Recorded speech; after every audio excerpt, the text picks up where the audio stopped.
Daius stands quietly, introduced as new lord, staring across vast plains assigned as his empty fiefdom. He walks through endless grasslands, realizing the land holds nothing but wild fields without people. Memories return of fierce battles where he followed his parents' teachings to protect the weak. At 15, Daius joined war, fighting relentlessly, determined to honor his parents' final wishes faithfully. Years later, war ends, peace declared, and Daius finally pauses, granted land to begin anew. Daius was praised as heroic warrior, recognized across lands for achievements gained during countless brutal battles.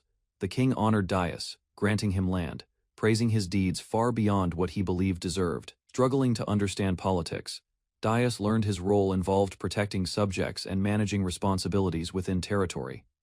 He departed quickly, escorted by officials, traveling by carriage toward his distant and unfamiliar assigned land. Upon arrival, officials measured boundaries while Daius realized the empty center marked his new domain. Daius observes endless grassy plains, realizing his domain consists entirely of empty land without any settlements. Officials name him Daius Netros, formally recognizing his rule as he steps forward into his territory.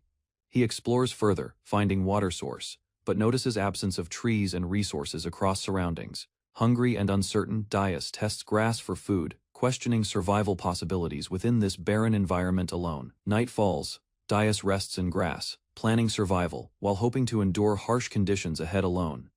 Daius lies on grass, thinking about leaving plains, yet deciding to help someone to honor parents. While resting, voices call out, waking Daius, suddenly as someone urgently demands his attention nearby. A horned girl appears before him, standing firmly, observing him cautiously within the empty plains. She questions him aggressively, while Daius notices her horn, realizing she is not an ordinary human.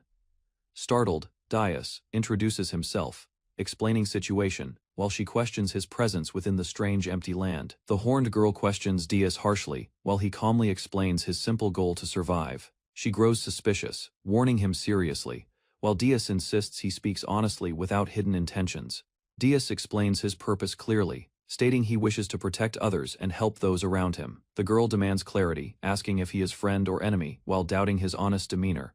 Daius realizes her concern, understanding his role as lord means protecting her as his first subject.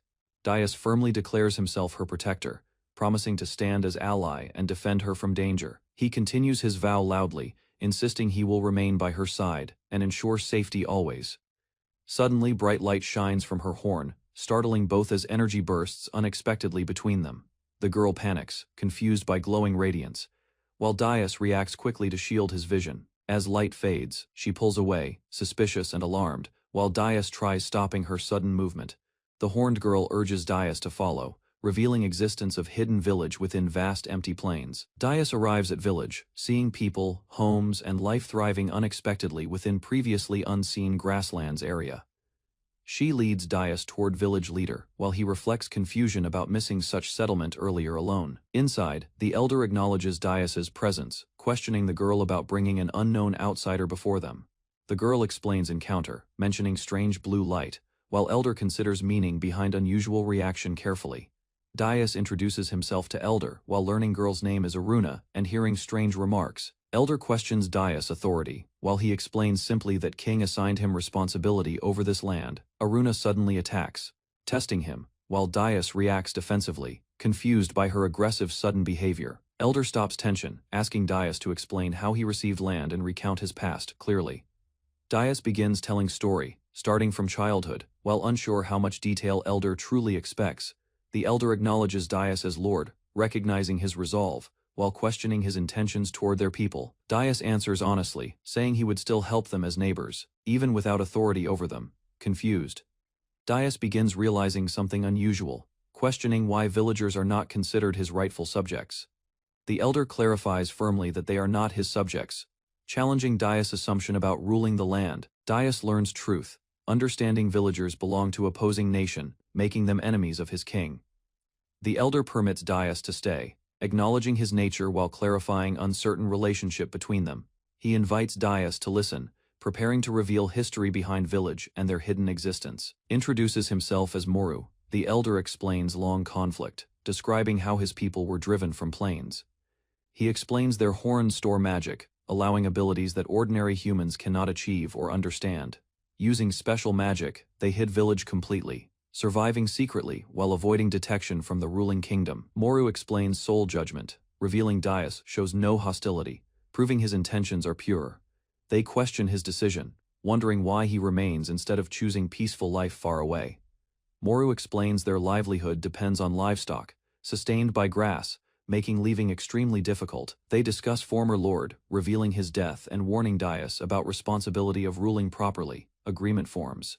Villagers offer support secretly, while Dais accepts role, deciding to live among them. Moru assigns Aruna to guide Dais, ordering her to teach him survival and responsibility.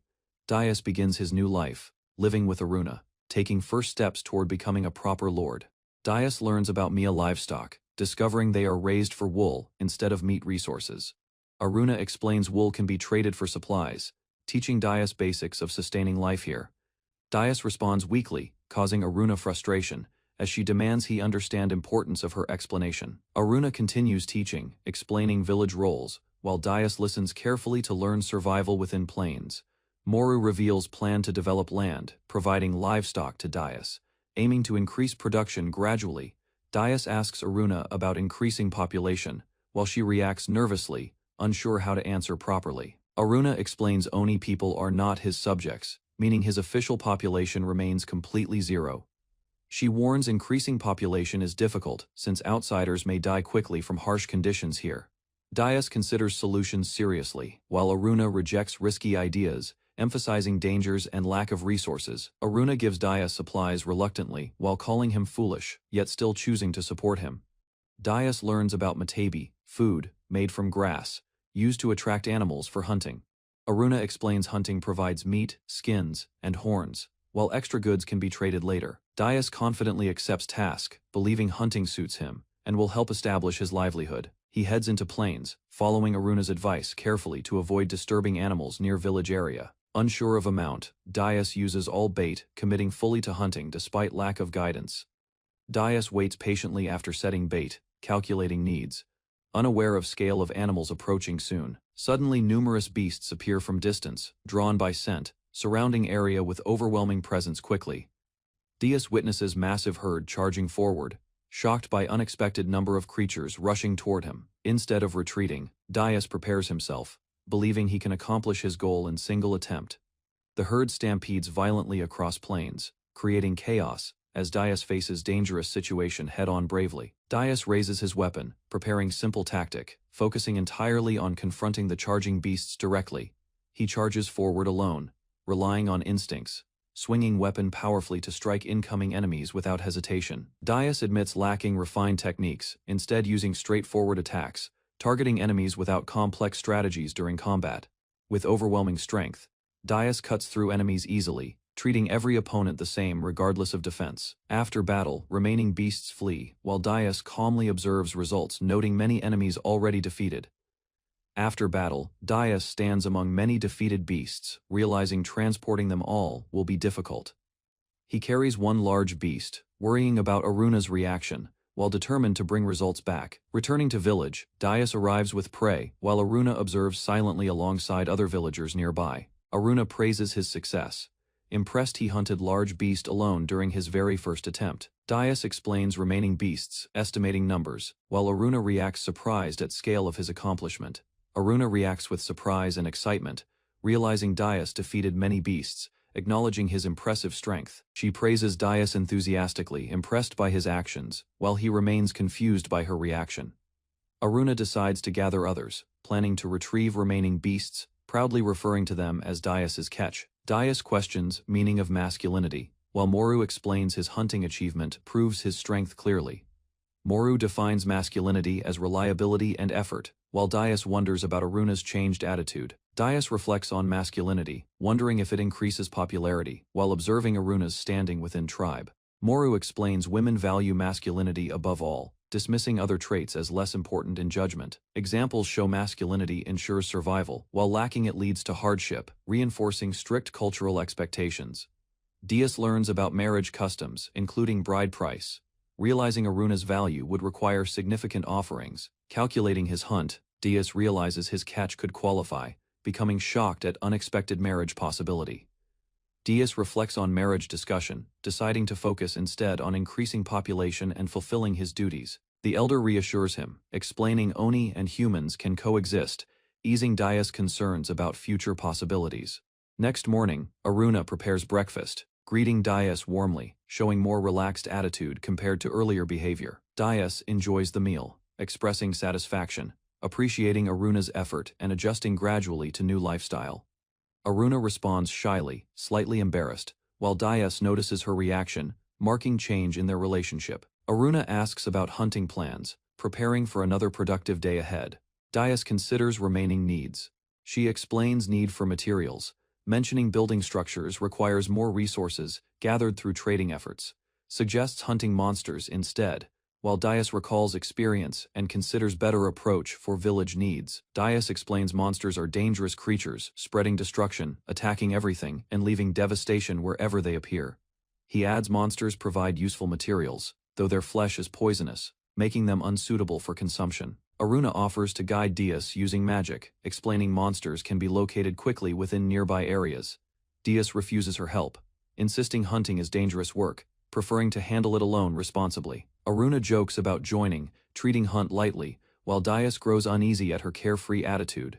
Preparing to leave, Dias exits village alone, determined to face upcoming hunt without assistance. Before departing, Dias greets livestock kindly, acknowledging responsibility toward resources supporting his growing domain. Suddenly, Dias noticed some villagers approached him, brought the goods as barter. Thinking hard, Dias asked himself what to do as he hasn't finished yet, but the villager confirmed that their preparation was ready. Dias pauses silently, reflecting deeply, showing confusion and curiosity about recent events. Aruna appears calm and composed, presenting a gentler expression that contrasts with her usual energetic attitude. Dias notices her change, realizing her appearance and demeanor have shifted, leaving him uncertain about reasons. Aruna tells Dias she will handle livestock today. While he understands her intention without needing explanation, she asks to stay together, while Dias feels uneasy, deciding to leave quickly for hunting instead. Dias and Aruna arrive at Northern Plains, known area where dangerous monsters appear occasionally over time. They plan to hunt monsters, gathering materials needed to build structures and improve living conditions. Aruna confidently offers to locate monsters using magic, while Dias agrees and prepares for battle. She begins casting magic, focusing carefully, activating abilities to detect presence of nearby monsters. Magical symbols appear around her, revealing power. While Dias watches as detection process completes successfully, Aruna intensifies her magic, focusing deeply as symbols surround her. Scanning area for hidden monster presence, she locates target, indicating large creature nearby, confirming absence of others, and identifying primary threat. Dias decides to scout alone, but Aruna advises caution, suggesting waiting and planning approach carefully. They agree to proceed together, planning retreat strategy using magic, if situation becomes too dangerous. As they advance into rocky terrain, Aruna suddenly notices something unusual, reacting with visible shock. They discover massive creature, resembling armored tortoise, emerging heavily from ground. Aruna identifies it as Earth Dragon, warning Dias about danger posed by such powerful monster. Dias ignores warning, deciding to attack first, ordering Aruna to hide while he confronts creature. He charges forward confidently, believing he can escape if needed, showing little concern for danger. Observing creature closely, Dias plans attack, considering striking weak points despite uncertainty about its defenses. Dias leaps and strikes the creature's shell, realizing his attack cannot easily penetrate its defense. He adjusts midair, targeting weaker areas, focusing his strength to deliver more effective attacks quickly. With powerful swings, Dias lands multiple blows, forcing the creature to defend itself. The creature endures attacks, its shell protecting it. While Dias continues pressing forward relentlessly, Aruna warns him urgently, realizing the creature's defense is too strong for him alone. Dias stands firm atop creature, deciding to continue fighting despite risks, refusing to retreat yet. He resolves to repeat attacks continuously, relying on persistence rather than complex strategy to win. The creature shakes violently, but Dias keeps striking, maintaining balance while delivering repeated heavy blows. Dias senses danger increasing, while Aruna reacts nervously, realizing situation may soon become uncontrollable. His weapon activates ability again, surprising Aruna as Dias prepares to continue battle using it. Dias notices his weapon reacting, surprising Aruna as he prepares to use its unusual properties. He explains weapon repairs itself, recalling it as war trophy, demonstrating its durability during combat. Dias activates ability, restoring weapon quickly, allowing him to continue fighting without concern for damage. He resumes attack aggressively, striking repeatedly, attempting to break through the creature's strong outer shell. Despite efforts, Dias realizes progress is limited, considering retreat as situation becomes increasingly unfavorable. Dias attacks fiercely while Aruna watches, concerned as they attempt capturing dangerous creature together carefully, breaks through creature's defense, Dias striking ground forcefully, surprising Aruna with his sudden aggressive approach. The creature retaliates violently, launching attack that knocks Dias back, forcing Aruna to react urgently. Despite injury, Dias continues fighting, striking creature directly, attempting to weaken it for capture success. The creature counterattacks again, forcing Dias to defend himself, while Aruna realizes its unexpected dangerous abilities. Aruna feels weakened by creature's miasma, while Dias remains unaffected, continuing to face enemies steadily. Dias notices creature's behavior, realizing it focuses on defense, instead of actively attacking him directly. He continues striking repeatedly, targeting weak points, forcing creature into unstable and reactive movements during battle. Observing closely, Dias determines creature is confused, its movements slowing, as pressure continues building rapidly. Dias attacks decisively, causing powerful impact, believing victory is near as creature begins collapsing violently. Suddenly notices danger, Dias shouting Aruna's name as the battlefield shifts and something changes unexpectedly. The creature's eye opens sharply, revealing it is still active despite appearing defeated moments earlier. Aruna lies vulnerable nearby, struggling to move, while the creature prepares to launch another attack. The creature turns its focus away from Dias, directing its aggression toward the weakened Aruna instead. Dias realizes threat instantly, understanding the creature now targets Aruna, forcing him to act quickly. He panicked as Aruna got attacked, remembered his promise to protect her no matter what. Dias rushes forward desperately, pushing his body beyond limits to reach Aruna before the creature. He strikes the creature with full force, stopping its attack and knocking it away violently. After impact, Dias immediately checks on Aruna, calling out to confirm she is still safe. Aruna breaks down crying, shaken by danger, while Dias awkwardly tries to comfort her nearby. Overwhelmed with relief, Aruna suddenly confesses, declaring she will marry Dias. Other villagers arrive, noticing their return, while Dias remains confused by Aruna's unexpected emotional reaction. They stand near defeated creature, confirming victory while surroundings show damage caused during intense battle. Aruna clings tightly to Dias, still shaken, while he awkwardly tries calming her. Villagers gather around massive creature, shocked as they learn Dias defeated an earth dragon alone. With great effort, villagers transport the huge carcass together, struggling until finally bringing it back. Moru speaks with Dias, expressing surprise that he managed to defeat such powerful creature alone. Moru explains valuable materials can be obtained, noting the dangerous miasma strangely had no effect. He suggests trading materials, guiding Dias to build relationships and develop his territory through cooperation. Moru suggests marriage with Aruna, explaining offering dragon materials would act as wedding exchange gifts. He warns refusal could cause unrest, as villagers fear conflict and expect Dias to accept proposal. Aruna reacts emotionally, while others consider Dias suitable, noting his strength after defeating powerful dragon. Village maidens admire Dias, showing affection openly, while he becomes confused by sudden attention surrounding him. Moru explains custom, stating only one maiden can marry Dias, and villagers expect Aruna chosen. Dias questions marriage necessity, wondering if engagement alone could satisfy expectations without fully committing himself. Moru explains engagement leads to marriage, leaving Dias little choice under village customs and expectations. The marriage between Dias and Aruna becomes official, with villagers gathering and preparing for union. Dias reflects on Aruna's qualities, acknowledging her kindness, while considering marriage might not be unreasonable. He learns Aruna is young, becoming shocked, realizing significant age difference between them suddenly. Dias reacts shocked to age difference, realizing relationship feels more like father-daughter. He learns marriage must wait years, giving him time to adjust and accept responsibility gradually. Determined, Dias resolves to fulfill his role sincerely, choosing to act properly as lord and man. Time passes. Dias improves village life, building well and adapting slowly to responsibilities within territory.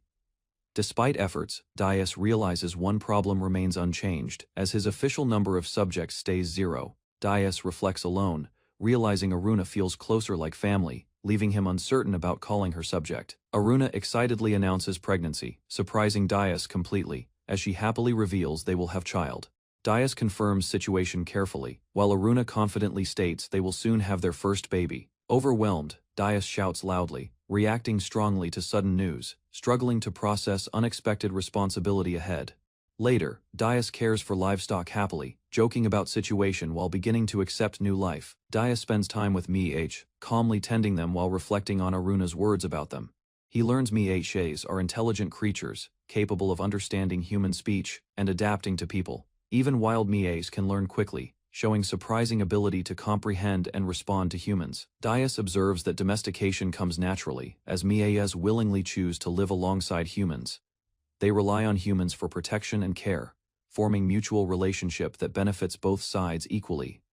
Aruna explains pregnant Mihs become sensitive, easily frightened, making their condition dangerous and difficult to manage. She reveals some have died from fear, causing Dias to realize seriousness of caring properly. Mihs seek comfort near strongest presence, meaning Dias must stay close to calm their fears. Dias assumes sleeping beside them helps, but Aruna corrects him, explaining more careful handling needed. Aruna explains they keep Mihs inside yurts, since many dislike sleeping outside and feel uneasy.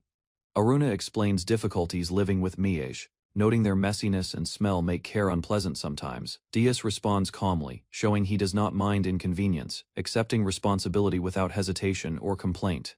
Aruna explains Mihs are like family, emphasizing their importance and why care must be prioritized. Touched by his kindness, Aruna becomes emotional, acknowledging Dias as dependable partner and future husband. Dias stands silently, slightly overwhelmed, while nearby Mia reacts cheerfully to the calm atmosphere. Aruna explains Mia sounds carry meaning, though Dias struggles to understand their subtle differences clearly. Dias listens as Mias communicate, remaining confused while Aruna understands their intentions without difficulty nearby. Aruna suggests strengthening relationship, while Dias awkwardly avoids topic, unsure how to respond properly yet. Suddenly, Aruna detects approaching humans, sensing danger as magical reaction reveals movement toward their location. Dias decides investigate threat, ordering Aruna to hide village using magic while he moves eastward. Dias notices Mih reacting, sensing tension. He reassures them calmly, estimating enemy strength, believing situation manageable compared to previous dangerous battles. Aruna calmly accepts responsibility, promising to protect village while Dias leaves to face threat alone. Dias rushes across plains quickly, gripping weapon tightly, determined to confront enemies without hesitation directly. He spots approaching group, counting members carefully, realizing they include mounted fighters, and several others advancing. Dias approaches enemies cautiously, suddenly recognizing one familiar face stepping forward from the group. The man greets him cheerfully, revealing himself as Klaus, Dias's former comrade from battlefield days. Dias lowers guard slightly, surprised encounter is not hostile. Klaus explains their arrival indicating purpose relates to Dias. Relieved yet cautious, Dias listens carefully, preparing to understand why his former ally has appeared. Among them Dias spotted a royal figure, looks like a princess or even a queen. Dias stares ahead silently, questioning identities of approaching figures, sensing uncertainty and tension within situation. Dias is approached by travelers requesting guidance, as he agrees to lead them toward his estate. The group follows Dias cheerfully, discussing his lordship curious about conditions within his claimed territory. They arrive at vast plains, seeing only empty land, with single yurt standing alone below. The travelers react with confusion and shock, realizing the estate lacks visible development or proper structures. Dias explains obscurement magic, revealing hidden village nearby, while inviting them inside his domain confidently. Inside the tent, Dias hosts visitors, arranging meeting as group gathers around central space, calmly. A woman introduces herself as Princess Diane, formally greeting Dias and acknowledging his reputation respectfully. The princess questions condition of estate, noting lack of development and absence of visible craftsmen. Her guard reacts angrily, demanding respect. But Dias remains calm, despite tension within enclosed space. He admits truth, explaining estate lacks proper structure, while Princess Diane listens without showing concern. Dias explains he built the structure himself, showing modest effort while acknowledging its simple appearance. The princess and her attendants react with surprise, questioning how he constructed everything without assistance. They mention royal funds provided expecting development, while observing the empty plains surrounding his dwelling. Dias appears confused, stating he never received any funds or support from the kingdom at all. He clarifies further, admitting he lacked provisions entirely, leaving him unable to properly develop territory. Dias jokes about his hardships, while Princess Diane listens, showing slight concern at his situation. One guard reacts angrily, clenching fist, showing frustration toward Dias' casual attitude and situation. Dias asks Diane reason for visit, shifting conversation away from his poor living conditions. Diane reveals rising war, explaining Kingdom seeks Dias' strength again as hero for battle. She offers reward, proposing marriage alliance or benefits, requesting Dias support Kingdom in upcoming conflict. Dias considers war request, thinking of responsibilities, deciding he cannot abandon current duties within Plains. He refuses politely, stating he will not participate in war anymore and chooses peaceful life instead. Princess Diane realizes his situation, acknowledging he lacks resources and forces to support any campaign. She insists again, offering greater rewards, urging Dias to reconsider joining war. Despite his hesitation, Dias firmly declines, prioritizing his land, asking them to leave since he cannot provide assistance. A knight insults Dias angrily, unable to accept refusal, while tensions rise inside the enclosed space. The knight draws his weapon, threatening Dias, while others react as situation quickly escalates dangerously. The knight attacks suddenly, swinging blade toward Dias, attempting to strike him with force directly. Dias blocks attack with his weapon, stopping strike, showing strength, despite sitting position inside tent. The clash shocks everyone, as Diane reacts with surprise, witnessing unexpected resistance from Dias during attack. Dias senses no bloodlust from attacker, calmly analyzing situation while maintaining control over his response. He ends confrontation firmly, ordering them to leave, recognizing Knight acted without true intent to kill. The soldiers hesitate, realizing danger, deciding retreat is wiser than provoking further conflict with Dias. Observers acknowledge Dias' strength, understanding none present could defeat him even if they fought together. He remains seated calmly, composed and focused, while tension lingers after brief but intense confrontation. Dias realizes he damaged the floor carelessly, fearing Aruna's anger, while others silently observe situation.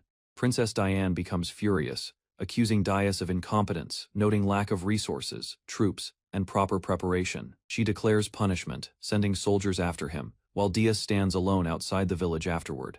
Aruna explains observing soldiers' intentions, noting their hostility through color, revealing danger approaching toward them. Using magic concealment, villagers watch safely, while Aruna reveals she anticipated events and prepared accordingly. Dias holds livestock gently, reflecting on past, expressing regret, while accepting responsibilities he must now carry. He cares for animals kindly, tending them carefully, showing patience despite unfamiliar work and responsibilities. Aruna watches quietly, observing his actions, gradually softening as she notices his genuine and considerate behavior. Dias questions her concerns, connecting earlier events, trying to understand dangers she previously mentioned seriously. Aruna explains they are already family, clarifying threat applied to both, while Dias accepts truth calmly. Dias reflects on past encounter, concluding soldiers were hostile, confirming his actions against them were justified. He recalls friendly soldier, realizing not all enemies are hostile, creating uncertainty within his thoughts. Aruna walks beside Dias, reminding him of consequences, pointing out damage he caused earlier inside dwelling. Dias continues daily life, tending livestock, adjusting slowly to routine responsibilities within unfamiliar environment. He greets animals warmly, establishing routine, showing growing comfort living among them within the village. Dias and Aruna share a quiet meal, beginning daily routine together while adjusting to shared life. Suddenly, Aruna's horn glows brightly, signaling detection of something unusual approaching their hidden village area. She explains a human intruder is coming from east, prompting Dias to prepare and investigate situation. Dias steps outside, while Aruna follows, both preparing cautiously as livestock gather nearby around them. Aruna insists on joining, confident in concealment magic, while Dias accepts and prepares to face intruder. As Dias walked through the field, Klaus shouted his name loudly, marked their beginning. Klaus admitted that he went back home but get lost instead, as Dias wondering if he returned with the ladies. Dias noticed Klaus's armor, but Klaus remaining cheerful, explaining he was dismissed. He explains war may return soon, and he left early, seeking different path instead of battle. Klaus earnestly requests to serve Dias again, asking to become his soldier and remain by side. Dias recalls fighting alongside Klaus, remembering his reliability and strength during past battles together. Aruna notes Klaus shows no hostility, observing his calm nature while Dias considers accepting him. Klaus thanks Dias sincerely, while Aruna confirms Dias had been thinking carefully before making decision. Dias accepts Klaus as ally, increasing subjects, while reviewing growing domain and available resources. Klaus argues with Captain, refusing retreat, insisting they must protect villagers, instead of abandoning them. He protests strongly, reminding soldiers that women and children remain inside shelter, needing immediate protection. Despite his pleas, soldiers leave, abandoning village, while Klaus desperately calls out, unable to stop them. The quiet plains, village remains isolated, small homes, scattered, appearing vulnerable without protection from outside threats. Meanwhile, Aruna works nearby, while livestock graze calmly, unaware of danger approaching the peaceful settlement. Dias prepares a yurt for Klaus, arranging shelter so he can safely stay within village. Villagers build new yurt after damage, ensuring Klaus has proper place while recovering from training. Aruna invites everyone to eat, serving meal prepared from hunted black buffalo for group together. Klaus enjoys meal happily, thanking Aruna, while others gather around sharing food inside warm shelter. During meal, teasing arises, making Aruna blush, while Dias continues eating quietly within friendly atmosphere. Dias suggests using dragon parts, thinking they could create weapons and armor for strengthening defenses. Aruna explains materials are already used, detailing how each part becomes tools like bows and shields. Klaus reacts in shock, realizing Dias defeated a dragon, struggling to believe such a feat. Dias explains calmly, describing simple method used to defeat Earth Dragon by breaking its shell. Impressed, Dias offers Klaus position, appointing him captain, believing his strength will support future growth. Klaus pledges loyalty to Dias, declaring he will dedicate his life to serving and supporting him. He promises to protect Dias and Aruna, vowing to defend their people against any enemies appearing. Dias accepts calmly, while Klaus insists on showing respect, though Dias finds his behavior excessive. Days pass as Klaus trains intensely, practicing combat skills while adapting to his new role. He equips dragon-made armor and spear, gaining powerful gear that surpasses what ordinary nobles possess. Klaus reflects on responsibility, realizing Dias trusts him deeply and fearing failure to meet expectations. Meanwhile, the capital faces conflict, as royal succession dispute divides factions among princes and princesses. In distant lands, cruel lords exploit authority, ruling harshly without oversight. From weakened central power, political schemes spread, as nobles attempt gaining influence, with rewards and alliances shifting among competing sides. Klaus returns, recognizing growing unrest may soon affect plains, preparing himself for future conflicts ahead. Prepares himself mentally, Klaus accepting possibility of death if war returns while serving Dias faithfully. He reflects on honorable death, believing he now has purpose and chance to prove himself. While standing guard, Klaus senses something unusual, noticing movement near village and becoming immediately alert. Aruna confirms incoming group, explaining 12 people approach, including one critically weakened individual needing help. Dias decides cautiously, ordering Klaus to stay, while preparing to meet strangers and protect village. Klaus acknowledges Dias's order, agreeing to stay behind while Dias and Aruna move to investigate. Klaus notices their disappearance, realizing Aruna used concealment magic, leaving him alone guarding the village. Soon after, Klaus senses movement again, noticing approaching group returning faster than he expected earlier. Dias returns carrying injured person, accompanied by others, bringing group safely back toward village entrance. Aruna assists exhausted villagers, offering help, while settlement remains hidden from outside observers across plains. Dias learns abandoned elderly were expelled from village during crisis due to limited food supplies. Klaus explains rebellion in neighboring land, where son of Duke Kazdek seized power violently. The woman leader, Granny Maya, guided survivors safely, leading group across harsh journey until reaching Dias's territory. Dias happily counts new arrivals, realizing his number of subjects increased significantly within single day. Klaus notes their age limits contribution, while Dias accepts them, focusing on providing care and shelter. Klaus' soldier runs desperately, explaining he was abandoned as others fled during chaos. He calls out for Dias, searching for help while struggling to keep moving across battlefield. Klaus collapses from exhaustion, unable to continue, weakened after being left behind by comrades. Nearby, signs of conflict remain, showing aftermath of retreat and confusion among scattered forces. His survival depends on rescue as he waits helplessly, hoping Dias or others will find him. Dias carries rescued child, explaining he found him while searching after hearing faint cries nearby. He entrusts child to villagers, while frightened elders watch silently from inside dark shelter behind. The child cries desperately, begging not to be left alone, showing fear from recent traumatic events. Dias comforts child gently, promising protection, reassuring him while maintaining calm and determined expression. Afterward, Dias departs quickly, returning outside to continue search and ensure safety of remaining survivors. Enemy soldiers advance aggressively, while Klaus steels himself, receiving Dias's command and preparing to fight. Klaus fights beside Dias, overwhelmed by numbers, yet continues swinging his weapon with unwavering determination. After battle, reinforcements arrive late, finding town abandoned by enemies following intense overnight conflict. Exhausted yet alive, Klaus reflects on battle, realizing he survived because he fought alongside Dias. He remembers Dias unchanged, still kind and protective, as he holds rescued child safely afterward. Klaus reflected the moment, realized that he will never earn an honorable death. He promised to stay by Dias's side, believed that Dias will be a wonderful leader within the territory. As Klaus watched Dias worked hard alone, he shouted and determined to help. Villagers discuss naming settlement, confirming safety, while Aruna suggests traditional name meaning first village. The name is decided, and Dias's first village is officially founded within his growing territory. Time passes, village grows, and people celebrate together, while Dias feels satisfied seeing their happiness. Dias and Klaus discuss attracting settlers, realizing increasing population quickly will be difficult for them. Granny Maya interrupts, proposing simple solution, while Dias reacts surprised as her plan gains attention. Granny Maya proposes slavery, suggesting Dias buy people to increase population quickly within his domain. Klaus explains proposal, clearly, while Aruna watches. And Dias remains silent, thinking carefully about it. Dias considers slavery, recalling how humans are treated as goods, finding the idea deeply troubling. He remembers battlefield scenes, seeing enslaved soldiers suffering, reinforcing his strong rejection of such practices. Recalls injured slave, he witnessing cruelty firsthand, strengthening his resolve against accepting slavery as solution. Dias rejects slavery firmly, explaining buying slaves support system that continues harming more people elsewhere. He declares slavery forbidden in his land, deciding both owning and selling people will not be allowed. Granny Maya reveals she expected this response, explaining she raised topic to prevent future misuse. Dias acknowledges her reasoning, understanding she tested him, while Aruna observes quietly beside them both.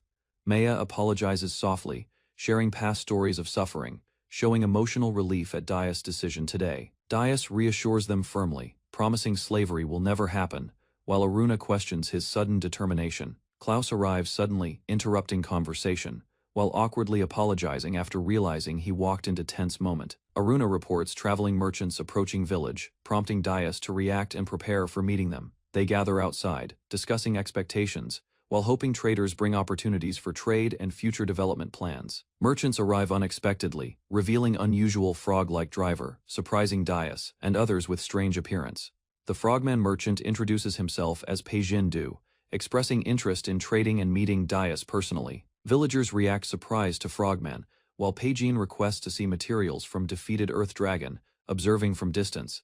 Villagers note his peaceful aura, concluding he likely seeks trade without hostility. Dias presents harvested materials, showing proof of battle, while Peijin examines goods with interest carefully. Peijin questions Dias's strength, doubting claim slightly, while politely asking about defeating Earth Dragon alone. Dias suspects merchants doubt him, deciding he must prove strength, without raising suspicion among observers nearby.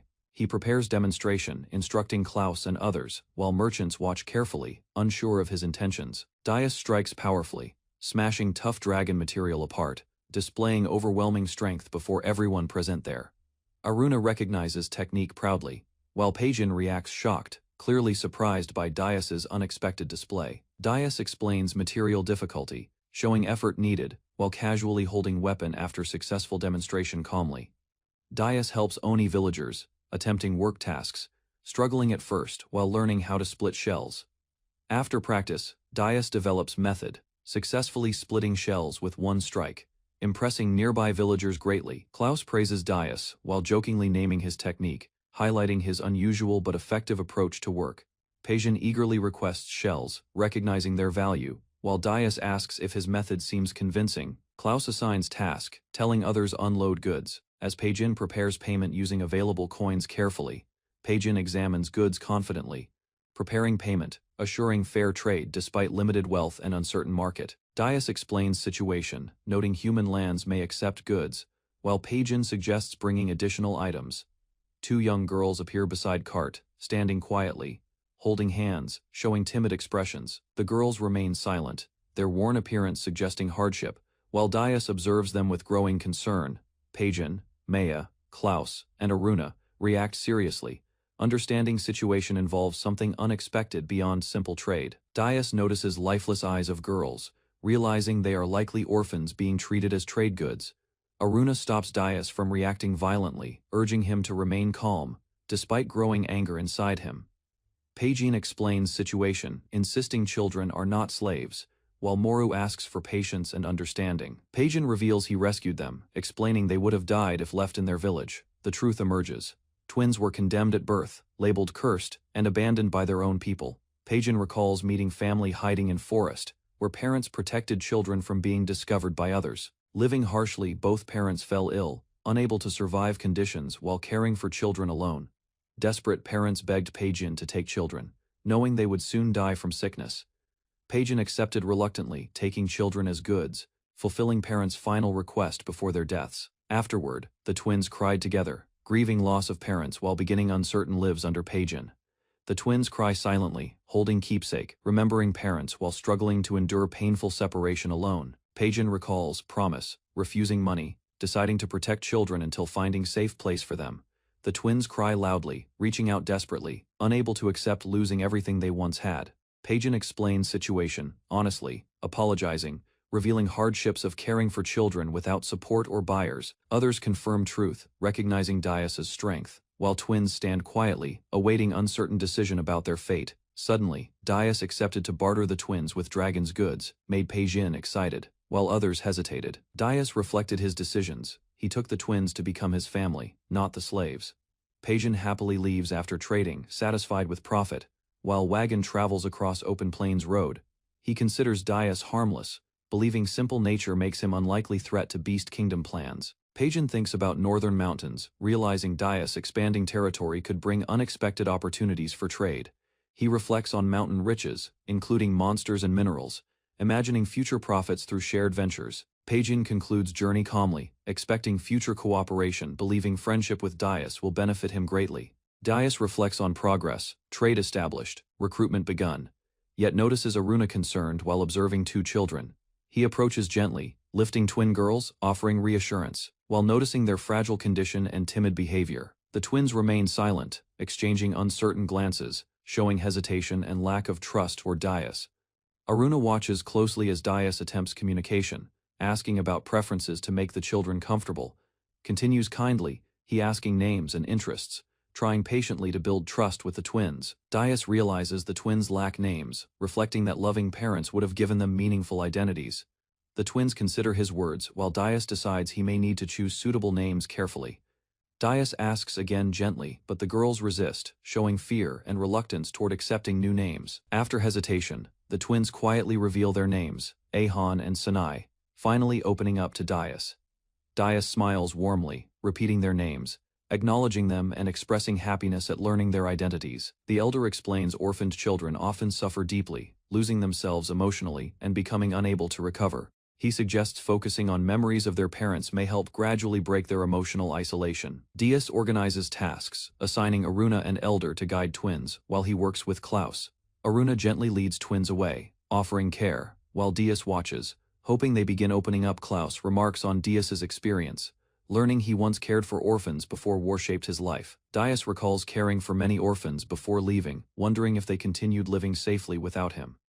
Klaus finishes organizing supplies, suggesting the children may someday hear about Dias and visit him. Dias completes work duties, storing goods properly, showing responsibility while adapting to his new role. Aruna returns with twins and Elder, now cleaner, showing progress as they begin settling into village life. Villagers joke about Dias's appearance, reminding him to clean himself, as he accepts their guidance calmly. Dias and Klaus wash by river, cleaning themselves while livestock gather nearby under open sky. Afterward, they return across plains, bringing animals along, continuing daily work within developing settlement together. Aruna braids twins' hair gently, teaching them care while they begin showing comfort and trust. Granny Maya observes quietly, noting twins' presence as good sign, though reminding others they differ. The twins admire accessories happily, while Dias watches them, pleased seeing their growing confidence and smiles. Dias observes the twins smiling, feeling relieved as they begin opening their hearts within village. Aruna calls the twins closer, preparing to explain meanings behind their names with gentle tone. She explains their names' meanings, linking them to the moon, giving deeper emotional significance to identities. Aruna gifts them gemstones, explaining their connection to the moon, asking them to treasure them. The twins cry softly, expressing gratitude and affection, finally showing emotional connection toward Aruna and others. The twins recall their parents' love, remembering wishes for happiness, bringing back emotional memories they buried. Overwhelmed, the twins cry openly, releasing pain, while Aruna and Dias watch them with gentle understanding. Aruna and Dias comfort them warmly, offering reassurance, helping them feel safe within their new surroundings. Villagers observe kindly, noting twins' recovery, while animals gather nearby, adding warmth to peaceful scene. Dias reflects thoughtfully, questioning connection between twins' past and village language used by Aruna earlier. Aruna explains uncertainty about language origins, suggesting old tongue exists only within legends among people. Dias considers possibility that humans and Oni once interacted, explaining similarities between cultures and languages. Villagers gather peacefully with livestock, while Dias and Aruna observe community life developing steadily together. 10 days pass, showing Ahan and Senai running freely across plains, gradually adapting, despite progress.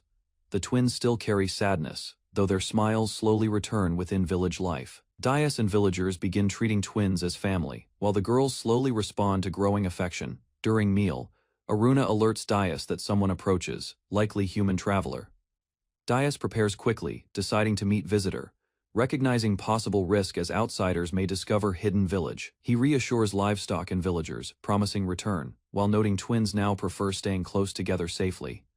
As Dias leaves, the twins approach him quietly, showing attachment and unwillingness to remain behind alone.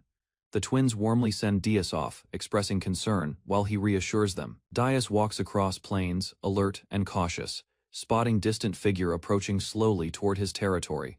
The approaching man appears calm, showing no hostility, while Dias carefully observes his movements and presence. The man dismounts respectfully, bowing before Dias, acknowledging his authority and introducing himself formally as visitor. He reveals himself as Envoy, Camelots, explaining his purpose representing a noble. The envoy informs Dias that Lord Eldon Kazdex wishes to meet him and is approaching soon. Dias responds seriously, accepting message, while deciding to face situation directly without involving the hidden village. He reflects cautiously, realizing the visitor, Eldon Kazdex, is dangerous warlord connected to ongoing conflicts in region. A large carriage appears suddenly, signaling arrival of powerful figure, surprising Dias with unexpected presence. Inside, Eldon sits confidently, surrounded by followers, while Dias observes their intentions carefully. As Dias reflected to the upcoming event, Aruna told him that Eldon Kazdex is a stronger individual. Suddenly, Eldon himself appeared panic, admitted that he had to meet Dias as he apologizing. Eldon introduces himself cheerfully, expressing admiration for Dias, praising his legendary achievements and reputation across lands. He reassures Dias calmly, explaining he means no harm and simply wishes to meet him. Dias relaxes slightly, accepting apology, while Eldon continues friendly approach, easing tension between them gradually. Eldon notices Aruna nearby, questioning her presence, while she reacts nervously under his sudden attention. He reveals he sensed her despite concealment, surprising Dias as her hidden presence becomes exposed. Dias quickly introduces Aruna as his betrothed, but Aruna quickly revealed as Dias's wife. Eldon inquires about her race, learning about Ajin, while Aruna explains her origins cautiously. Eldon reacts dramatically, while Aruna calmly confirms identity, openly declaring herself as part of Ajin. Eldon suddenly reacting loudly, assuming Dias and Aruna already have a child together. Dias denies quickly, explaining situation, while Aruna casually mentions desire for many children, shocking Eldon further. Villagers react emotionally, praising Dias, while confusion spreads as misunderstandings about his situation continue growing rapidly. Chaos erupts suddenly, revealing unexpected truth about Eldon as an Ajin, leaving Dias shocked. Dias recalls stories of his heroism becoming theatrical plays, spreading widely. The performances depicted Dias defeating tyrants and protecting weak, inspiring audiences. Stories spread across regions, alarming nobles, who stopped performances after realizing their influence on public opinion. Dias listens to villagers, including Eldan, noticing their skepticism toward stories, sensing many tales were exaggerated. Eldon explains admiration came from witnesses, while others doubted stories, creating mixed opinions. Eldon struggles with his condition, explaining strain worsens him, while villagers support him carefully nearby. Dias learns Eldon cannot move easily, noticing concern among villagers and understanding his fragile condition. Camelot explains Eldon's origin, describing him as half a djinn with rare abilities and heavy transformation cost. They further explain his mixed heritage causes instability, making his human form difficult to maintain constantly. Eldon rests supported by wives, requiring constant care, while Dias realizes complexity of lives within village. Camelot continues explaining, while Aruna listens carefully, reacting quietly as sensitive details about Eldon emerge. They describe harsh treatment of Ajin, revealing Eldon's pain and his wish for peaceful coexistence. Dias and Aruna discuss rumors, questioning truth behind stories, and seeking clarity about Eldon's past. Aruna presses further, asking why Eldon was enslaved, despite lineage. Camelot explains family history, describing Enkas and Jania, clarifying origins behind Eldon's difficult life circumstances. Enkas claimed Eldon as his child, seeking power after noticing his unusual form. They reveal Enkas despised children unlike himself, creating a cruel and disturbing environment around Eldon. Neha cared for Eldon quietly, staying beside him while he lived hidden and endured harsh treatment. Over time, Eldon recognized Neha as his mother, forming deep emotional bond despite suffering surroundings. Eldon's desire grew to experience true family love, longing for warmth and connection he lacked. Dias learns Eldon fought to protect loved ones, while questioning whether conflict began from succession issues. Camelot explains Enkas ordered executions, forcing Eldon to resist, leading to violent conflict. After long struggle, Eldon defeated Enkas, later declaring himself ruler despite complicated circumstances. Eldon apologizes to Dias, expressing hope Aruna and future children will live happier lives together. Dias reflects on Aruna, realizing misunderstanding earlier while beginning to understand people within his domain better. Supports coexistence, Dias explaining humans and Ajin live peacefully in his village, promising cooperation and mutual growth. Eldon reacts emotionally, deeply moved by Dias's words, realizing his dream may truly be possible. Dias encourages Eldon, urging confidence, while Eldon struggles to hold back overwhelming emotions and tears. Eldon cries openly, releasing long-held feelings, while villagers around him respond with shared emotional reactions. Dias and Aruna watch quietly, both smiling softly, as atmosphere shifts toward hope and mutual understanding. Dias and Eldon discuss territory matters, focusing on food supplies and limitations within their lands. Eldon warns that without preparation, increasing population will cause shortages and serious problems. He advises immediate action, stressing winter's arrival and need for planning to secure sufficient food. Dias agrees, deciding to create farmland, while Eldon offers guidance based on his farming knowledge. They begin planning together, as villagers observe, marking first step toward developing sustainable life in plains. Dias returns late, greeted loudly by Ahan and Sanai, collapsing as they scold him emotionally. The twins calm down and fall asleep, while others quietly watch over them peacefully together. Dias reflects on village life, realizing peace here is genuine, while Aruna observes children fondly nearby. The twins argue loudly again, crying over small conflict, showing their lively and emotional personalities. Dias intervenes gently, calming twins' quarrel, helping resolve dispute while maintaining harmony within village life. One twin refuses food, upset, while Dias offers his portion trying to settle. Dias mediates between twins, observing their intense rivalry, while Aruna watches their interaction with mild concern. Daily life proves difficult, with twins causing trouble, including accidents and restless behavior during nights. Dias wakes exhausted, covered in mess, while Aruna reacts with surprise at chaotic situation around them. Despite trouble, they care for twins together, maintaining routine while slowly building stable life within village. The twins suddenly fall ill, developing high fevers, causing concern among villagers and those caring. Aruna tends to them carefully, staying close while monitoring their condition and providing comfort. One twin calls for mother, stirring emotions in Aruna, who quietly reflects on the situation. Dias continues helping steadily, ensuring support while no one complains, despite ongoing difficulties within household. Over time, recovery begins, and the twins soften, showing happier expressions as family bonds strengthen.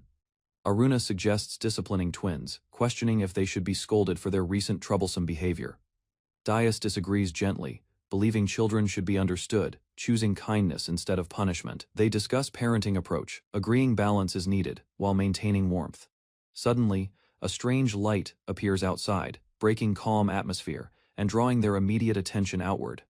At night, unknown figures approach village carrying torches, suggesting possible danger or unexpected encounter ahead. Aruna senses intruders approaching from southeast, warning Dias about multiple unknown individuals. They consider possibilities, concluding strangers are unlikely allies, especially given suspicious timing and unusual movement patterns. Dias decides to investigate personally, preparing himself while instructing Aruna to remain behind and guard safely. Aruna offers support, explaining magic advantage during new moon, ensuring protection over village and surroundings. Inside, Klaus senses something unusual, reacting suddenly as if someone called his name from distance. Dias understands situation, calls Aruna, and charges forward together, preparing to confront approaching intruders directly. Villagers rely on livestock for income, while hunting and traditions shape survival and marriage customs. They warn about bandits nearby, explaining desperate people often turn to crime for survival. Bandits approach at night, while Dias and Aruna prepare themselves, expecting confrontation within empty plains. The bandits search area, questioning presence of people, unaware of hidden village within grasslands. Their leader demands results, revealing hired intentions, while threatening subordinates to act or lose payment. A warrior prepares ambush, warning others that Dias is strong and dangerous if alerted early. A mysterious woman orders targets, instructing bandits to kill Dias and Eldon. She offers rewards, promising gold for killing Dias, motivating bandits with greed and clear objectives. The bandits advance confidently, believing one opponent is easy, planning quick victory and return afterward. Suddenly, a red light appears in distance, startling them and signaling something unexpected approaching rapidly.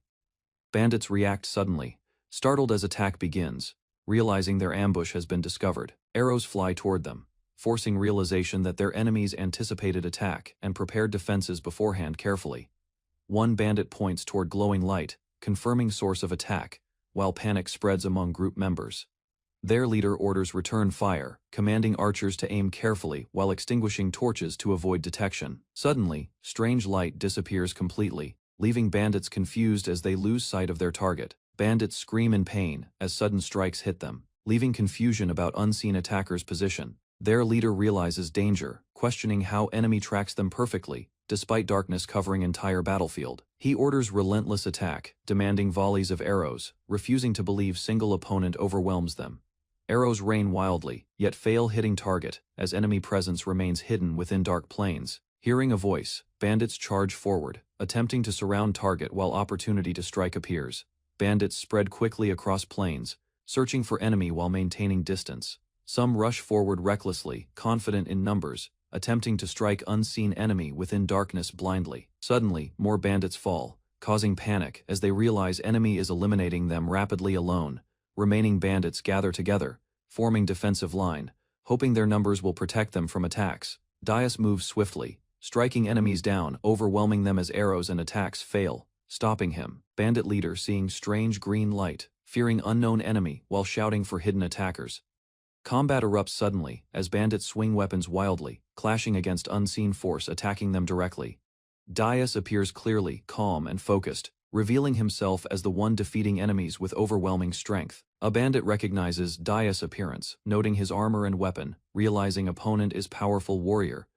Dias strikes decisively, overpowering enemy instantly, leaving survivors terrified as they face unstoppable force alone. Bandits retreat into forest, realizing situation worsening, while fearing their target's strength exceeds expectations greatly.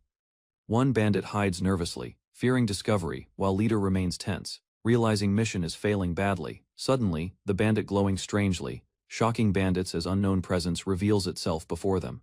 A wounded bandit rages, blaming Dias, expressing hatred while recalling past injuries inflicted by him. The leader trembles, unable to understand Dias, vowing revenge while admitting confusion toward his nature. After battle ends, Dias declares offense, while noting Aruna was injured slightly, but remains safe. Dias captures bandits, lectures them, confiscates weapons, and releases them after ensuring threat reduced significantly. He warns future intruders strictly, while Aruna reacts coldly, though no villagers were harmed during conflict. Aruna explains bandit hunting benefits, suggesting weapons and materials could be exchanged for useful income. Dias considers idea seriously, learning iron materials can be repurposed and sold for economic growth. Aruna reveals her past, explaining she once hoped hunting bandits would help improve her life. She explains her work involved patrolling plains, but bandits rarely appeared, leaving her goals unfulfilled. When Dias arrived, she initially thought him a bandit, feeling excitement before realizing her mistake. Curious, Aruna investigated further, sensing his presence and wondering about his situation and intentions there. She found Dias sleeping peacefully, surprising her greatly, as no one should rest carelessly here. Aruna recalls judging Dias cautiously, preparing to test his soul, expecting possible danger from him. She admits she nearly attacked him, believing he could be enemy and valuable target, initially. However, she hesitated, choosing to speak, instead, unsure why she abandoned her original intention suddenly. Over time, Dias builds trust, forming bonds with villagers, gradually creating peaceful life within plains. Now, Dias continues protecting land, while Aruna watches from distance, maintaining connection within quiet plains. Aruna approaches Dias quietly, feeling confused emotions, questioning why she keeps thinking about him lately. She suddenly leans close and kisses him, surprising Dias completely. Dias remains stunned, unable to process moment, while Aruna looks at him with soft expression. Aruna pulls away quickly, embarrassed, while Dias calls her name, confused by her sudden behavior change, without explanation. Aruna runs off fast, leaving Dias speechless as he watches her disappear into plains. Watched that, Dias chased after her, shouted not to leave him behind. He reflected what he reached. Dias reviews supplies, learning food reserves are insufficient, while advisors warn about increasing population needs. They discuss winter risks, realizing starvation could occur if preparations are not started immediately within village. Determined, Dias decides to hunt more food, aiming to prevent starvation among villagers and children. Eldon suggests farming, explaining balanced diet importance, leading Dias to consider cultivating land for crops. Eldon explains farming difficulty, but Dias remains determined, insisting they must attempt cultivating crops regardless. Encouraged, Eldon agrees to support Dias, deciding to cooperate fully for success of new plan. That night, Dias rests peacefully, reflecting on plans, questioning whether his situation feels like dream. Morning arrives, villagers work normally, while Dias greets Aruna, beginning another day within the village. Elders laugh together, asking about his night, while atmosphere feels lighter as Dias settles among them. Klaus reports discovering something unusual during patrol, approaching Dias to ask for guidance immediately. Dias examines strange bat creature, concluding it fell during attack, while rest of colony escapes safely. Villagers gather, discussing unfamiliar creature, while Aruna advises caution, sensing potential danger. Later, villagers eat peacefully, discussing health improvements, noting absence of illness and overall better condition recently. Dias learns their health improved through medicinal herbs, questioning how such large supply is consistently obtained. Aruna explains herbs come from gathering and trade, while Dias considers cultivating them to increase supply. Aruna explains herbs are grown in pots, while Dias insists on creating stable food production. Dias asks to learn cultivation, but Aruna suggests consulting matriarch for deeper knowledge and proper guidance. The matriarch explains farming difficulty, stating crops rarely grow here due to lost ancient techniques. She offers help, teaching herb cultivation using special stone that improves soil conditions significantly. Dias learns process, mixing materials into soil, understanding proper preparation is essential for successful cultivation. The matriarch explains crops cannot grow here, mentioning forest people might possess knowledge about cultivation. She describes forest people as mysterious beings who control vegetation, living hidden lives within deep forests. Hearing this, Dias requests guidance, hoping to learn farming methods that could benefit everyone here. He promises to share knowledge with all, showing determination to improve lives beyond his own people.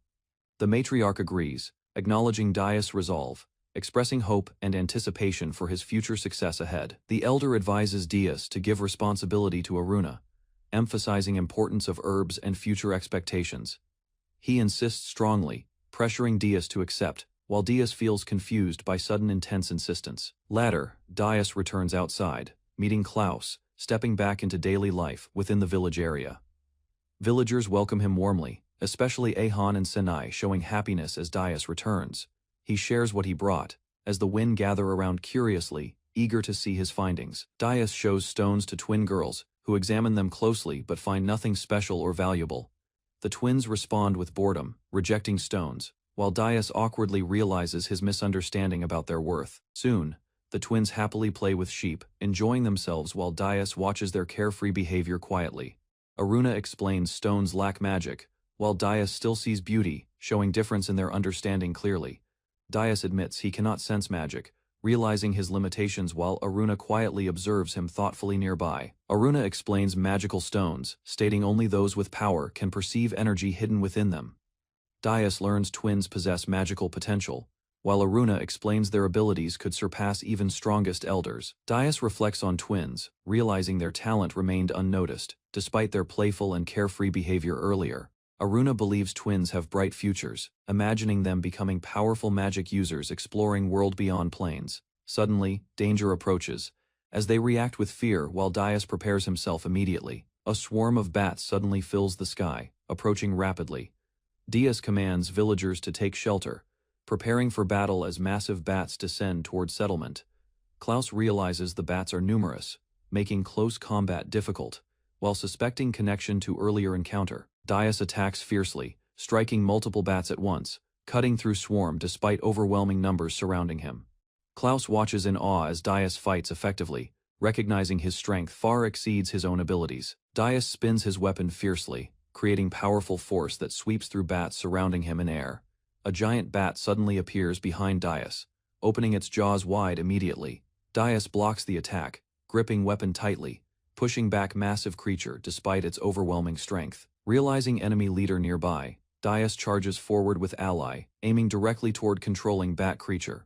With decisive strike, Dias slashes through enemies, clearing path as remaining bats scatter away quickly. Klaus shouts loudly, using magic through voice, stunning bats mid-air while Dias continues fighting fiercely. Amplified voice spreads widely, disorienting swarm, as villagers watch while bats lose coordination rapidly. Dias exploits opening, striking leader directly, defeating it with powerful blow as Aruna supports him. After battle, villagers gather, relieved, discussing monsters, while acknowledging Dias' strength and Aruna, unexpected assistance. Dias recovers, hearing ringing ears, while thanking Aruna, realizing importance of her abilities in battle. After battle, Aruna approaches Dias quietly, blushing as she leans closer, expressing gratitude silently. They pause together briefly, both aware of moment, yet unsure how to respond to feelings. Aruna turns away shyly, while Dias, still affected, tries to understand her words. Meanwhile, Klaus lies unconscious nearby, exhausted from battle, as aftermath of fight settles across field. Dias grinds materials carefully, preparing fertilizer mixture by crushing stones into fine powder. He finishes mixing, satisfied, while remaining supplies and tools are placed carefully across the empty land. After days of effort, Dias completes preparation, planning to till soil and begin building farmland. The horned girl senses danger, warning Dias that something unfamiliar is approaching from the eastern direction. They move quickly across grass, alerted, as her perception ability reacts strongly to the incoming presence. Aruna detects approaching group, warning Dias that unknown beings travel alongside several people and many horses. They prepare cautiously, moving together as Aruna guides direction, while Dias remains alert and ready. Dias recognizes the group, identifying the old man as Camelots, a known servant traveling with caravan. Observing closely, they notice guards, supplies, and strange creatures accompanying travelers across the open plains. Dias examines the animals, learning they are white ghee, unfamiliar livestock brought along with caravan. Observes wagon carefully, Dias noticing unusual movement inside luggage, suggesting hidden presence traveling secretly within. They approach wagon, hearing sounds, as small creatures move around inside enclosed cargo space quietly. Inside, small rabbit-like beings discuss escaping desert, gathering food while avoiding detection from humans nearby. They argue over supplies, debating survival plans, while one insists sharing food despite others calling it unnecessary. A leader appears, revealing true destination westward, declaring serious intent while others react to situation. The small creatures discuss killing humans, believing defeating a dragon slayer will prove their strength. They calling humans liars, deciding that attacking them is the correct course of action. Encouraged by their leader, they agree to fight, planning to prove superiority over humans and dragon slayers. Outside, Camelot suddenly orders the wagon to stop, sensing something unusual happening within the cargo. The caravan halts, greeting Dias and Aruna, while hidden creatures recognize him as the dragon slayer. Hidden creatures panic, warning danger, while Dias approaches Camelots, intending to question him. A small creature jumps from wagon, drawing attention, as Dias and others notice unusual movement nearby. Many creatures rush out, attacking Dias together, believing they can defeat the dragon slayer collectively. Aruna swiftly intervenes, striking the attackers mid-air, stopping their assault before they can harm Dias. After clash, Aruna criticizes Dias, while he hesitates, unsure how to handle these strange small creatures. The small creatures protest angrily, rejecting ownership, resist being treated as property. Dias steps forward, protectively, defending Aruna firmly, warning he will not tolerate insults directed at her. He orders others to restrain the creatures, demanding control over situation while confusion spreads among travelers. Kamalats's group apologizes quickly, bowing deeply, while others react nervously to sudden conflict and misunderstanding. Dias calms situation, refusing apologies, while Kamalats expresses regret for causing trouble. Dias learns the creatures are considered his subjects, while Kamalats explains their situation within the fiefdom. Kamalats explains they are Jujin, beings capable of speech, classified equal to Ajin despite appearances. Dias reflects, realizing these creatures are people, challenging beliefs he once held about intelligence and speech. Kamalats describes their homeland in distant desert regions, explaining their origins beyond the kingdom's borders. The creatures revealing distrust toward humans, while Dias suspects danger still exists there. Eldon previously protected the desert citizens, treating them kindly despite criticism and opposition from others. Kamalats explains tensions remain, warning that those creatures may retaliate strongly if encountered again nearby. Dias responds calmly, accepting apology, showing understanding while maintaining authority over situation within his territory. He advises caution, stating future incidents may force harsher actions, leaving responsibility of judgment to them. Kamalats expresses gratitude, acknowledging Dias' fairness, while Aruna stands beside him. Agard explains tracking by scent failed, while Kamalats and others continue surveying the surrounding area. Dias learns strong smells and spices interfere, making it difficult to locate the small creatures nearby. The search ends without results, and captured creatures are sent back safely under Eldon's protection. Kamalats apologizes again, presenting letter and mentioning farming tools prepared to support Dias' new responsibilities. Dias reads letter, learning supplies provided, ensuring he has necessary tools to begin developing land. The letter explains future trade, offering wagons, horses, and spices to support cooperation between both lands. Dias reads Eldon's message, understanding goodwill and friendship behind the generous support and continued connection. Kamalats explains gifts include livestock and materials, ensuring Dias can build necessary structures for development. He suggests leaving construction to them, while encouraging Dias to travel using wagons for experience. Aruna noting horses' speed, while Dias considers learning to manage them for future use. Dias points out horses, confirming their arrival, while Aruna reacts with surprise at sudden unexpected development. Aruna excitedly hugs horse, overwhelmed by receiving animals she had long admired deeply. Dias explains horses' importance, describing their value for travel, combat, and overall mobility across wide lands. He reflects on Aruna's past, realizing her family lacked horses, despite their strong cultural importance. Aruna expresses gratitude happily, deciding to manage horses herself, while others accept her enthusiasm calmly. Aruna tightly hugs Dias, overwhelmed with joy, while he struggles under her unexpected embrace. Meanwhile, a small creature hides among supplies, relieved as silence suggests the search has ended. It attempts escape, but is discovered, panicking while Dias suffered from Aruna's embrace. The twin happily share black tea leaves, planning to brew tea together within their village. One girl remembers her parents fondly, holding a necklace while expressing love for black tea. The village layout is shown, revealing simple homes, wells, and structures built under Dias' leadership. Dias learns to guide a plow animal, instructed carefully while preparing to work the land. He struggles but continues plowing fields, gradually learning farming tasks alongside villagers in his domain. Dias learns about plow, understanding its ability to cultivate land efficiently without clearing grass beforehand. Livestock graze nearby while fresh soil lines form, showing early progress in preparing farmland areas. Granny Chilchi advises letting soil rest, planning seed planting later, while observing divided field sections carefully. Villagers experiment with soil improvement, mixing ash, water, and fertilizer to test better cultivation methods. Granny Chilchi suggests building reservoir, as Dias realizes future water supply may become a serious concern. Dias considers water supply carefully, realizing wells and river cannot support farming. He discusses plans with Granny Chilchi, agreeing that building reservoir will secure water for fields. The twin girls approach happily, asking Dias about progress while holding hands and seeking updates.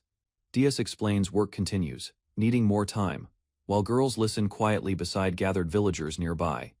Later, the twins call him home, mentioning food ready, as Dias reflects quietly on village life. Dias works with livestock, guiding them calmly across grasslands while continuing daily farming efforts steadily.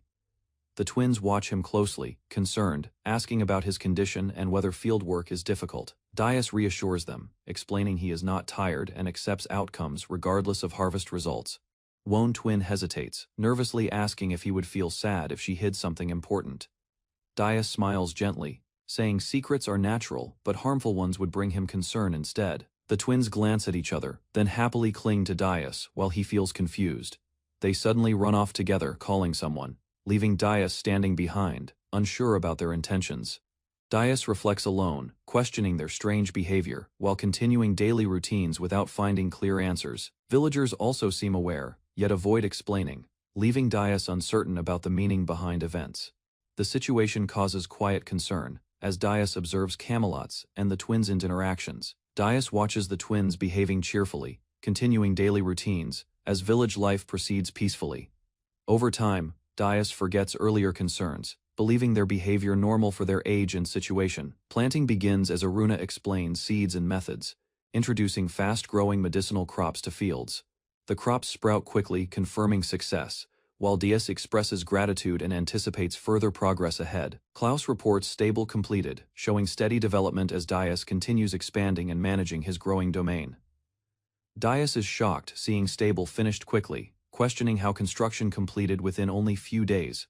Horses rest inside new stable, showing structure is fully functional despite incredibly fast building process. He learns materials were pre-made, allowing easy assembly and flexible construction suited for livestock needs.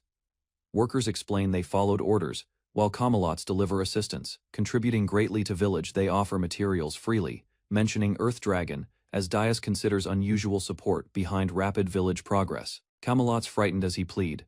The large dragon materials become part of exchange. He accepts goods after discussion, considering their usefulness, while twins suspect his intentions but remain uncertain. Next day, villagers thank Dias, preparing departure, while twins express gratitude and acknowledge care they received. The twin girls cry together, overwhelmed with emotion, struggling to accept leaving those who cared for them. Time passes. Twins recall meeting Camelots, growing closer, yet now face sadness as separation becomes inevitable.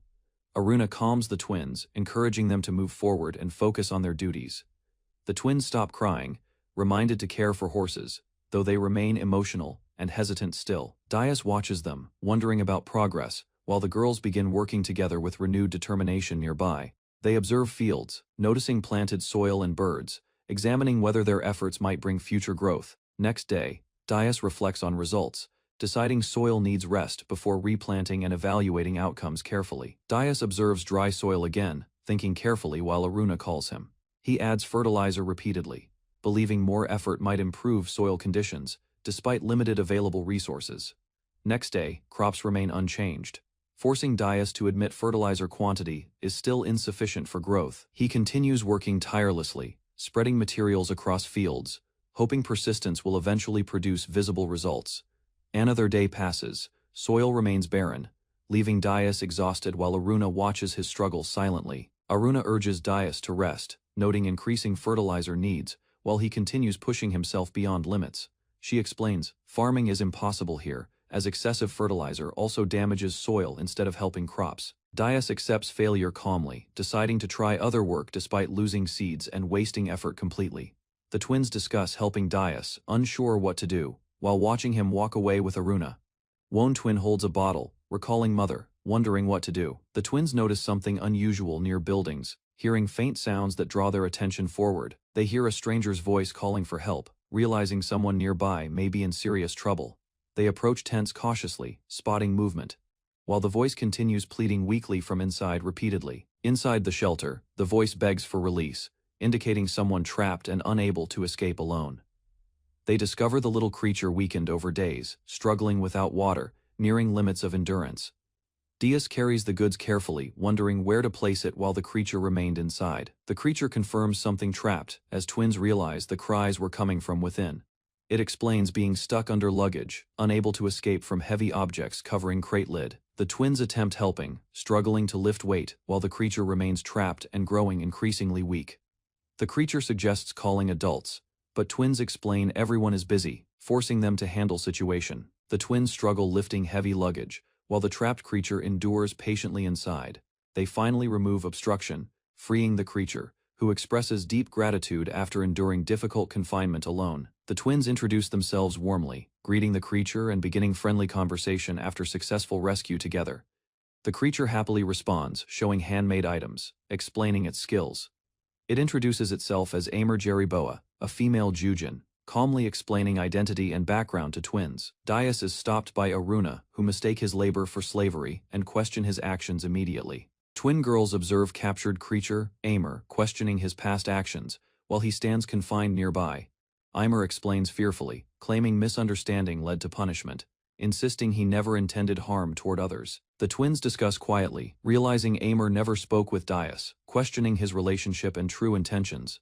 They warn Aimer to keep secrets, asking for advice, while hiding situation from Dias and others. Later, Aruna scolds two men, demanding responsibility while they kneel before her authority. The twin discuss secretly, deciding they cannot involve villagers or let Dias discover. They worry about Dias overworking, noticing his condition worsening while feeling unable to intervene directly themselves.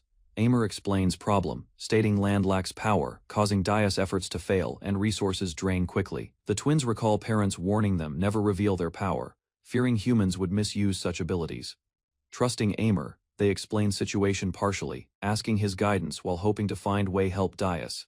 Aimer confirming the twins belong to forest people, trying to organize understanding of situation. The twins explain proudly that forest people live in forests and exist to protect them.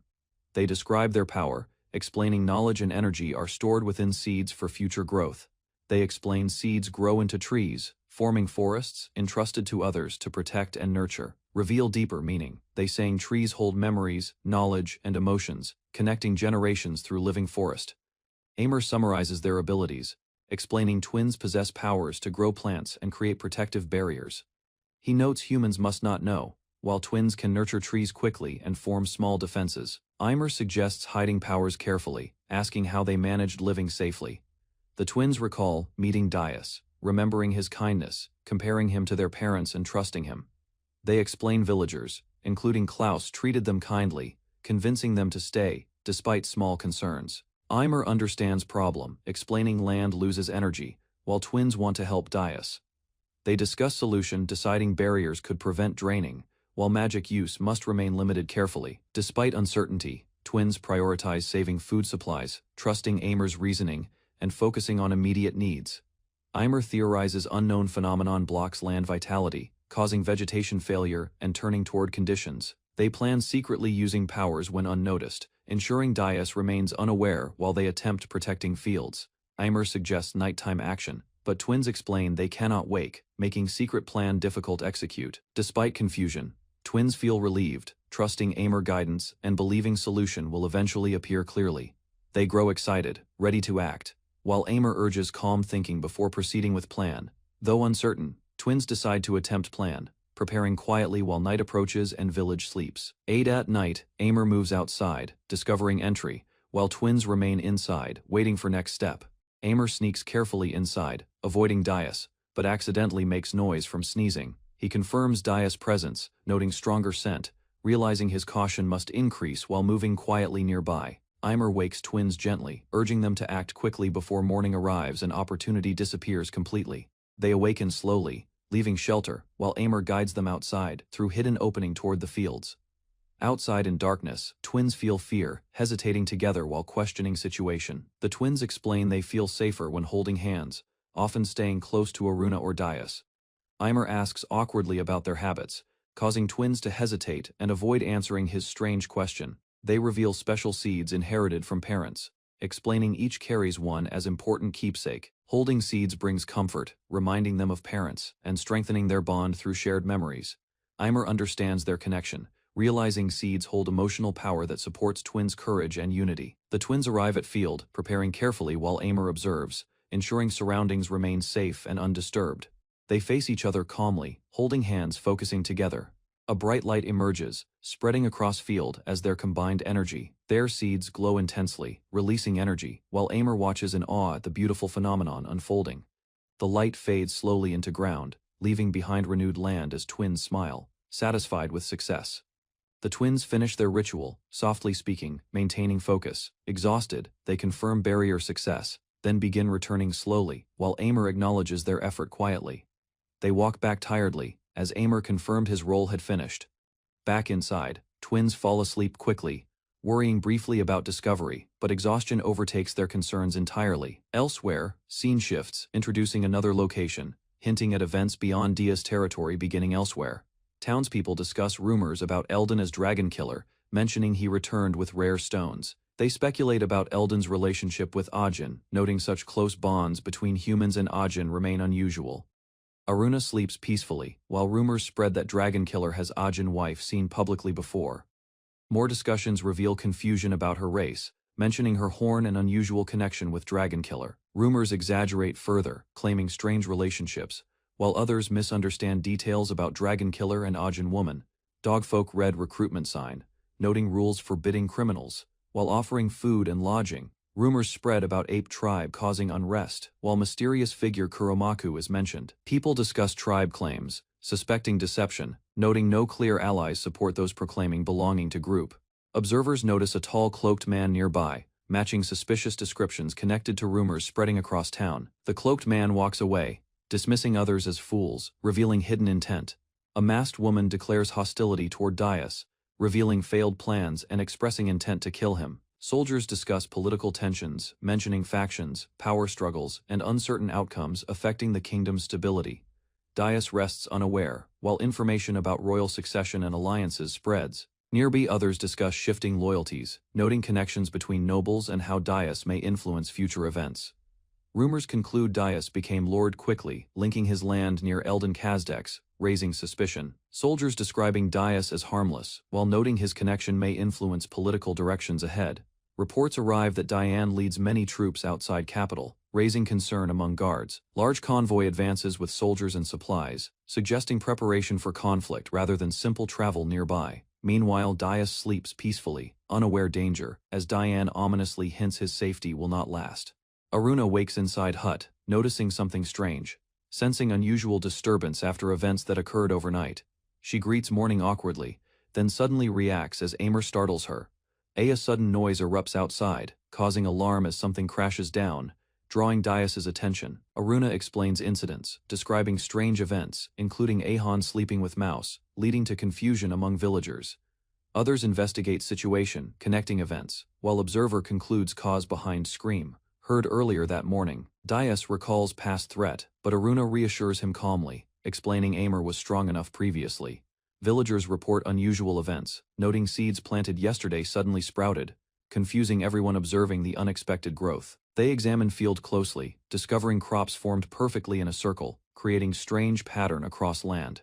Dias compares fields, realizing soil differences caused changes, though circular growth pattern still remains unexplained. Observing birds nearby, Dias understands their behavior, concluding they are targeting freshly grown crops intentionally. Dias consider the situation relatively minor overall, as Sinai and Ahan scatter stored items.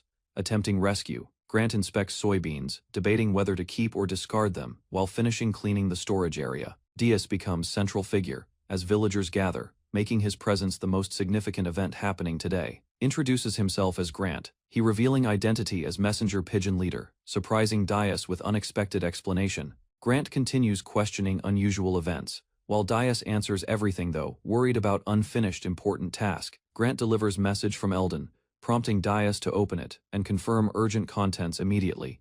Dias reads letters, learning about capital unrest, apologies, and warnings regarding suspicious individuals within Black Belt. Another letter mentions small dog folk seeking protection, asking Dias to consider accepting them carefully. Confused, Dias asks Grant about small dog folk, recalling only encountering larger individuals. Grant explains dog folk types, clarifying Dias previously met large ones, while smaller variants also exist. Throw differences between large and small dog folk describing their traits, weaknesses, and living habits. Dias considers their situation, deciding to provide care and resources, believing it will help them settle. He asks Grant to inform others while gaining approval from villagers to accept incoming dog folk. Villagers agree happily, accepting soybeans and preparing space, showing willingness to support new arrivals together. Dias concludes, bringing them increases population and strength, believing it will make the land livelier. Dias consults village elders about soil, receiving agreement, confirming no opposition toward his ongoing plans. Aruna confronts the twins about mouse incident, expressing concern, while Dias observes. Dias joins group, bringing positive mood, while villagers react excitedly to news about incoming dog folk. Aruna questions Dias again, discussing girls' behavior, while he reflects calmly on their actions and intentions. Dias concludes without suspicion, believing they hide reasons, trusting them despite unclear circumstances. Aruna accepts Dias' decision, suggesting they wait, while trusting his judgment regarding the uncertain situation. Meanwhile, Amor struggles nearby, appearing weakened, drawing attention as others notice her unusual condition. Dias observes Amor closely, recalling her strong nature, noting differences compared to others around her. He approaches gently, questioning her presence. While Amor reacts nervously, unsure how to respond properly, Grant prepares to explain further, indicating situation is complex. While Dias listens carefully for details ahead, Grant departs with Dias' letter. While Dias writes about Amor and dogfolk matters carefully, Dias explains Amor's situation, stating she wishes to remain in Iluk village with everyone nearby. Amor declares her wish clearly, expressing desire to live within village alongside her family members. Grant comments on her determination, noting her interest in others and decision to remain here. Amor pleads to stay, promising effort. While Dias acknowledges her usefulness and strong will, Dias introduces Amor to villagers, receiving approval from most, while Aruna reacts negatively toward newcomer. Aruna questions allowing Amor stay, but agrees conditionally, insisting proper hygiene and separation from others. Amor becomes resident, welcomed by twins, while Dias and Aruna observe integration into village life. Latter Dias notices missing packages, realizing supplies have disappeared without explanation inside storage area. Investigating further, Dias discovers hidden wine barrel missing, suspecting theft among goods stored within wagon. Villagers call Dias urgently, hearing cheerful voices nearby, assuming a celebration happening. They arrive at tent, noticing activity inside, suggesting preparations underway settlement. Aruna cooks diligently, stirring large pot, focused on preparing food for everyone gathered in village. The twins help by adding ingredients, while others assist, showing cooperation and growing harmony among residents. Outside, sheep rest nearby, as villagers organize supplies, indicating peaceful development and increasing stability within settlement. Dias observes villagers using sugar, realizing they prepare unfamiliar food, while Amor curiously interacts nearby.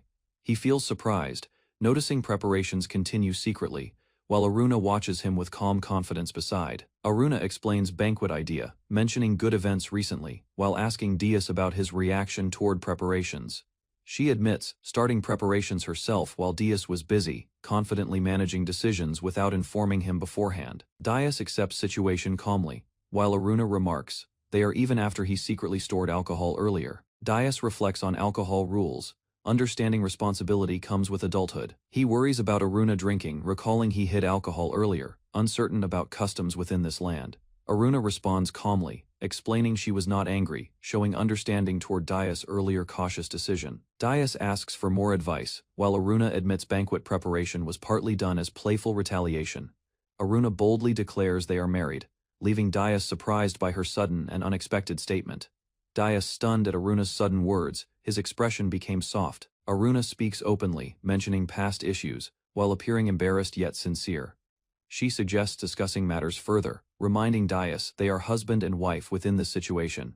Dias apologizes and agrees, deciding they will handle matters together, including alcohol and responsibilities ahead. Aruna laughs playfully, dismissing concerns, while teasing Dias about his views on alcohol and health. She claiming alcohol helps health, while Dias listens with growing disbelief and concern. Dias reacts strongly, shouting in shock, insisting giving alcohol to babies would certainly cause death.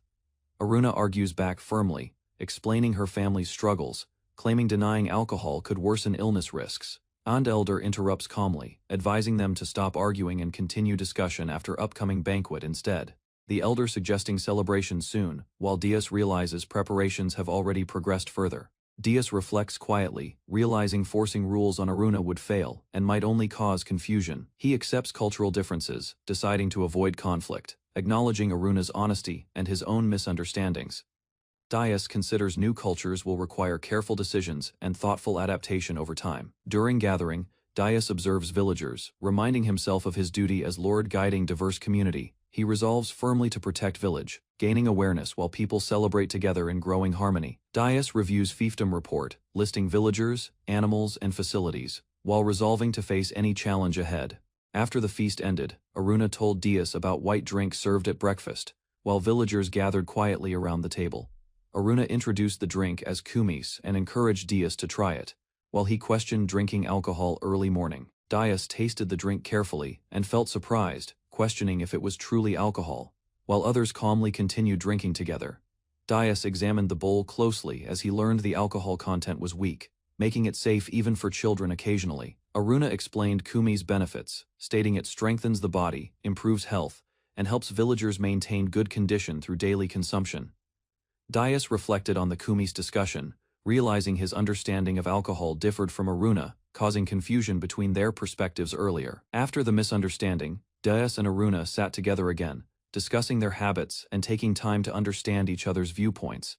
As time passed, Dias worked with villagers in the fields, and his interactions gradually increased, spreading a positive atmosphere. He received harvested goods from villagers, while the twin girls proudly showed their collection, expressing joy from their shared work. Gently patted the twin girls' heads, he showing appreciation as they smiled happily, feeling recognized and encouraged within the growing village. The twin girls asked Dias for their own field, and he listened carefully, considering their request while standing before them. Dias agreed to help them build a smaller field near the plaza, ensuring safety, then ended the day's work calmly. Later, Granny Celia approached Dias privately, asking to talk, and he listened as she prepared to share her concerns. That night, villagers gathered inside the meeting hall, forming a circle as they prepared to discuss Granny Celia's proposal together. She warned that growth would bring disagreements, urging Dias to prepare for conflict, while he reflected seriously on leadership. Granny Celia explained choosing representatives to speak for groups, reducing burden on Dias while ensuring responsible individuals share collective opinions. Dias accepted the system, agreeing to lead while listening to representatives, establishing a structured way to manage decisions within village meetings. Specific representatives were chosen, including Klaus, Aruna, and Granny Maja, each responsible for expressing opinions from their respective groups clearly. The meeting continued as rules were set for future representatives, and discussions lasted late until everyone agreed on decisions. The next morning, Dias rested inside the tent until someone woke him, informing him that an unexpected visitor had arrived early. Aruna informed Dias about approaching figures near the village, and they moved quickly to investigate. They spotted a group running fast, including smaller figures and one large shape, realizing it might be dogfolk being chased. A massive snake appeared behind the fleeing group, terrifying the dogfolk as they ran desperately, while Aruna and Dias watched. Aruna recognized the creature as a dangerous monster and warned Dias. While he realized the situation was worse than expected, Dias prepared to act but noticed he lacked his bow as the giant snake closed in on the fleeing dogfolk. The giant snake attacked the fleeing dogfolk, devouring one victim, while others panicked, but Dias rushed forward. Dias, ignoring warnings, as Aruna shouted for him to stop, while the snake prepared another attack. The snake lunged at Dias, but he dodged and struck its head, grabbing it firmly despite the creature's violent resistance. Dias endured the struggle, tightening his grip around the snake, forcing it down while it hissed and attempted to bite him. With great strength, Dias overpowered the monster, slamming it down and crushing its head, finally stopping its attack completely. After defeating the snake, Dias stood exhausted, while Aruna scolded him for fighting unarmed, reminding him the situation was dangerous. The rescued dogfolk approached, relieved and grateful, thanking Dias for saving them, while he calmly checked if everyone survived. Aruna introduced Dias as the Lord, and the survivors expressed gratitude, explaining the snake attacked them suddenly during travel nearby. A woman named Canis explained they led 3 small clans seeking to emigrate, guiding them safely toward Dias's territory. Canis described the clans, including strong mastiff types and disciplined groups, explaining their traits while Dias observed the gathered newcomers carefully. Dias observed another clan, described as curious and active, while learning their name and traits as part of understanding newcomers. Canis explained clan names were important, while Dias realized all members passed tests, confirming their honesty and strength overall. She added that small-sized members preferred working constantly, warning Dias they would become stressed without proper tasks assigned regularly. Dias considered their abilities and suggested roles, including soldiers and labor tasks, while observing their reactions and planning suitable responsibilities. He allowed them freedom to choose work, promising support for any roles they preferred, ensuring fair integration into village life. The dog folk reacted with excitement after hearing Dias's plans, gathering around him energetically while he tried calming them down. Dias noticed their attentive behavior, realizing they listened carefully to his words, while Aruna observed the situation with slight surprise. Dias formally introduced himself as the feudal lord, speaking respectfully, which surprised others since he treated the dog folk equally. The dog folk leaders stepped forward, presenting themselves confidently, while their group stood behind them, showing discipline and unity, clearly. Murph, the mastiff leader, introduced himself proudly, promising loyalty, while Dias welcomed him openly, encouraging honest communication. Cedrio, the Basenji leader, introduced himself and requested work immediately, while Dias welcomed him and directed assistance toward village members. The dog folk reacted energetically around Dias, showing excitement and loyalty, while he tried calming them as they gathered closely. Another leader introduced himself as Reinhardt and offered to care for animals, expressing eagerness to take responsibility for livestock. Dias assigned animal care duties, while Aruna introduced herself politely, and the leaders accepted roles, showing cooperation and willingness together. The dog folk admired Aruna quietly, while Dias noticed her expression, and the atmosphere became calmer as mutual understanding improved. Dias reviewed clan numbers, learning their populations, while deciding to introduce members gradually due to the growing number of newcomers. Canis questioned assigning small dog folk as soldiers, but Dias considered their abilities, thinking carefully about roles and responsibilities. Dias walked through the village, observing daily work and patrols, while noticing someone unfamiliar approaching within the settlement area. He introduced Klaus to Canis, explaining his role as soldier, while both greeted each other and began forming mutual understanding. As their eyes met, Klaus stunned with watery eyes as he stared at Canis. Canis looked at Klaus with admiration, her expression softening as she focused on him, while emotions she did not understand began growing. At that moment, Klaus stood before her, and a quiet connection formed, starting a small personal story separate from the village. Dias remained confused about the situation, while Aruna quickly understood, realizing this moment marked the beginning of a new relationship. The elderly women discussed daily tasks with the dog folk, while others escorted children to gather stones from nearby meadows. Special stones were explained, each affecting growth differently, including root and fertility stones, which improved crops when combined properly. 10 days passed since the dog folk arrived, and they worked together, drawing water while Dias observed their steady progress. The villagers began cultivating fields using learned methods, while children copied adults, showing interest in work and developing useful habits. Although Canis felt concerned, the dog folk adapted quickly, proving skilled when given proper tools, contributing effectively to village development. Klaus began training the dog folk, organizing them into groups, while confidently challenging them to attack together during practice. The dog folk rushed forward at high speed, working together as they attempted to overwhelm Klaus during the intense training session.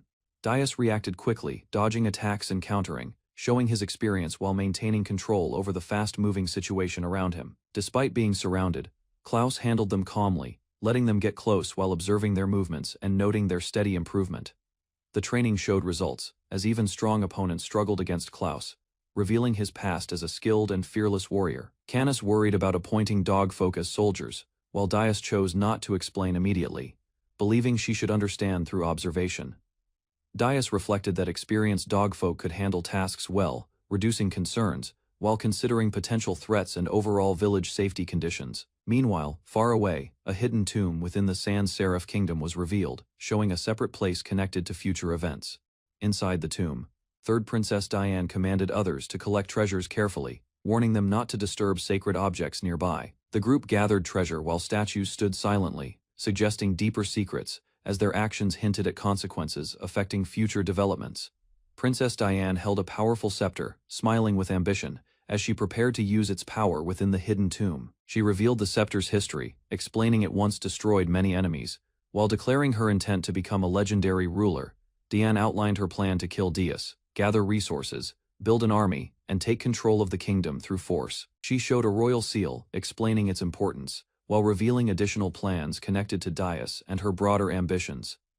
Diane became furious, blaming Dias for acting without permission, and demanded absolute cooperation as her anger and intentions intensified dangerously. Princess Diane accused Dias of crimes, believing false reports, while declaring she would deliver justice by taking revenge personally. Another observer decided to report the situation, criticizing powerful individuals, while watching events unfold from a distance with concern. A separate figure, plotted secretly, planning to use Diane's actions as an opportunity to gain power and prove personal superiority.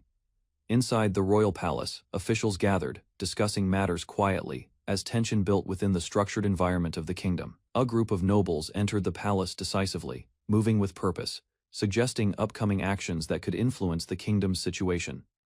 First, Prince Richard received a report that an infiltrator from Diane's group had returned, bringing important information about her actions. Richard chose not to intervene immediately, noting Diane had raided the tomb, while considering risks and potential encounters with Dias. He warned others that approaching Dias was dangerous, believing Diane would likely be defeated if she confronted him directly. Dias was described with conflicting reputations, seen as both hero and ruthless figure, depending on perspectives shaped by different experiences. Flashbacks showed wartime orders, where soldiers were commanded to eliminate enemies, explaining how Dias gained his harsh reputation during battles. During the war, Dias served in the army, yet he avoided killing enemies directly, even while participating in battles regularly. Even when leading volunteers separately, Dias prevented massacres and looting, protecting civilians, which confused others who expected different behavior. Dias gained a reputation as kind and righteous, though rumors labeled him unfairly, creating misunderstandings about his true actions during war. Stories spread about border incidents, where troublemakers acted nearby, and Dias happened to encounter situations involving civilians and disorder. What others dismissed as minor wartime matters involved suffering civilians, and Dias witnessed these events, shaping his decisions and reputation later. Dias confronted a noble abusing a woman, questioning his actions, while the man justified himself with reasoning of her beauty. Heard that, Dias struck the noble without hesitation, stopping the situation immediately, showing his intolerance toward injustice and protecting the victim. Because of this action, Dias was arrested and imprisoned, accused of raising his hand against nobility and facing trial. During questioning, Dias declared nobles must protect people, and those who harm others cannot be considered true nobles at all. His words gained support, ending the case without punishment, though Prince Richard later warned that Dias rejected noble authority entirely. Some nobles questioned Dias's past actions, suggesting control over Diane, while Prince Richard doubted he would oppose royalty directly. The meeting ended with nobles deciding to avoid involvement with Dias, leaving Richard reflecting quietly on the situation alone. Others discussed Dias, wondering why he was sent to the frontier, while recalling that the king seemed to trust him. Richard clarified Dias was not banished but entrusted with defending the border, showing the king's confidence in his abilities. He explained, Dias was trusted deeply because he corrected his mistakes, proving reliability and earning the king's continued confidence. Richard explained Dias supported the kingdom for years, preventing disasters, earning trust, and becoming someone the king relied on deeply. He revealed Dias was sent to the frontier without support, possibly due to schemes, though evidence remained unclear at that time. Others questioned who Dias harmed, suspecting hidden reasons, while Richard listened as curiosity about the truth continued growing. A mysterious woman began speaking, drawing attention, as those present focused on her. Sensing she held important information, she began telling a story about a reckless boy in war, setting up a past event connected to Dias and his history. During the battle, Dias saved the reckless boy, stepping into danger and driving away attackers. Afterward, Dias struck the boy to stop his behavior, scolding him harshly for acting recklessly and endangering himself during war. The boy later reflected on this moment, realizing Dias was the only one who disciplined him, leading to personal growth afterward. Because of Dias's influence, the boy matured into a sincere person, learning fairness and responsibility without judging others by status. Now, he concluded that despite past misunderstandings, Dias improved people and the country, and removing corrupt leaders was necessary soon. Richard prepared to act against Diane, requesting assistance and funding, planning carefully while involving trusted allies to handle the situation. He ordered Diane's capture before she reached Dias, offering payment and emphasizing urgency to prevent further complications from her actions. Richard gave instructions regarding Dias, suggesting a message be delivered, while considering outcomes related to the dangerous Meadow situation. Meanwhile, Dias continued daily life peacefully, sharing meals with others, unaware of the political actions being prepared against nearby threats. Elsewhere, Diane reacted angrily, feeling abandoned and unrecognized, as her frustration grew stronger, pushing her further toward reckless decisions ahead. Diane revealed her involvement, smiling confidently while recalling past actions, confirming her identity as events connected to her plans became clear. Holding the powerful scepter, Diane declared her intention to rule the country, strengthening her resolve and preparing to act decisively soon. Back in the village, Dias continued eating calmly, hiding concern, while others joked around him, unaware of the approaching danger. During training, Klaus accidentally struck a dogfolk, causing chaos. While others rushed to help and Dias moved quickly, Canis reacted emotionally toward Klaus, showing strong feelings, while he remained confused, not fully understanding her sudden reaction and closeness. Canis reflected on their differences, thinking about her position and Klaus being human, creating conflict within her feelings and responsibilities. Despite her doubts, both stood facing each other under the sky, showing unresolved emotions while their connection continued to develop quietly. Meanwhile, Dias focused on village work, directing tasks with Cedrio, ensuring progress continued as daily life moved forward steadily. The reservoir was completed after days of effort, storing water successfully. While the dog folk celebrated the achievement, Dias confirmed the reservoir was finished before summer heat, appreciating the dog folk's help while planning next steps. Dias observed crops and fruit growth, realizing water storage was necessary. While considering how to maintain stable farming conditions ahead, Dias interacted with his horse Bayers, acknowledging his role while deciding to observe the finished reservoir and take a short break. Aruna encouraged Dias to ride, and he accepted Bayers, beginning to practice while others showed skill with horses nearby together. Dias observed Bayers closely, noting the horse's intelligence and ability to understand simple language. Later, they walked together, as Dias realizing the horse matched his riding skill while accepting its playful nature and becoming more comfortable. Nearby, villagers and animals rested peacefully, including the twin girls, while Dias returned with Bayers and observed the calm scene. The twin girls slept while calling for their parents, as Dias watched quietly, holding Bayers, feeling the peaceful atmosphere around him. Bayers lay down near the resting group, and Dias gently responded, understanding the moment, while quietly appreciating the calm village life. Grant arrived quickly, interrupting Dias, as he noticed urgency and prepared himself to hear important incoming information immediately. Dias read the message carefully, learning it contained urgent news from Eldan, making him serious as he understood its importance. The message explained events from days earlier, where Princess Diane visited Eldan with soldiers, forcing a meeting. Diane revealed her goal to kill Dias and seize his land, while Eldan rejected her request despite hiding his concerns. Then Diane presented an official decree from the king, showing authority behind her actions, creating a serious threat toward Dias. Eldan examined the decree and realized its content was false, despite instructions demanding cooperation against Dias with resources. However, the official royal seal was present, making the document legally valid, creating confusion as truth and authority conflicted heavily. Eldan stalled for time, requesting discussion with vassals, while reluctantly accepting the document and continuing talks with Princess Diane carefully. Afterward, Eldan grew frustrated, rejecting cooperation with Diane, while ordering his followers to handle the situation by any means necessary. A trusted companion advised Eldan to think carefully, reminding him of his bond with Dias, while he struggled with his decision. Eldan reflected on Dias's achievements, realizing his friend improved the land greatly, making it beneficial for neighboring territories as well.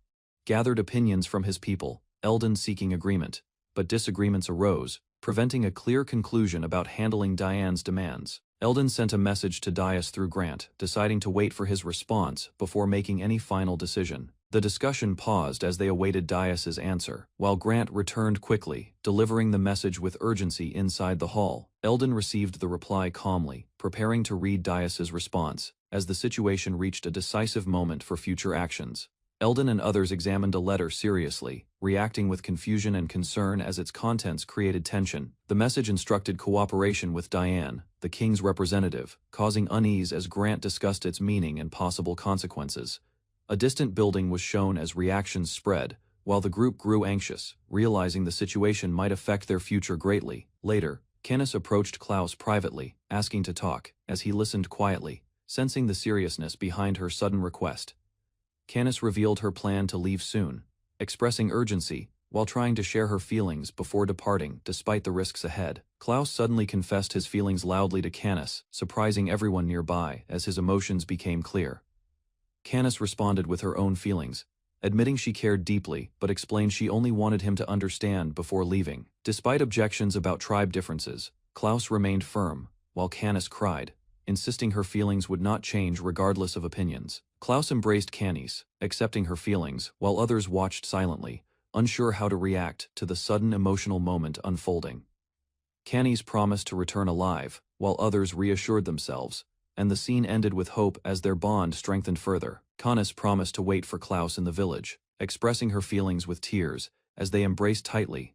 Their emotional moment drew attention, confusing others nearby, as the situation unfolded openly with many watching their unexpected interaction together. Time passed as Fields remained calm, while Klaus and others prepared themselves, sensing that a serious situation was approaching soon. Klaus confirmed the coming conflict, and Dias acknowledged it calmly, both understanding that war was unavoidable given the current circumstances. Days later, armed forces led by Diane approached, and Dias observed their numbers, realizing the long-expected confrontation had finally arrived. Murph prepared for battle with heavy equipment, stating his team would oppose enemies alongside Klaus, showing readiness despite the coming danger. Dias observed the enemy forces, noting their large numbers under Eldon, confirming the scale of opposition matched the earlier warning. Murph's Mastiff unit gathered, while Aimer joined as support, forming a small but determined group prepared to face stronger enemies. Dias reviewed their equipment and strength, realizing their limited forces relied on coordination, communication, and specialized gear for survival. He considered reinforcements from Aruna's tribe, understanding the enemy's advantage, while preparing strategies carefully before the battle began. Dias assigned Aruna to hide villagers using magic, while acknowledging others must protect their own homes.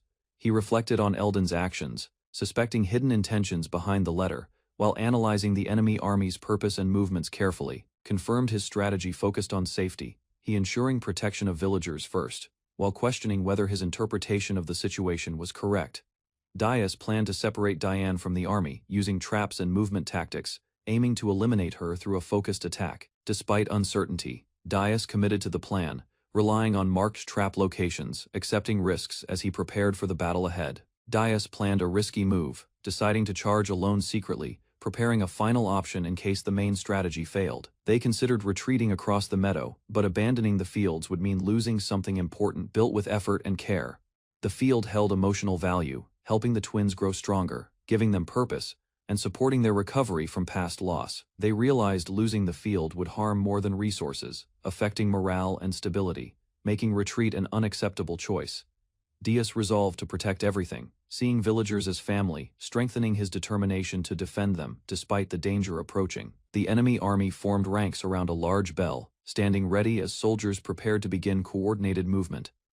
Dias recognized the battle bell's function, realizing it signaled commands, and understood its sound could influence the enemy army's actions. As the bell rang repeatedly, soldiers prepared to advance, while Dias confirmed the sound controlled their movements. Dias reacted immediately, warning others, while analyzing the situation quickly, understanding that rushing forward blindly would lead to failure. The enemy cavalry began moving, while Dias ordered caution, ensuring his side stayed alert and avoided revealing their strategy too early. The alarm bell rang loudly, and soldiers rushed forward as Dias prepared everyone for an incoming attack approaching the village. Enemy forces appeared in large numbers, greatly outnumbering Dias's small group, showing a clear difference in strength between both sides. Dias stood ready with his weapon, focusing intensely, preparing himself mentally for battle, despite the overwhelming number of enemies ahead. The armored soldiers advanced together in formation, moving quickly with weapons drawn, while tension rose as the confrontation became unavoidable. Suddenly, the advancing army stopped, confusing Dias and his allies, as both sides paused unexpectedly before the battle could begin. Dias observed enemy movements carefully, noticing their wings stayed still while the center advanced, making the situation confusing and unpredictable. He struggled to understand the enemy's strategy, questioning their actions, while suspecting it might not be a proper battle formation at all. Meanwhile, Eldon calmly sat behind his army, drinking tea, showing no urgency, while his soldiers waited silently for further orders. His soldier questioned the strange orders, asking about the plan, while confusion spread among troops who expected a direct attack. Eldon casually replied he was drinking tea, ignoring the situation, leaving his soldiers confused as the battlefield tension continued rising. Eldon calmly declared tea time important, insisting he would not miss it, even during battle, following his father's teaching strictly. His soldier questioned the reckless plan, but Eldon dismissed concerns, saying two enemies were not worth moving the entire army. Eldon continued drinking tea, stating he would only act after finishing, while calmly suggesting others request help if needed. The soldier grew frustrated and demanded action, but Eldon casually asked for time, even requesting another cup before responding properly. Meanwhile, the captain complained about the strange situation, observing the battlefield confusion while questioning why he accepted such a job. The mercenary leader decided to withdraw, realizing attacking Dias would cause unnecessary losses, despite pressure and the ongoing situation. He explained that harming Dias would make many enemies, while his soldiers questioned the decision, unsure. The leader justified his choice, stating it was right morally and strategically, while his soldiers slowly accepted his reasoning and concerns. He dismissed his men, paying them and ending their involvement, while one soldier questioned the sudden decision and strange situation unfolding. Soon, the enemy forces began withdrawing entirely, leaving Dias's side confused as the battle ended unexpectedly without any major conflict. Dias observed the retreating soldiers and judged their condition, noting their low morale while considering whether they would withdraw completely.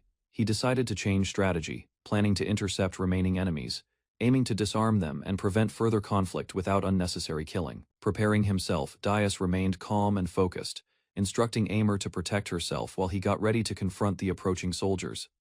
Dias stepped forward alone, facing the remaining enemies directly, creating pressure as both sides prepared for a possible confrontation again. Aruna and the others watched from behind, trusting Dias's decision, ready to support him while waiting to see how the situation resolved. Aruna stepped forward confidently with the village women and dogfolk, declaring their support. Granny Maya examined a mysterious pattern, thinking carefully, while observing its meaning and considering the results of her fortune reading. Inside the tent, others discussed the results, expressing relief while still curious about certain unclear aspects of the situation ahead. Villagers gathered around Granny Maya, asking about the outcome, waiting patiently as she prepared to explain her findings clearly. Granny Maya reassured everyone, stating there was no danger, bringing relief to the villagers as they relaxed after hearing her words. Eldon and Camelots observed the battlefield through lenses, analyzing Dias's side, discussing the fighting style and identifying the dogfolk. Klaus fought skillfully, protecting Dias and controlling enemy movement, while observers noted his strength, stamina, and tactical awareness during combat. The enemy realized they underestimated the smaller fighters, acknowledging their effectiveness, while frustration grew as their expectations failed during battle. Klaus continued fighting while recalling his promise to return alive, staying focused despite danger. As enemies surrounded him from multiple sides, reacted quickly to danger. Klaus striking an enemy while warning about a nearby snake, maintaining awareness and protecting himself during the fight. Dias warned Klaus about a nearby snake during battle, while both stayed alert, as Diane felt annoyed, despite the situation. Diane shouted loudly, claiming authority, but her orders confused soldiers, and her supposed power failed to influence the situation. She attempted to act in battle, but suddenly lost control, dropping her weapon as the situation turned against her unexpectedly. An attack struck her suddenly, sending her falling, while she reacted in shock, unable to understand what had just happened. Aruna approached and restrained Diane, while dogfolk watched cautiously, unsure how to react to the captured enemy leader. Aruna gave orders calmly, deciding to send Diane away, while instructing others to retrieve her belongings immediately. She assigned tasks carefully, ensuring safety, while warning about magic limits and telling others to stay away from danger during action. Aruna entered the forest alone, determined to confront the enemy, planning to intimidate them and prevent further conflict through fear. She encountered Diane and prepared to attack, but hesitated briefly, thinking about the consequences of killing and choosing her actions carefully. Aruna drew her bow, recalling Dias's dislike for killing, and resolved to act, while still uncertain about her own feelings. Prepared to act in the forest, Aruna holding her weapon firmly, deciding to support Dias's intentions while staying determined. Suddenly, an enemy captured Diane from behind, restraining her, revealing they planned to secure her before she could interfere. The captor explained their mission calmly, believing their objective was successful, while Diane struggled against restraint and listened carefully. An arrow flew toward them suddenly, forcing the enemies to react quickly as they prepared to face an unexpected attacker nearby. Confused, the enemy questioned the sudden attack, realizing another force had intervened. While tension rose within the dark forest surroundings, the enemy realized Diane might still be pursued by Dias, growing uneasy as they reconsidered their situation and the risks involved. They quickly explained they were not enemies, claiming loyalty to Dias's ally, trying to stop the attack and avoid further conflict. To prove sincerity, they offered gold coins, explaining their mission, hoping Aruna would believe them and stop resisting immediately. They insisted their plan would benefit Dias, asking for trust, while attempting to justify their actions and calm the situation. Suddenly, another arrow struck, interrupting them, as tension returned and danger increased within the forest, leaving everyone on alert again. The enemies panicked and fled, abandoning their plans, while Diane left behind as the situation ended without further confrontation. Aruna considered their intentions, sensing no strong malice, while observing them leave and thinking about their connection to Dais. She decided to return, planning to inform others, while also thinking about preparing something for Dais after the battle ended. Aruna found Dais resting and chose to care for him, telling him to relax while she handled everything for his recovery. With confidence, Aruna took responsibility, reassuring Dais as she remained beside him, ensuring he could rest peacefully. A soldier surrendered before Dias, admitting defeat and begging for mercy, while Dias calmly explained the reasons behind his loss. The battlefield showed defeated enemies scattered around, as one collapsed from exhaustion, proving they were already weakened before confronting Dias. Dias stood firm as his forces celebrated victory, raising weapons proudly, while he remained composed and observed the outcome seriously. Reports confirmed the enemy lost morale, abandoning weapons and fighting spirit, as some retreated without continuing the battle further. Dias confirmed no casualties among his people, noting only minor injuries, ensuring everyone remained safe after successfully defending their territory. Dias reflected on the battle, admitting he failed to capture the enemy leader, as Aimer slipped from his hide. Aimer felt annoyed as a reckless soldier charging alone, ignoring strategy, while others questioned his actions and criticized his approach. Dias recalled that Soldier was considered a great tactician, yet he followed orders blindly, leading to unnecessary risk during battle. Aimer watched cautiously from the grass, reacting nervously as the situation continued developing after the conflict. Eldon arrived on horseback, declaring surrender and requesting negotiations, surprising Dias as he recognized the visitor, approaching confidently. Eldon explained their invasion violated laws, and with their leader missing, he proposed surrender and reconciliation with Dias immediately. Dias listened carefully, questioning Eldon's intentions, while someone suggested the surrender might be strategic rather than completely genuine or sincere. Eldon expressed gratitude and accepted reconciliation, stating they owed Dias greatly, showing willingness to comply with whatever decision was made. He revealed plans to meet the king, explaining reconciliation could serve as a bargaining advantage in future political negotiations. Dias considered Eldon's words carefully, realizing negotiations could be beneficial, though he remained uncertain about the true outcome ahead. Eldon explained the conflict resulted from the king's actions and Diane's situation, showing responsibility was shared and misunderstandings caused unnecessary fighting. Dias accepted Eldon's cooperation, and they discussed reparations, while Eldon showed gratitude and willingness to assist further if needed. Dias noticed Aimer nearby, observing quietly while others reacted, and the situation shifted as attention moved toward the small creature. Aruna approached, explaining she used medicinal herbs mixed with stimulants, suggesting the treatment was effective for improving conditions. They listened, as Aruna spoke, focusing on her explanation, while the discussion continued about the use of medicinal methods. Dias reacted to the discussion, feeling uncertain, while Eldon observed calmly, maintaining a composed expression during the ongoing conversation. Aimer and Klaus experienced effects from Aruna's mixture, showing warmth and energy, while reactions varied among those who consumed it. Aruna explained the medicine's purpose, revealing it was meant to energize people, while Dias reflected on her intentions thoughtfully. Eldon spoke about Diane and Richard, explaining past actions, while tensions remained regarding decisions made during previous events. Aruna mentioned Richard's support for Dias, while Eldon considered the information seriously, reflecting on relationships and their deeper implications. After negotiations ended, Dias and others returned home, handing prisoners to Eldon, and receiving compensation, while reflecting on unfinished thoughts. On the way back, Dias asked villagers to collect spoils, while observing cooperation between people and animals during the process. Aruna organized women into an association, meeting dog tribe housewives, forming cooperation that expanded beyond simple daily responsibilities. Dias questioned Aruna's actions, feeling uncertain, as he wondered if her efforts aligned with protecting the village as instructed.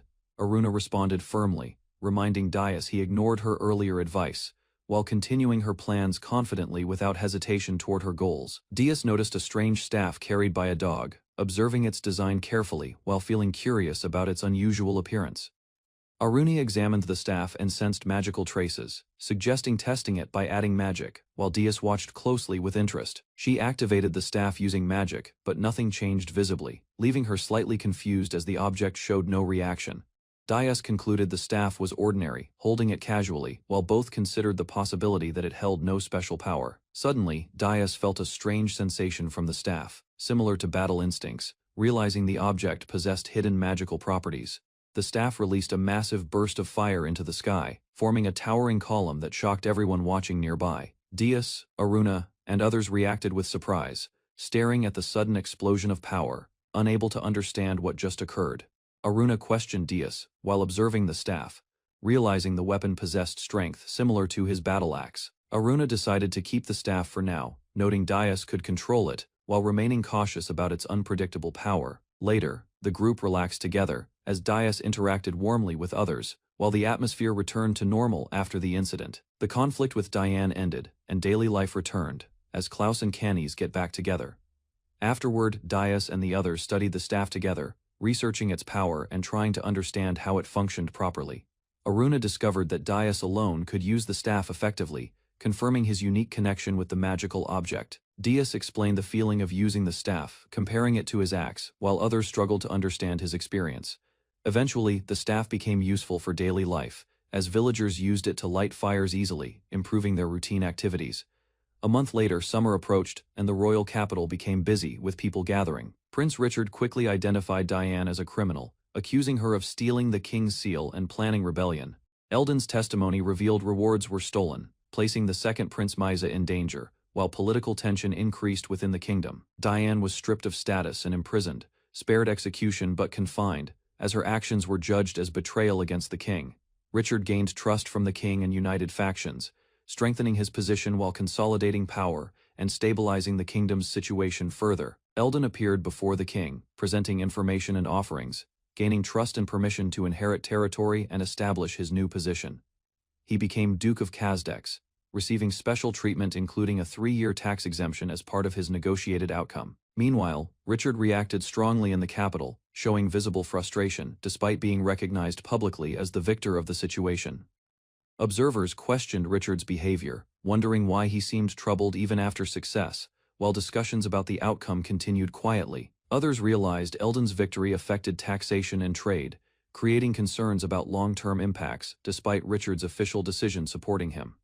Officials noting Richard could not oppose Duke Kazdex openly, while Eldon's influence continued shaping political decisions quietly. Richard walked through the palace, expressing regret, feeling unable to forgive himself for allowing events to unfold in Eldon's favor. Rumors about Dias spread widely, telling stories of his achievements, as people across the kingdom began recognizing his growing reputation. Stories exaggerated Dias's feats, claiming he defeated monsters alone and gathered many followers, increasing attention and influence around his name. The king responded to these rumors, granting Dias recognition and privileges, while news spread further, strengthening his presence across the kingdom. Rumors about Dias continued spreading westward, reaching distant places as Richard reflecting on the growing influence carefully. The information spread widely, influencing many individuals, as reactions varied, and attention toward Dias increased across different regions steadily. Night fell over the village, showing a calm scene outside, as the environment remained peaceful, despite events unfolding elsewhere beyond. Inside, Dias and Aruna spoke about preparations, noting delays, while acknowledging that recent events had finally settled into stability. Aruna smiled confidently, planning future work, while the twins rested nearby, and the village returned to a peaceful routine once again. She began treating Dias by loosening his muscles, instructing him to lie down, while he trusted her and followed calmly. Nearby, the stock live rested peacefully, shifting positions comfortably, while the environment remained quiet and relaxed. Dias lay face down as instructed, relaxing his body completely, showing trust while allowing Aruna to continue her work without resistance. Aruna focused seriously on her task, applying pressure carefully, determined to handle everything, but suddenly she noticed something. Dias remained still under Aruna's care, as Aruna noticed Dias's hair missing a little. Aruna gently supported Dias during treatment, expressing her willingness to help him always, while he responded calmly, appreciating her care and trust. Later, Dias reviewed the village report, noting population growth and resources before ending the day early, feeling tired from responsibilities. During earlier times, sheep and dog folk moved together across the plains, while traveling farther from the village. The dog folk noticed unusual behavior from the sheep, as they moved nervously, prompting concern and confusion among the group. The sheep began making strange sounds and gestures, trying to communicate something urgent, while the dogfolk watched without understanding. Although the dogfolk could usually understand the sheep, this time the meaning behind their actions remained unclear to everyone. The sheep continued calling out loudly, repeating their sounds, while the dogfolk stayed alert, sensing something unusual approaching nearby. A sudden loud noise echoed across the plains, shaking the ground, as the sheep and dogfolk froze in fear. The dogfolk heard unclear words within the sound, sensing a message, while confusion spread as they tried understanding its meaning. The sheep reacted nervously, showing uneasy expressions, as the strange voice faded, leaving uncertainty about what had just happened. After the sound stopped, the sheep thanked the dogfolk, calming down and suggesting they should return safely to the village. Later they forgot the strange event, celebrating Daius's victory, while some still felt confused about the mysterious voice. Daius and Aruna stood beside a horse, observing her condition calmly. As Aruna gently scrubbed her, Aruna spoke softly to the horse named Aisha, recalling she once belonged to Diane. While checking her response carefully, she explained she named the horse Aisha, describing the origin of the name. While the horse stood quietly under night sky, they decided not to force ownership, choosing instead to care for Aisha patiently, allowing her to adjust at her own pace. Aruna noticed something unusual and turned alert, her expression changing quickly as she sensed something unexpected happening nearby. Suddenly Aruna's magic activated around the village, sensing approaching presence as her horn reacted, alerting Daius that something was nearing. A dog reported something unusual and slimy nearby, causing concern, while Daius calmed it and prepared to investigate the situation. Aruna guessed the visitor might be Peijin Du, recalling a frogman merchant, while Daius considered the possibility and remembered previous encounters. A carriage approached the village, confirming the arrival, as guards escorted the merchant group slowly toward the settlement entrance.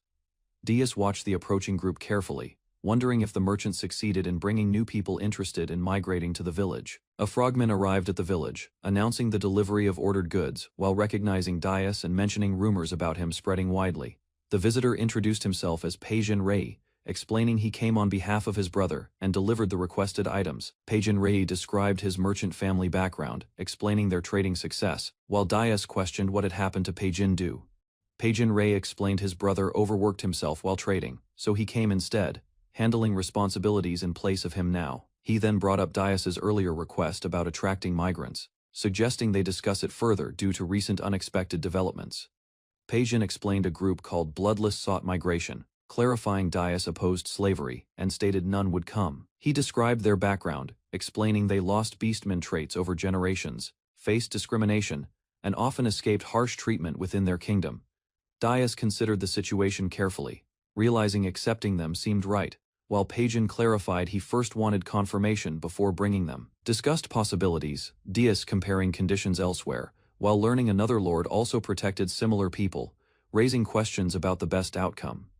Daius reflected deeply, concluding those people might live better elsewhere, while acknowledging their suffering and future decisions. Daius reacted strongly to Peijin's suggestion, surprising everyone, then quickly calmed down as the discussion shifted toward actual trading matters. Peijin displayed expensive goods and tried promoting them, while Daius hesitated, concerned about costs, and unsure about purchasing luxury items. Aruna decided to buy useful items within their budget, gathering coins, while Daius questioned the practicality of such purchases. Aruna explained supporting merchants was necessary, stating trade must continue, and spending would help maintain future exchanges with traveling traders. Daius accepted her reasoning, deciding to trust Aruna's judgment while continuing to think carefully about managing trade and resources effectively. Peijin offered a necklace with gemstones, claiming it was valuable, while encouraging Aruna to spend remaining budget on additional goods. Aruna immediately sensed deception, calmly realizing the merchant exaggerated value, while maintaining composure and observing the situation carefully. Aruna exposed the fake gemstones, selecting practical goods instead, while planning purchases that would benefit the village's needs directly. Peijin reacted nervously after being exposed, showing anxiety, as he realized Aruna understood his tactics and could not be misled. Aruna continued negotiations confidently, while Peijin adjusted his approach, accepting fair trade terms as the discussion proceeded more honestly. Daius checked the animal area, noticing unusual noise, while deciding to leave trading matters to Aruna and inspect the situation. He found animals trapped inside cages, with dogfolk nearby, appearing confused. While Daius questioned how the situation happened, the animals broke free from the cages, as birds and others escaped, while dogfolk reacted with excitement. The animals ran wildly across the area, chased by dogfolk, while Granny Maya arrived and Dias tried calming the situation. These animals were useful as guards and food sources, understanding their behavior while considering how to manage them properly. Dias and Granny Maya examined the geese, confirming their good condition while learning their usefulness for food, materials, and protection. He decided to purchase the geese, while Aruna continued negotiations, as the merchant eagerly presented options and pushed for agreement. Pajan Rady offered prices and discounts, while Dias observed calmly, realizing the negotiation would take time before reaching a fair deal. As changed topics, Pajan Rady mentioning heirs, then hinted at rare items, while Aruna listened carefully, sensing another possible sales attempt. He offered to show special goods usually reserved for nobles, inviting Aruna to inspect them while continuing the ongoing negotiation. Pajan Reddy presented another expensive item, claiming high value, while Aruna showed skepticism, doubting his claims. He revealed a strange outfit, explaining it could help produce heirs, surprising Aruna while Dias listened, confused by the claim. Aruna reacted strongly, rejecting the item immediately, realizing it was meaningless, while Pajan Reddy insisted it had effectiveness, despite doubts. After long negotiations, goods were exchanged, showing increased items and discounts, while Dias reflected on the outcome as balanced overall. Although it seemed equal, Aruna appeared satisfied, while Pajan Reddy looked troubled, suggesting she gained the advantage during their negotiation. After trading, Dias reflected that both sides benefited, as Aruna's negotiation skills ensured fair outcomes while Pajan sold many goods. Aruna easily saw through Pajan's tactics, recognizing overpriced items, while calmly maintaining control during every part of their negotiation process. She handled discussions carefully, avoiding conflict, and instead requested lower prices, which allowed Pajan to still profit without losing face. Afterward, Dias and Aruna relaxed together, satisfied with the results. Acknowledging their cooperation helped them manage the situation effectively. They secured various goods, including food, tools, and geese, ensuring the village gained useful supplies from the completed trade. After trading, supplies including alcohol were delivered, and villagers offered help, preparing to transport goods carefully into the village storehouse. Dias carried crates with others, while noticing unusual clothing among the goods, drawing curiosity from nearby villagers observing the items. Aruna examined the clothing closely, recognizing them as inappropriate costumes, reacting with disapproval, while questioning their purpose within the shipment. Despite her reaction, Aruna ended up trying the outfits, showing different appearances while feeling embarrassed. Aruna quickly rejected the outfits, reminding others of responsibility, while expressing frustration and emphasizing proper behavior within the growing village. Pajan displayed unusual outfits for men, while Aruna reacted loudly in embarrassment, realizing the merchant still pushed questionable goods. After trading, the merchants thanked Dias, and he considered their goods, realizing they could become useful. Aruna suddenly acted flustered, denying any problem, while Dias noticed her unusual behavior and questioned her condition with concern. Pajan Ray confirmed their business was finished, asking if Dias had further requests before preparing to leave the area. Dias requested more goods suitable for the dog tribe, planning ahead, while Pajan accepted and promised to manage future deliveries carefully. As the caravan departed, Pajan spoke playfully, while Aruna reacted embarrassed, and Dias watched them leave, concluding the trade peacefully. After the merchants left, Dias realized they still lacked preparations for raising geese, and more work would be needed soon. Dias planned necessary steps, deciding to build storage and draw water, while assigning Pajan to handle arrangements for the upcoming tasks. While walking, Dias noticed villagers approaching him, including elders and dogfolk, who greeted him respectfully across the open field. The dogfolk gathered around Dias happily, showing their efforts, asking for praise, and reporting they helped Granny Maja. Dias praised them, while noticing their muddy condition, questioning what they had been doing as they remained excited and proud. Granny Maya explained the dogfolk had been helping care for the geese, while Dias watched. The elders praised Dias for buying geese, explaining it would provide feathers, while noting adjustments made using available structures and help. Dias observed their work, including building and digging, realizing the villagers and dogfolk had cooperated effectively to complete necessary preparations. The dogfolk gathered proudly, and Dias thanked them for their efforts, recognizing their contribution to supporting the village's ongoing work. He decided to reward everyone, planning a gathering in the village square, while reminding them to clean themselves before attending. Dias gathered everyone in the village square, rewarding both villagers and dogfolk with gold for their help. The dogfolk celebrated happily, thanking Dias, while he distributed rewards, ensuring everyone received their share fairly without favoritism. One dogfolk asked about making a hole in the gold coin, surprising Dias, who did not immediately understand the request. Dias listened carefully as more dogfolk requested the same, realizing the request held meaning beyond simple curiosity about the reward. The dogfolk explained they wanted to wear the coin, keeping Dias's reward close, showing deep gratitude and emotional attachment. Dias explained the gold was currency meant for use, but the dogfolk insisted on keeping it, valuing it differently. The dogfolk became emotional, refusing to part with the coins, expressing strong attachment and determination to keep them always. Dias reflected on past experiences, realizing the dogfolk treated rewards differently, using them as decorations rather than practical currency. He concluded the coins held sentimental value, understanding they saw them as keepsakes, though it could cause problems later. After listening, Dias understood their feelings, realizing they valued the meaning behind the reward more than its practical use. Dias suggested giving a different commemorative reward, asking if they would then use gold properly as currency instead. The dogfolk agreed immediately, showing willingness to accept another keepsake, while still wanting something meaningful to remember Dias. Dias thought carefully about alternatives, realizing a better keepsake should represent him and be valuable enough for many people. Aruna proposed making necklaces using parts from creatures Dias defeated, offering a personal and symbolic replacement for the gold coins. The dogfolk reacted with excitement, happily accepting the idea, as they found the new commemorative reward more meaningful and suitable. Dias agreed to the plan, ending the meeting, promising to personally deliver necklaces later, while Aruna confirmed the arrangement clearly. Aruna happily asked for a necklace herself, while Dias thanked her idea, deciding to continue paying workers normally for their labor. Dias agreed to make one for Aruna, then noticed others watching, as several people had been observing their conversation quietly. The twins requested necklaces eagerly, but Dias hesitated, explaining the material came from creatures they had eaten before. After hearing this, the twins changed their minds, refusing the necklace idea, while Dias realized the suggestion might have been inappropriate. Aruna explained the dogfolk valued feelings over material worth, suggesting Dias create something meaningful rather than something expensive.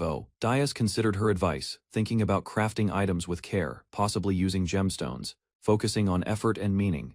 He worried about his ability to create such items properly, while Aruna reassured him calmly, showing confidence in his potential. Aruna offered to teach Dias crafting skills, explaining she specialized in fine detail work, and could guide him to improve quickly. Dias accepted her help, thanking Aruna sincerely, feeling relieved as he gained a clear direction for creating meaningful rewards. Dias wondered if Aruna understood his thoughts easily, questioning her awareness while she listened quietly without directly answering.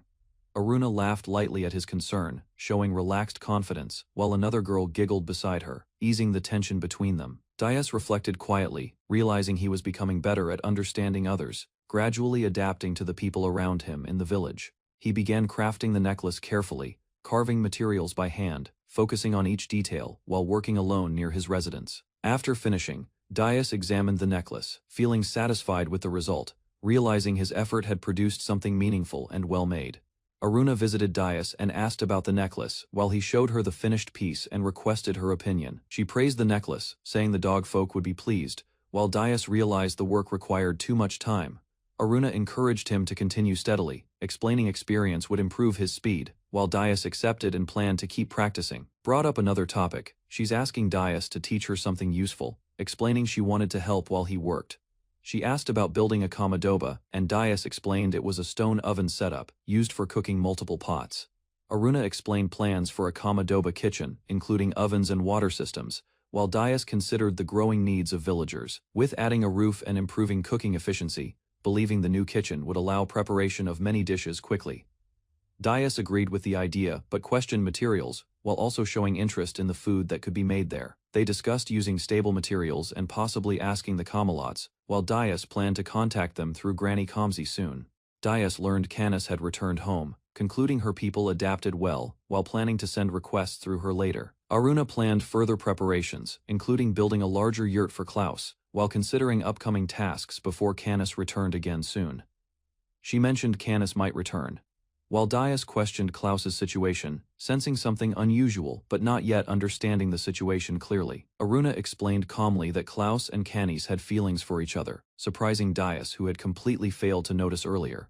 Dias reacted with shock, learning Canis returned home to inform her family about their relationship, realizing the seriousness of situation. Aruna pointed out Klaus and Canis' past interactions, showing clear affection, while Dias finally understood, reflecting on moments he had overlooked before. Dias recalled past moments between Klaus and Canis, focusing instead on food and daily matters. Aruna concluded they were preparing for marriage, meaning Canis intended to live with Klaus, while Dias processed the situation slowly. She suggested learning details from them directly, mentioning future children, while Dias reacted with surprise, yet acknowledged their relationship sincerely. Dias remembered finishing the first necklace and decided Aruna should receive it, believing she deserved it for her guidance and support. Aruna wore the necklace happily, surrounded by others, while Dias realized she appreciated it more deeply than he had expected. Klaus worried about a wedding gift, feeling unprepared, as he struggled to decide what meaningful item. Dias worked inside the tent, crafting necklaces carefully, reflecting on his improving skills while practicing techniques Aruna previously explained to him. The twins quietly opened the door and peeked inside, watching Dias nervously, unsure whether they should approach him directly. The twins asked for necklaces, and Dias agreed, realizing they wanted one, then prepared to make accessories for both happily. After receiving them, the twins ran outside joyfully, while Dias reminded them to close the door properly behind them. Suddenly Klaus rushed toward Dias, calling him urgently, while Dias turned back, sensing something important was happening outside again. Klaus urgently called Dias from outside the tent, requesting a serious discussion, while Dias stepped out to listen calmly. Nearby, Aruna noticed the commotion with curiosity, while others reacted, wondering about the sudden loud voice coming from Dias's tent. Klaus explained his concern about preparing a proper betrothal gift, asking Dias for advice while feeling uncertain about expectations. Dias listened and reflected on his own experience, admitting he had little choice before, offering limited guidance for Klaus's situation. Klaus considered extreme ideas, recalling powerful creatures, while imagining using rare materials, leaving Dias surprised by his unusual thinking. Klaus imagined giving many black cows as gifts, considering how to meet expectations properly for Canis's family. Dias suggested using money to buy gifts, explaining it might please them, but Klaus hesitated, feeling it lacked personal meaning. Klaus expressed his desire to offer something earned by his own strength, wanting the gift to represent his effort and sincerity. After thinking, Klaus decided to hunt a giant creature as a gift, believing it would prove his strength and determination. Dias understood his intent, but warned that hunting powerful creatures like earth dragons was extremely dangerous and required careful consideration first. The twins played happily with livestock, running together while holding hands, as animals followed them across the field peacefully.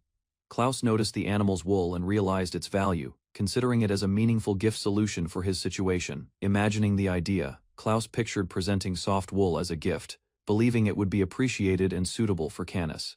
Dias agreed with the idea, explaining its value and origin, while encouraging Klaus to consider practical and meaningful approaches carefully. Klaus felt motivated, deciding to learn through action, expressing determination to improve himself, while preparing properly for his chosen path. 5 days later, Dias continued crafting necklaces, storing completed pieces carefully, showing steady improvement and dedication to his work inside. Dias practiced consistently, gaining skill, until Aruna arrived with Canis, informing him she had returned to the village again. Canis formally approached Dias, apologizing for interruption, and explained she had important news she wanted to share directly with him. She announced she received permission and would stay, declaring her commitment to Klaus while expressing determination to join his family. Dias accepted her decision calmly, encouraging her future with Klaus, while acknowledging that much work still remained within the village. Canis happily confirmed her decision, smiling brightly while sitting before Dias, showing confidence and excitement about joining Klaus's future. Aruna noticed Canis still had something to report, prompting her gently, while Canis hesitated slightly before continuing her explanation. Canis explained her parents' situation, stating they were away handling duties, which delayed their involvement in the upcoming wedding plans.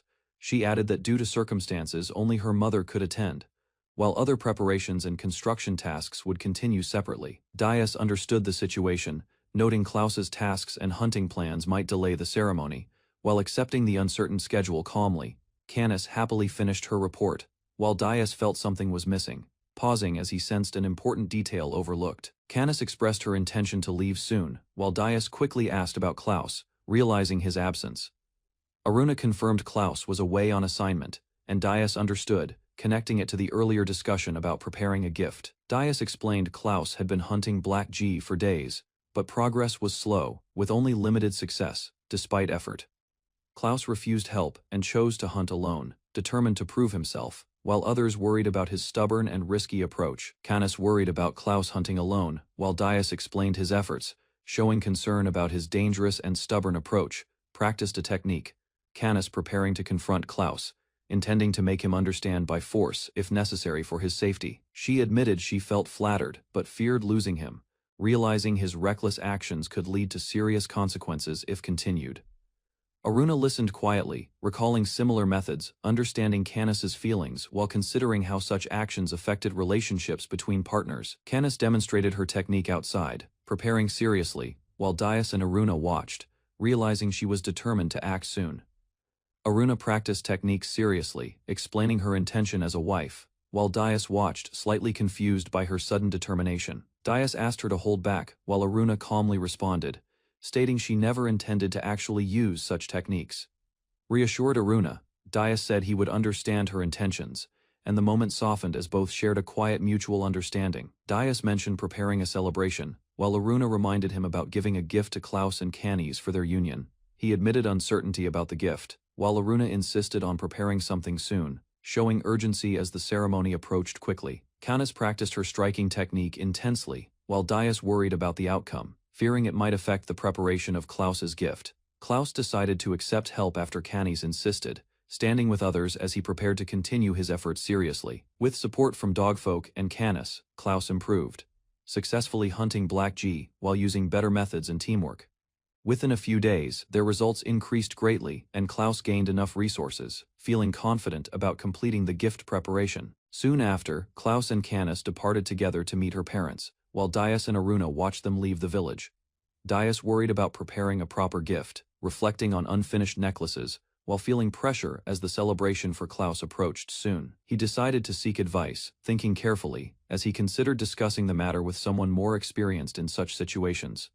Dias approached Moru, the Oni folk chief, explaining his concerns, while she listened calmly and prepared to offer guidance. Moru responded, thoughtfully, reminding Dias of past advice. While he realized she was the best person to consult about this issue, they began discussing trade and planning, considering options carefully, as Dias worked toward finding a suitable gift for Klaus. Dias thanked Moru for helping, while she calmly listened and acknowledged his efforts, preparing to offer thoughtful advice regarding the gift. Moru suggested giving high-quality wool bedsheets, explaining they would suit newlyweds and be practical, meaningful, and appropriate for their situation. Dias imagined the suggestion and understood its purpose, realizing such a gift would match Klaus and Canis's needs well. Moru added that considering their reserved relationship, a bed set would be suitable, hinting gently at their future together. He provided Dias with a decorated bed set, and he accepted it gratefully, finally obtaining a proper gift to present. Dias received medicinal herbs, considering their use carefully, while feeling uncertain whether he personally needed such items for himself. Several days later, construction was completed, including kitchen structures and facilities, as craftsmen finished their work and improved village conditions. Dias compensated the craftsmen fairly, feeling unsure about market values, but ensuring gratitude by giving proper payment for materials used. After the work ended, the craftsmen departed, leaving behind completed buildings that strengthened the village's infrastructure and daily life. Soon after, Dias, Aruna and the twins played together, as someone shouted that they had returned. Klaus and Canis walked together across the plains, returning calmly as a group, with livestock following behind them steadily. They arrived back at the village, carrying luggage, while everyone welcomed them, relieved to see their safe return. Rested during travel, a group shared meals and tea, as the journey continued smoothly across open land without major trouble. One woman explained their shared goals and responsibilities, describing their background, while others listened and understood their situation more clearly. She expressed her wish to meet someone important soon, showing anticipation, while quietly reflecting on her feelings during the journey. Spoke calmly to the group, explaining the person she wished to meet was her father, and it was Dias. Dias wore formal clothes and asked Aruna for her opinion, while she calmly reassured him and adjusted his appearance slightly. Aruna checked Dias closely and confirmed everything looked good, while he felt slightly nervous, preparing himself for the upcoming event. Villagers gathered outside in large numbers, forming organized lines, while Dias and others stepped forward toward the central area together.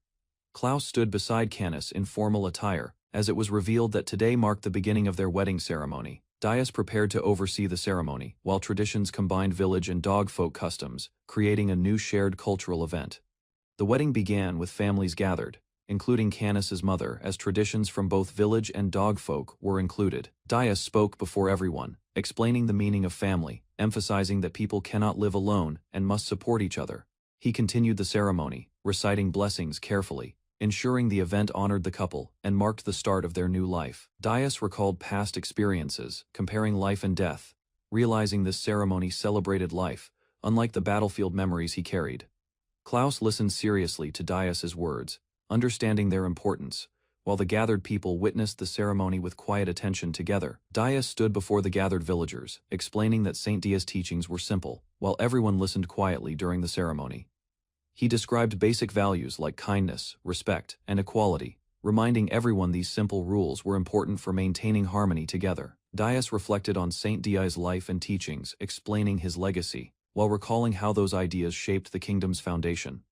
The ceremony continued as villagers listened attentively, while small details and traditions were prepared to complete the wedding proceedings properly. Dias concluded the ceremony, announcing the celebration, as villagers cheered loudly, beginning festivities to honor the couple's new life together. After the ceremony, Klaus and Canis shared a quiet moment, while villagers cheered and food was prepared for celebration nearby. Long tables were arranged, and villagers gathered together, as the announcement declared the feast ready and everyone began preparing to eat. Different groups enjoyed the meal, including dog folk and villagers, each happily eating while sharing the moment together peacefully. Dias sat with Aruna and others, smiling as everyone enjoyed the food, observing the successful celebration and growing bonds within community. The dishes had variety and recognized contributions from villagers, realizing everyone participated in preparing the feast together. Dias praised the walnut bread, while the twin girls watched him happily, pleased that he liked it. The twin girls reacted playfully, but Dias reminded them about manners, then gently patted them, showing calm care. Dias sat with Aruna and the twins sharing food together, while everyone smiled, enjoying the peaceful atmosphere during the celebration feast. Meanwhile, preparations began for another event, as leaders gathered and signaled the start of a special activity among the dog folk. The dog folk began their ritual, tossing a person into the air repeatedly, celebrating loudly as others watched the unique tradition. Canis explained the ritual helped announce marriage, allowing villagers to recognize the groom, while reducing conflicts and misunderstandings. The dog folk continued the ritual energetically, tossing and hitting the groom, while everyone watched, treating it as a normal tradition. They explained the ritual showed the groom belonged to one partner, discouraging jealousy, while single members participated. Klaus endured the ritual and laughed loudly afterward, as others declared it finished, showing his acceptance of the tradition fully. Afterward, Klaus relaxed with the dog folk, smiling happily as they gathered around him, celebrating together in a friendly and cheerful mood. Klaus and Canis stood together calmly, while Dias and Aruna watched them, feeling satisfied as the ceremony continued peacefully. Klaus spoke confidently, promising to build a happy family with Canis, while she expressed determination to support him. Villagers and dog folk listened happily, showing approval, as Klaus and Canis looked at each other, sharing mutual understanding and affection. The elders and twins clapped and smiled, while Dias observed quietly, pleased that the ceremony brought everyone together successfully. The celebration continued with singing and dancing, as villagers and dog folk joined together, strengthening bonds through shared joyful moments. Aruna invited Dias to join the dancing, encouraging him gently, while he hesitated, unsure of his ability but followed her anyway.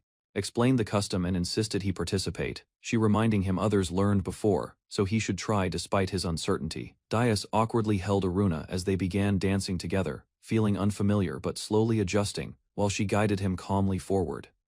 Other couples danced nearby, while Dias followed Aruna's movements, gradually understanding the rhythm and participating more naturally in the celebration. Dias looked surprised during the dance, while Aruna smiled peacefully, showing he had begun enjoying the moment despite initial hesitation.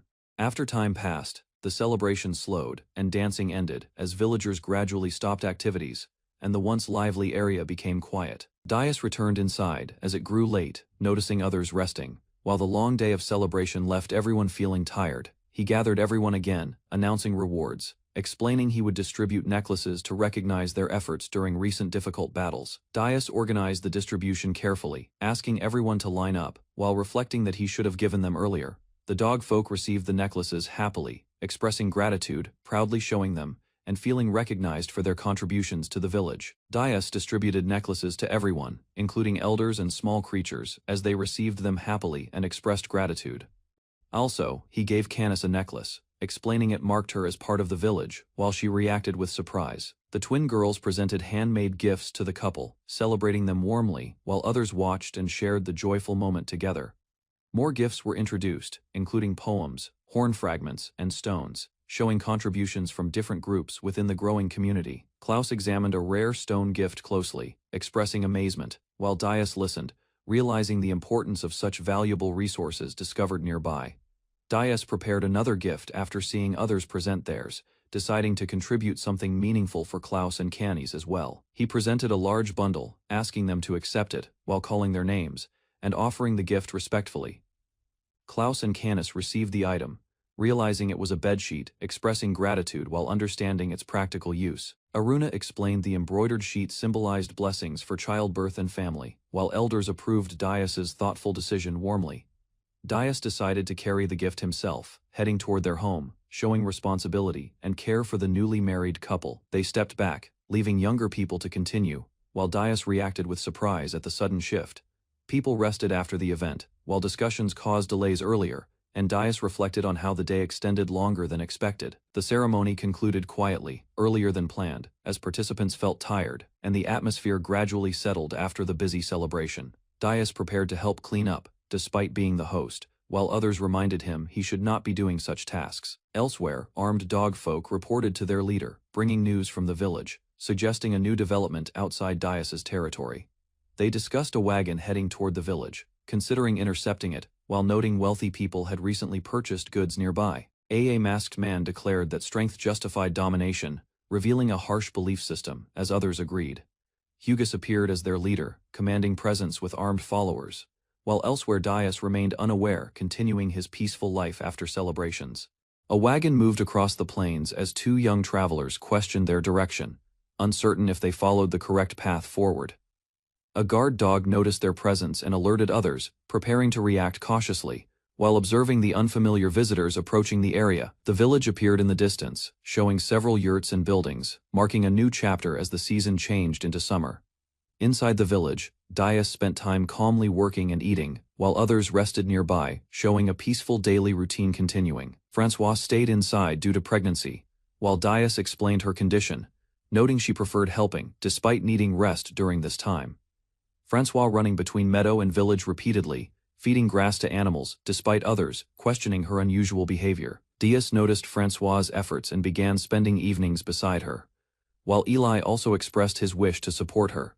Agard suddenly reported visitors approaching, warning they might be bandits, while also noting they were bringing several animals along. The guards confirmed the group was organized and counted 6 animals, reducing suspicion while continuing to observe their movements carefully. Aruna suggested greeting the visitors, and Dais agreed, preparing to meet them while the animals moved and the situation remained calm. Dais discussed proper treatment for newcomers bringing animals, agreeing leaders should welcome them personally. Suddenly, familiar voices called out, and Dais turned toward approaching figures, recognizing someone important. Isa and Eli rushed forward, calling him father and brother, while Dais stood shocked, realizing they were people from his past. They reunited emotionally, explaining their lives had improved, while Dias listened closely, relieved to see them safe and growing well.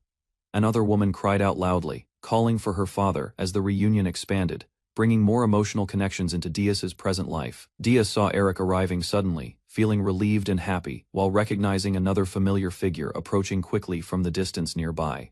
Eric shouted loudly, correcting that she should be called as Ellie, while Dias reacted with concern, noticing her unusual behavior and expression. She calmed down among animals, explaining she was fine, while others observed her, realizing her personality had changed since childhood. Another figure appeared, and Dias recognized him as Uncle Ben, reacting with shock while recalling memories and questioning his sudden arrival. Aruna commented on the situation casually, while another person approached Dias gently, signaling more important matters still waiting to unfold. Dias tried to introduce Aruna to others, questioning relationships and noticing unexpected family connections appearing suddenly. Aruna firmly declared herself as Dias's wife, shocking others, while misunderstandings about age and status caused confusion among the newcomers. Isa and Aruna quickly apologized to each other, realizing their mistakes, while Dias observed quietly, acknowledging the situation and their behavior. Suddenly, a presence approached, causing alarm, and Aruna reacted immediately, sensing danger while preparing herself as something moved nearby quickly.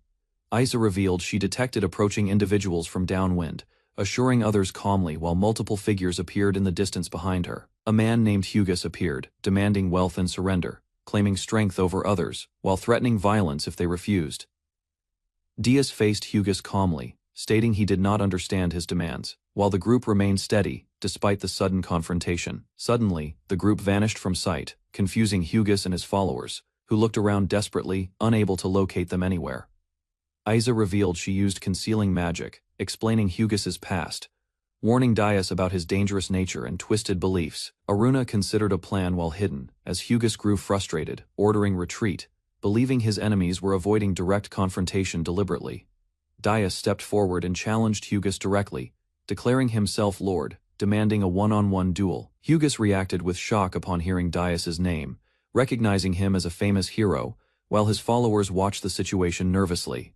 Dias remained calm and steady, preparing himself mentally, while the atmosphere grew tense as both sides anticipated the upcoming confrontation. He proposed fair conditions, stating the loser must surrender, while Hugus's followers warned him, suspecting the situation could be dangerous. Dias provoked Hugus further, challenging his pride, urging him to abandon weapons and fight directly, pushing him toward accepting the duel. Hugus accepted the duel, throwing away his sword, charging forward confidently, while Aruna watched calmly, already expecting. Hugus attacked with powerful strikes, throwing multiple punches rapidly, while Dias dodged carefully, maintaining focus and reading his opponent's movements. Dias countered strongly, blocking attacks and striking back, grabbing Hugus and forcing him into close combat, despite his resistance. Hugus struggled and questioned Dias's presence, while Dias endured the attacks, showing determination and refusing to be overwhelmed during the fight. Dias declared his belief in protecting others, explaining strength exists to support people, rejecting Hugus's view of power being used alone. Continued fighting. Dias struck Hugus directly, while maintaining control, as others watched closely, understanding the difference in strength between them. Dias attacked repeatedly with powerful blows, overwhelming Hugus, while pushing forward relentlessly, refusing to give him any chance to recover. The clash intensified as Dias struck harder, forcing Hugus backward, while his attacks became ineffective against Dias's overwhelming physical strength. Dias delivered a decisive blow, sending Hugus crashing down, as his followers panicked, realizing they could not defeat him at all. The enemy retreated in fear, while the others felt relieved, recognizing Dias's strength and trusting his ability to protect everyone. Aruna and Asa shared a calm moment, agreeing to get along as family, recognizing their connection through Dias. Aruna explained they were orphans, while Asa clarifying their past. Dias was seen as a father figure among them. They discussed past dangers, reflecting on risks they faced, while Aruna understood more about their history and concerns regarding survival. Aruna confidently believed Dias would not lose, trusting his strength, while he stood alone outside, thinking quietly about everything happening. Ely explained Dias's past kindness, describing how he helped others, and how people naturally gathered around him, respecting his efforts. Ely described how Dias gathered orphans, teaching them skills and building a supportive group where everyone helped each other survive. Asa explained their lives improved, gaining trust and work, while they grew into reliable people thanks to Dias's guidance and leadership. Dias listened quietly as others spoke, while the atmosphere became warm, showing appreciation for his actions and influence on them. Ely spoke about Uncle Ben, explaining his past and disappearance, while questioning his return and recalling what he learned from him.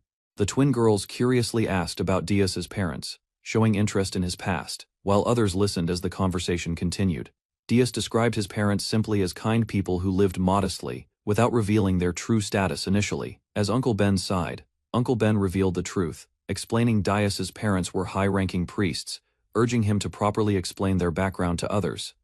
Everyone reacted with shock upon hearing this, realizing Dias's origins were far more important than expected. Dias briefly explained the temple history, describing its role in guiding kingdoms and spreading knowledge, though others struggled to follow fully. As the explanation continued, some lost focus and became tired, while Dias kept talking, trying to finish explaining the temple's significance. Uncle Ben explained the temple system, describing great temples across regions, while revealing Dias's parents were important chief priests there. He continued, explaining corruption within the temple, where priests fought for power, causing internal conflict and damaging their reputation. The temple divided into ancient and modern factions, each following different beliefs, leading to ongoing struggles over teachings and authority. Uncle Ben described how the ancient faction lost, while Daius's family disappeared, and sacred teachings gradually vanished from the kingdom. He confronted Daius emotionally, explaining his anger after hearing rumors, believing Daius was connected to violence and destruction recently. Uncle Ben calmed down, admitting his anger, deciding not to act violently, while reconsidering his judgment about Daius's actions. He observed the village and its people, realizing Daius built a peaceful life, deciding to overlook past concerns and accept reality. Uncle Ben spoke about Daius's parents, believing they deserved peace, while Daius listened quietly, understanding his uncle's feelings and regrets. He entrusted Aruna with Daius, asking her to support him, while showing concern about Daius causing trouble in the future. Aruna accepted confidently, calling him uncle, strengthening their bond, while Daius stood nearby, witnessing the resolution between them peacefully. Eric, aka Ellie, suddenly appeared, claiming Daius promised marriage long ago, accusing Aruna, while everyone reacted with shock. She insisted Daius once promised her a ring, while others tried to calm the situation, confused by her sudden emotional outburst. Daius explained the misunderstanding, saying it was a childhood comment without meaning, while Eric argued it counted as a proposal. Others questioned her claim, while Daius clarified further, and the situation became chaotic as everyone reacted differently to her statements. Daius remained confused, trying to understand her intentions, while others interpreted her personality strangely, unsure how to respond properly. Asa hugged the twin girls warmly, calling them sisters, while they reacted shyly, and she clarified she was not Daius's daughter. Later, the village expanded with new members working hard, as reports showed growth, while people praised Daius's leadership and continued development. A month after the conflict, Eldon reviewed reports in the royal capital, considering recent peace while questioning possible movements elsewhere. Reports described Prince Richard strengthening his position, while Prince Meza focused on gathering funds, raising concerns about hidden political tensions. Eldon reflected on Diane's situation, noting her lack of response and relocation, while uncertainty remained regarding her intentions and actions. Eldon discussed concerns with another official, stating limited options regarding Diane, while expressing his stance clearly about supporting Prince Richard. Kamalots warned Eldon about Prince Richard's actions, mentioning tax exemptions, while Eldon considered whether his judgment might be mistaken. Eldon received secret intelligence reports suggesting Prince Meza might have connections with the Empire, though no official proof had been confirmed. He calmly ordered caution, instructing subordinates to stay alert and avoid risks, while others acknowledged and prepared to follow directives. Meanwhile, the village layout expanded steadily, with new areas organized, showing clear development as different groups settled into their roles. In the village, the girls wore new dresses from the kingdom, adjusting to them while reacting to the unfamiliar clothing. Villagers continued daily life peacefully, working and interacting, while Daius observed quietly, satisfied with the stable growth of the settlement. Aruna spent time with Eric, and they became friends, while Eric admired others yet felt insecure about her own appearance. Eric confronted Aruna emotionally, declaring her position, while Aruna calmly acknowledged her feelings and importance. Regarding Daius without reacting strongly, Eric criticized Aruna's suitability due to her age, while Aruna quietly admitted her inexperience, but remained firm about her feelings. Became frustrated, Eric shouting intensely at Aruna for not reacting, unable to understand her calm response during the emotional confrontation. Aruna responded gently, showing understanding toward Eric's feelings, expressing empathy and acceptance, while maintaining her composure throughout the situation.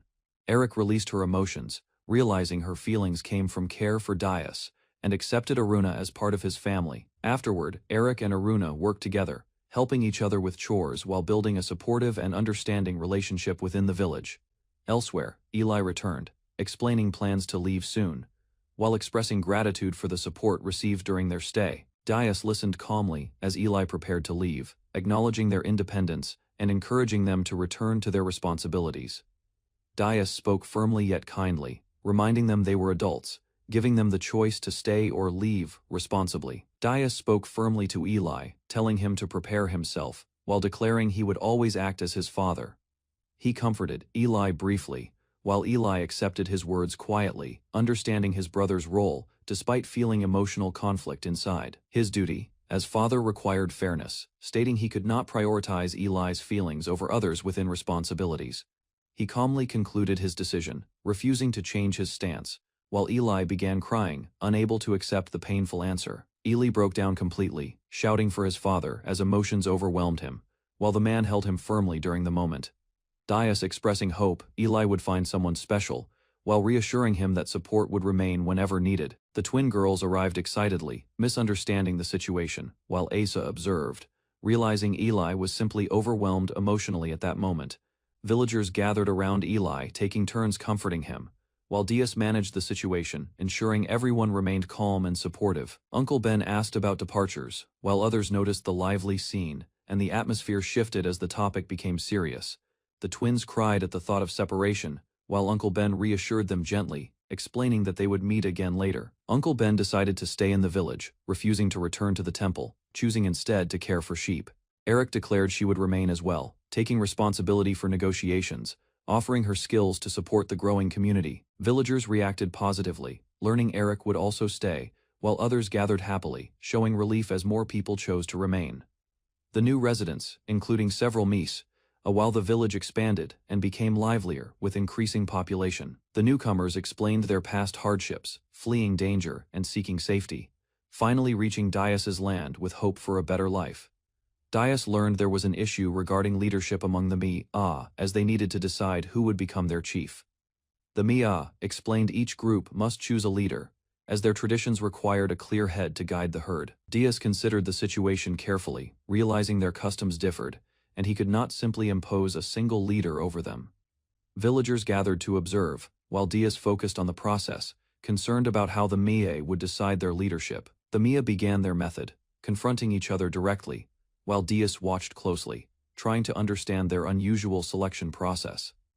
The Mia began their selection by singing, producing sounds together, while others listened carefully to understand meaning behind voices. Dias observed the singing, realizing each song carried messages about strength and leadership, expressing how individuals would guide the herd. The Mia continued singing in turns, presenting themselves through voices, while maintaining focus and seriousness during the important selection process. Their songs conveyed feelings and intentions, allowing others to judge their character and understanding of responsibility toward the herd. The final decision depended on meaning and conviction, as the Mia chose their chief based on values expressed through song. The Mia selection continued, where support determined the chief, and the chosen one would lead others by joining their voices. Some questioned fairness, discussing relationships and bias, while others argued leadership should remain separate from personal connections and emotions. Uncle Ben explained true leadership required responsibility, urging fairness for the herd's future, especially considering families and coming generations. Dias reflected on their words, understanding leadership must remain impartial, realizing decisions would affect everyone, not just individuals or families. The singing continued for a long time, voices weakening as the sun set, while the Mia persisted in their determined selection. The Mia continued singing without stopping, but Francois and others struggled to decide, as the selection process reached a difficult stage. Suddenly, one Mia stepped forward first, breaking the stalemate, signaling a decision and drawing attention from others watching closely. More Mia began stepping forward in sequence, and eventually Francois also moved, showing her choice after observing the others carefully. The chorus supporting Francois grew stronger, as voices united behind her, while Dias and others watched the outcome unfold clearly. The decision became final, as Francois's support proved strongest, and it was understood she waited deliberately before making her move. Won Mi continued singing alone despite losing support, refusing to give up, while Dias noticed his determination and unwavering resolve. The remaining Mia watched quietly, their expressions tense, as the lone singer struggled to continue his voice under pressure. The determined Mia kept singing, even as his strength faded, showing persistence while others observed his final effort closely. Finally, he stopped singing and accepted the outcome, as Francois stood opposite, marking the conclusion of their contest. All Mia joined together in chorus supporting Francois, confirming her leadership, while the villagers realized the decision was complete. The Mia raised their voices together, forming a unified chorus, as the final support clearly gathered behind Francois decisively. The villagers reacted with excitement, announcing Francois as chief, while Dias and others observed the result with approval and interest. The crowd praised the process, impressed by the Mia's method, while Aruna quietly reflected on the outcome and its meaning. The defeated Mia quietly withdrew from the group, while others continued celebrating, marking the end of the leadership selection process. Later, under the night sky, the Mia rested peacefully, as the village settled, welcoming a new leader and stable order. Dias walked beside the defeated Mia at night, praising its effort, acknowledging the strength it showed during the long contest. He explained, the Mia showed respect by joining others, recognizing defeat honestly and fighting until the end without giving up. Dias spoke gently, noting the Mia lacked experience, yet showed good character, appreciating its attitude despite losing the leadership position. He decided to give the Mia a name, suggesting Athelbald, and the Mia reacted strongly, showing acceptance of the name. Dias confirmed the name Athelbald, praising it. The Mia accepted its new identity calmly, while Aruna and Eric watched warmly. Dias arrived at quiet pasture where Mias gathered, while villagers watched curiously as new territory life began. He returned later across grassy field, explaining absence simply, as children, animals, and Aruna surrounded him, questioning his responsibilities. Ellie shouted loudly, pleading for help with overwhelming tasks, revealing need for support roles like cleaning, translating, and reviewing. She reassured Aruna, explaining anyone could join despite doubts, describing simple test, encouraging her to try without fear today. Ellie continued, urging declaring need for help, inviting others openly. While Dias observed situation, several Mia gathered closely, facing each other calmly, while a small celebration formed nearby, marking Francis's victory. Dias sat among villagers and Aruna, watching Mia peacefully, deciding to name remaining ones. While everyone enjoyed gathering after celebration, Aruna suggested choosing cute names since they were girls, surprising Dias as he learned all Mia were female and connected families. Dias named each Mia carefully with related names, and they reacted happily, showing acceptance as their identities became part of village. Dias reflected quietly, realizing names were unnecessary, yet worried about conflict, while Mia gathered peacefully after choosing Francis as their chief. Dias observed two Mia facing each other calmly, reflecting on Francis winning leadership, believing this showed greater heart and strength. Two Mia leaned closer gently, as Dias wondered what feelings were expressed through Francis's song that influenced their actions deeply. The village expanded, as Misa increased to 8, celebrating together, while Francis officially became chief, marking stable growth for community. Far away, Eldon returned from capital, moving through residence halls, preparing to meet someone important within Kazdek's feudal lord domain soon. A man named Yuha introduced himself confidently before Eldon, declaring his status proudly, while Eldon listened carefully, evaluating this unexpected encounter. Eldon examined Yuha closely, recognizing him as Dias's former war companion, questioning his identity and purpose after unexpected appearance here. Reports described Yuha as troublesome drunkard, causing disturbances nightly, yet revealed he was once captured and left completely without possessions. Yuha requested meeting Eldon directly, claiming connection to Dias as strategist, prompting Eldon to consider importance and accept meeting cautiously. During meeting, Eldon questioned Yuha's past with Dias, while Yuha responded casually, avoiding concern and shifting conversation toward trivial personal matters. Yuha explained disagreements with Dias regarding behavior, revealing past conflicts about women and conduct, while Eldon realizing complicated relationship between them. Yuha spoke calmly to Eldon, explaining he changed plans after observing city conditions, while Eldon questioned his purpose and intentions carefully. Yuha described the city park where children played freely, explaining such place influenced his decision, as he rarely saw such investments.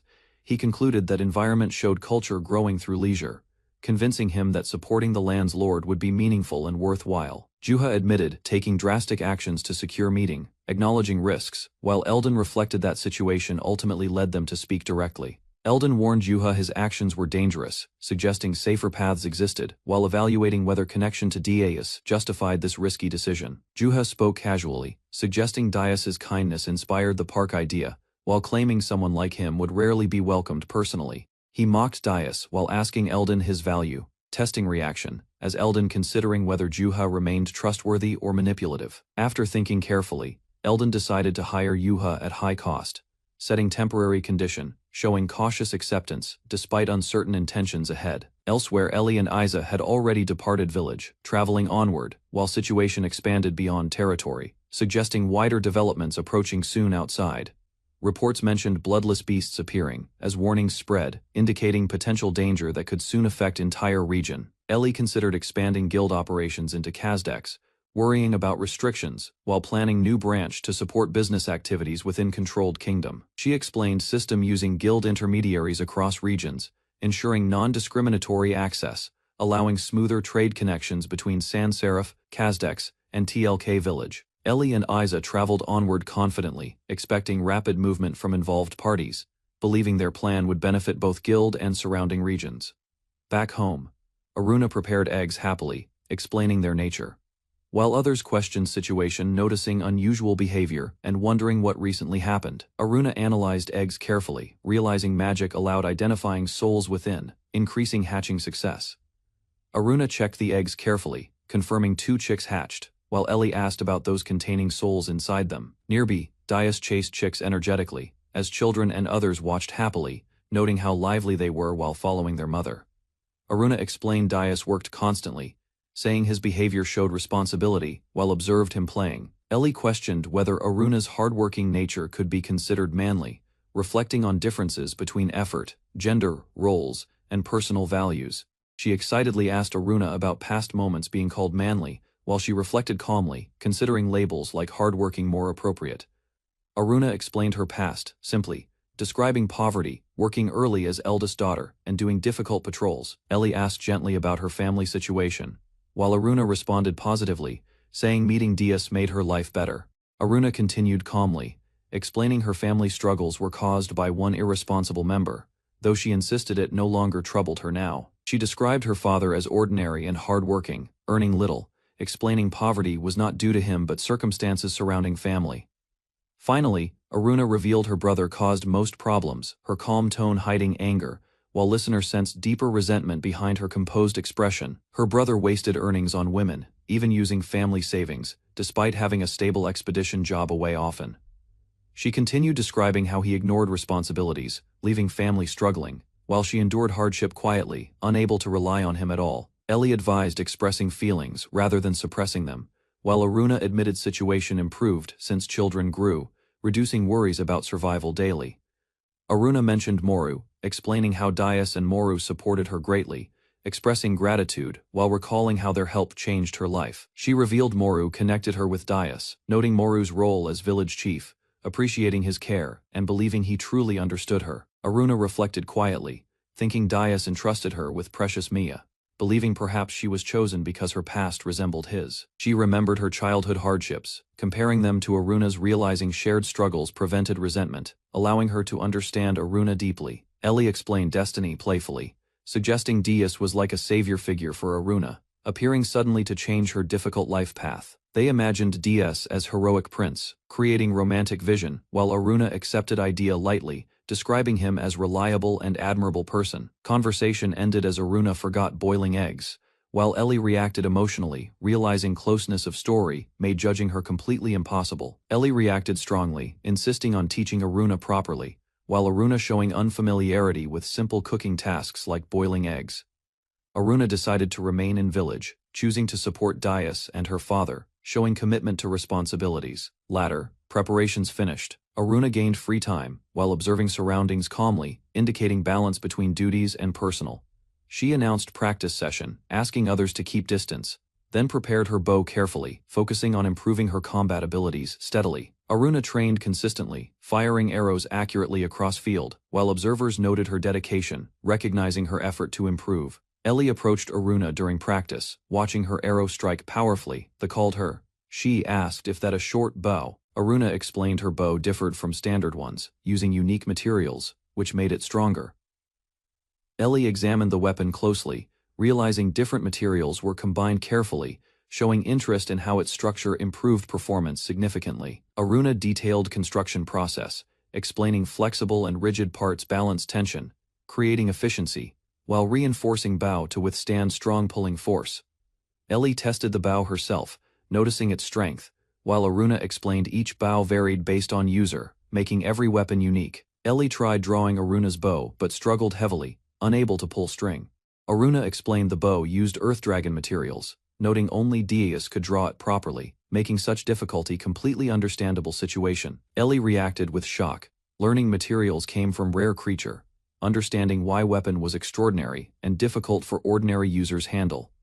Aruna demonstrated technique using magic while drawing, showing how relaxing at release increased power. She concluded practice made it manageable, explaining Dias shared similar thoughts, while Ellie realized such technique required constant magical control during use.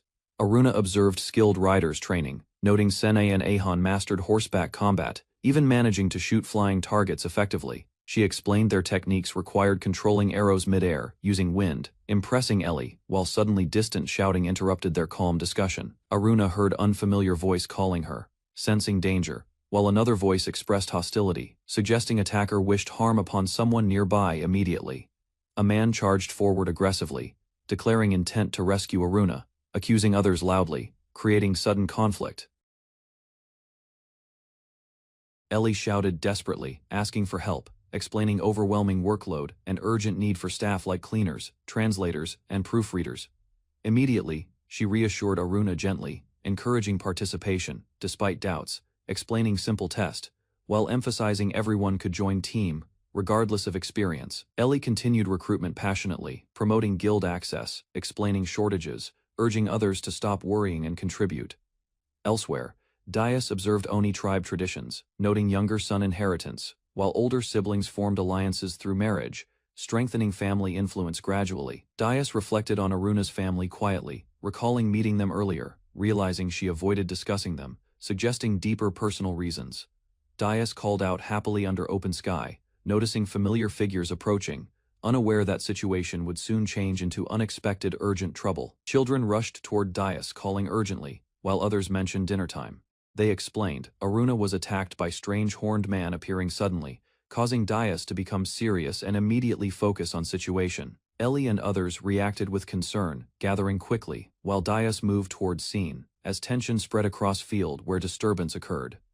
Aruna restrained attacker forcefully, revealing him as her older brother, while confusion spread among villagers witnessing unexpected family conflict unfolding suddenly. Aruna's brother Zorg appeared suddenly, accusing Dias angrily, claiming he caused family poverty, and declaring intent to rescue Aruna. He insulted Dias, causing Aruna to react violently, attacking him while expressing anger over his accusations. Ellie and Dias watched confused, learning about Zorg unexpectedly, realizing they knew little about her family background until now. Aruna continued beating him, while others speculated family situation might affect marriage, increasing tension as misunderstanding and emotions escalated further. Dias intervened calmly, urging Aruna to listen, warning others might see conflict. While Zorg begged desperately for chance to explain, Aruna stopped suddenly after frightening the children, realizing her actions may have worsened situation unintentionally there. She cried silently, overwhelmed by emotions, while Dias approached carefully, lifting her gently, trying to calm her after intense confrontation earlier. Zorg accused Dias angrily, blaming him for changing Aruna, declaring hatred, while Dias remained composed, listening without reacting aggressively to accusations. Dias learned Zorg was Aruna's eldest brother, understanding resemblance, while observing his behavior, realizing family background influenced their current conflict deeply. Zorg stood firmly, revealing strained relationship with Aruna, showing concern despite hostility, while explanations suggested complicated family bonds shaped their mutual resentment. Aruna's past behavior showing strict attitude toward Zorg, but after his actions, her personality changed completely over time. Zorg declared his mission clearly, claiming he came to defeat Dias, believing him evil and take Aruna back to family. He learned Aruna was married to older lord, misunderstanding situation entirely, assuming she was forced into marriage against her will. Fueled by anger, Zorg believed deception occurred, refusing to listen, rushing recklessly toward confrontation without understanding truth behind circumstances fully. Explanation revealed Zorg acted from concern, suggesting situation could improve if Aruna clarified everything directly herself. Zorg sat silently apart, appearing troubled, while Dias and others wondering what thoughts were causing his sudden behavior.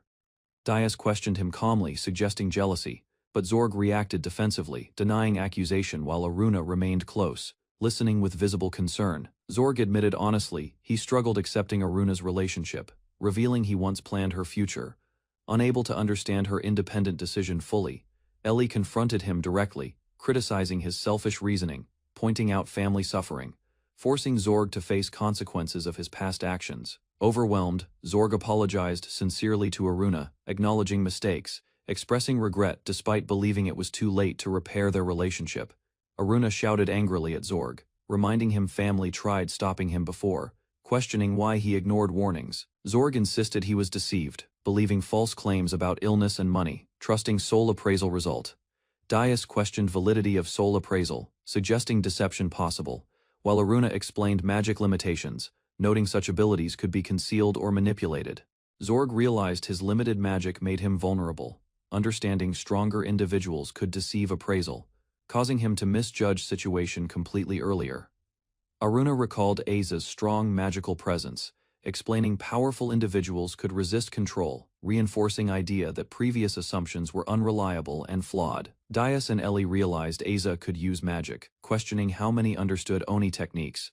Aruna explained magic could be nullified by stronger individuals, while group wondering what actions Zorg would take next.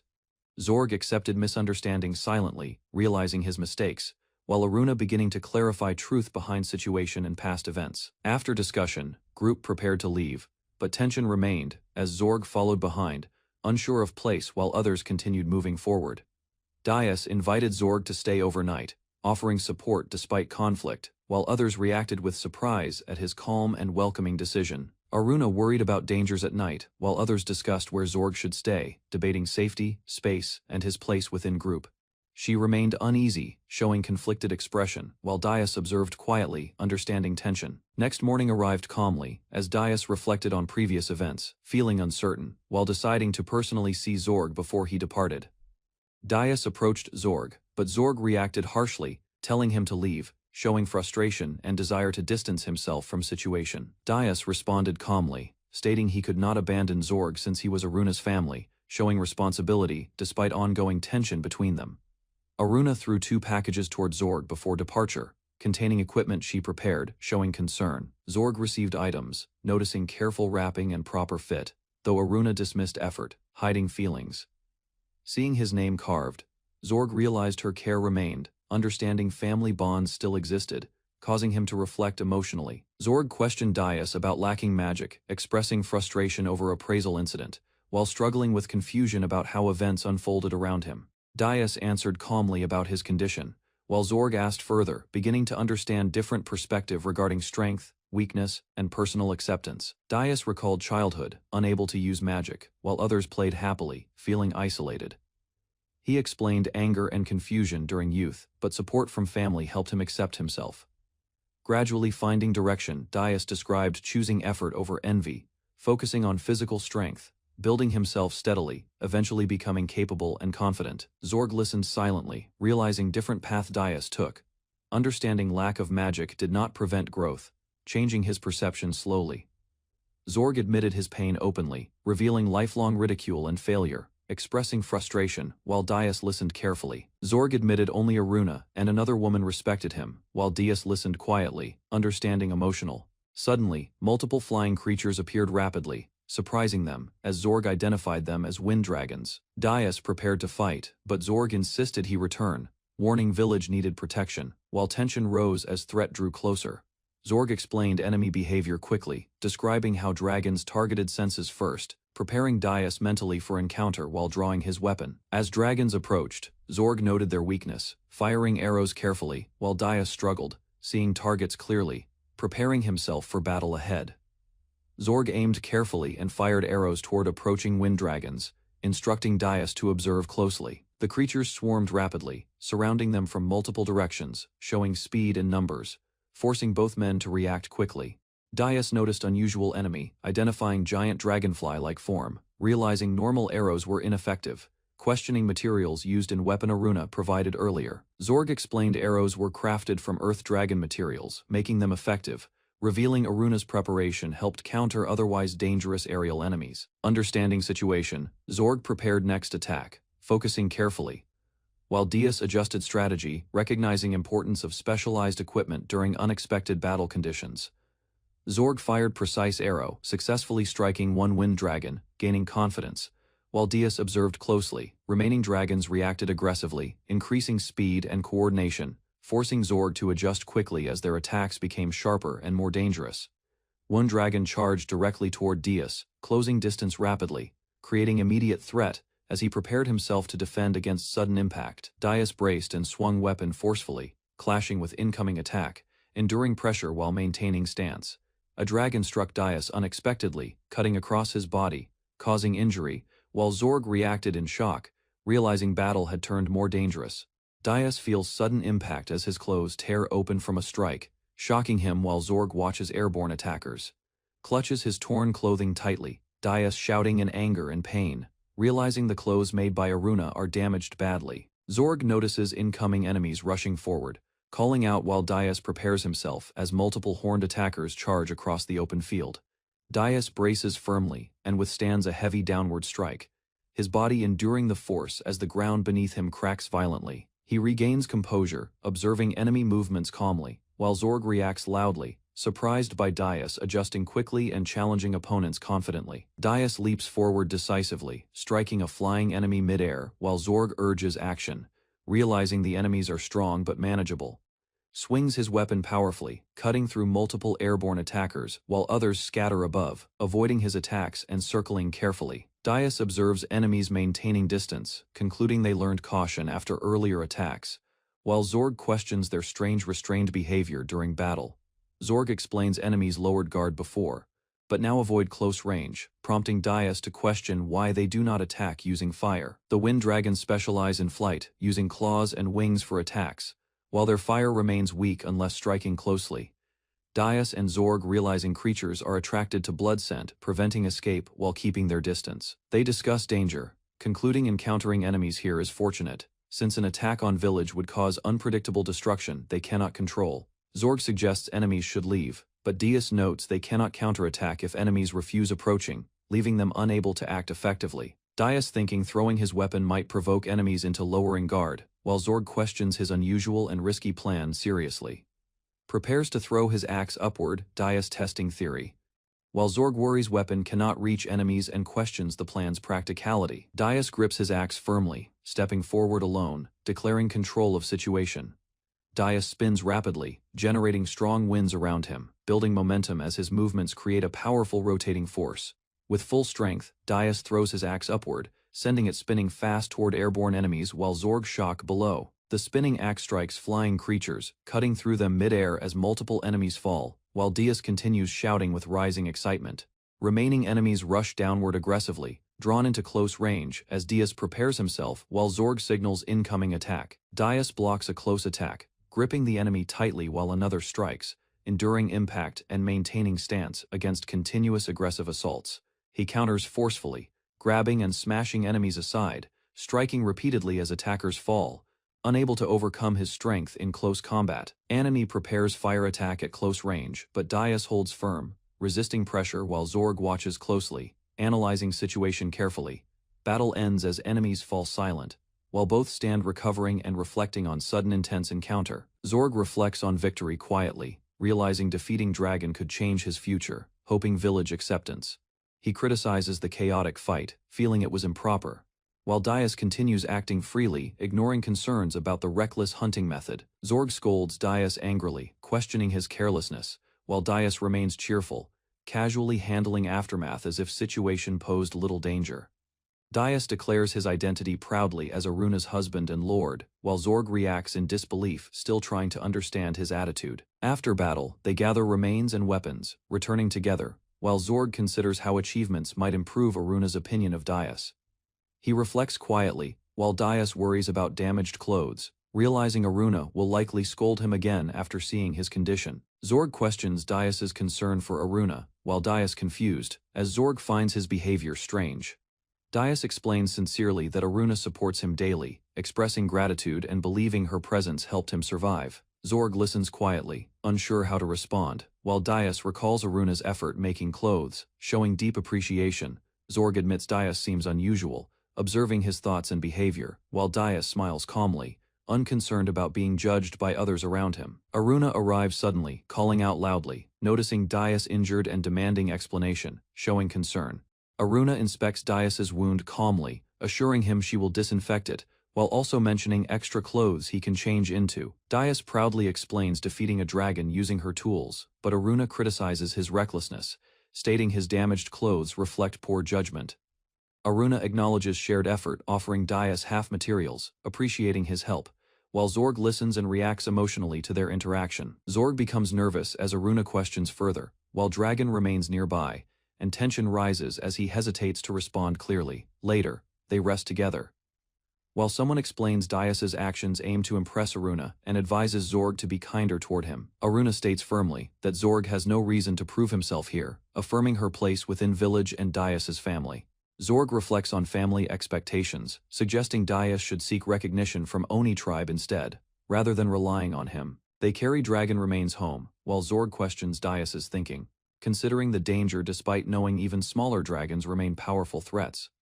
Zorg realizes his actions pleased Aruna, while narration explains dragon materials are valuable, increasing significance of their successful hunt together. Aruna appears calmer and kinder, while Dias rests with children, suggesting improved relationships formed after battle and shared experiences. Villagers gather around a fire, celebrating together joyfully, while Aruna calls Dias to join as music and dancing fill space. Aruna sings proudly with children and villagers, leading celebration, while others clap and smile, creating a warm and lively atmosphere. Dias watches quietly, feeling satisfied seeing everyone happy, realizing the celebration shines brightly because Aruna stands at its center. He reflects that celebration is for Aruna's happiness, not just victory, while both share calm smiles, understanding each other's feelings deeply. Later Dias leaves briefly, heading away quietly, while night falls and surroundings grow still, suggesting a peaceful end to celebration. Dias walks at night, noticing one Mia staring at him nervously, sweating and acting suspiciously in the quiet field. Dias approaches calmly, asking if it is lost, while the Mia responds oddly, making unclear sounds and reacting with visible tension. Dias apologizes, admitting he cannot understand its language, while the Mia suggests going to Plaza. The Mia becomes irritated, shouting loudly, demanding Dias understand intentions despite language barrier. While Dias reacts with confusion and surprise, suddenly, Dias realizes the Mia can speak clearly, reacting in shock as communication becomes possible.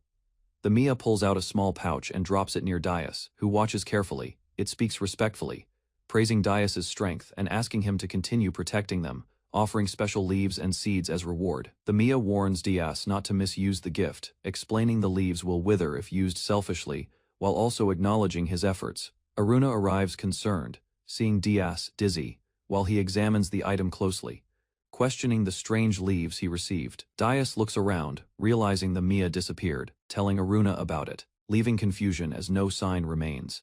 Aruna urges Dias to rest, noting his exhaustion and injuries, while Dias listens quietly, still thinking about the strange encounter earlier. Dias examines the pouch carefully, questioning reality, wondering if the encounter was dream or illusion. They walk under night sky, Dias reflecting on Mia's nature, believing it harmless, while still confused about events he experienced earlier. Elsewhere, officials gather discussing restoring their empire, admitting lack of solutions, while planning future actions. Within a serious and tense meeting, discussion shifts toward Dias as potential target, suggesting harming him, while he remains unaware, continuing peaceful life beside Aruna under night. Aruna checks on Dias after battle, while Dias struggles to explain strange weakness affecting his body and energy. Aruna suggests resting and staying inside, while Dias insists on helping despite fatigue, trying to remain active and useful around home. Elsewhere, officials discuss Dias defeating attackers, noting unrest among rival regions, as reports suggest growing tension and possible revenge actions forming. Leaders consider eliminating threats quietly, planning to remove enemies without drawing attention, aiming to maintain control while avoiding exposure of intentions. A Knight questions harming Dias, revealing past rivalry, but acknowledges Dias now benefits them, showing conflicting views about his role and importance. Children run happily ahead while Dias and villagers follow, as a sign explains reading order, setting a calmer tone after battle. A man recounts past events, explaining Dias saved his father honorably, while scenery shows a lake and peaceful land stretching outward. Zorg recalls the fight and Aruna's care, while villagers gather nearby, checking Dias' condition as children play freely around them. Elsewhere, officials continue plotting quietly, discussing factions and revenge, while scenes of children playing show contrast between peace and hidden tension. Dias relaxes with villagers, enjoying simple moments, while distant leaders remain unconcerned, focusing on power, leaving peaceful life unaware of danger. A Noble plots revenge over slight treatment, discussing money and politics, while Aruna relaxes peacefully in water, unaware of distant schemes. In palace halls, officials discuss alliances and movements, while children play in water nearby, creating contrast between politics and peaceful daily life.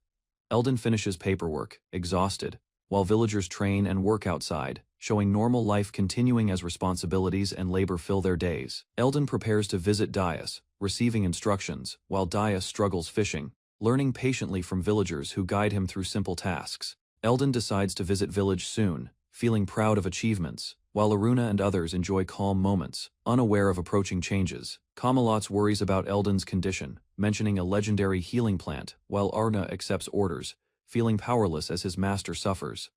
Back in village, Dias returns from fishing, greeted by Aruna and others, as they gather for a simple meal together. The chief evaluates Zorg, acknowledging his growth, presenting him as a candidate, explaining responsibilities, and testing his readiness for leadership role. The chief advises Dias about responsibilities and future, mentioning alliances and reputation, while others relax nearby, enjoying peaceful village atmosphere together. Zorg reflects seriously on becoming a chief, standing firm beside the elder, realizing expectations and responsibilities that come with leadership position. Children happily finish their day outside, while villagers gather together, deciding to return home as sunset approaches across the quiet field. Aruna walks beside Dias, asking about his condition, while villagers move ahead, creating a calm atmosphere after a peaceful day outside. Dias smiles gently, thanking Aruna, expressing he finally relaxed after long time, showing relief and comfort during the quiet evening walk. He resolves to work harder starting tomorrow, while Aruna watches him calmly,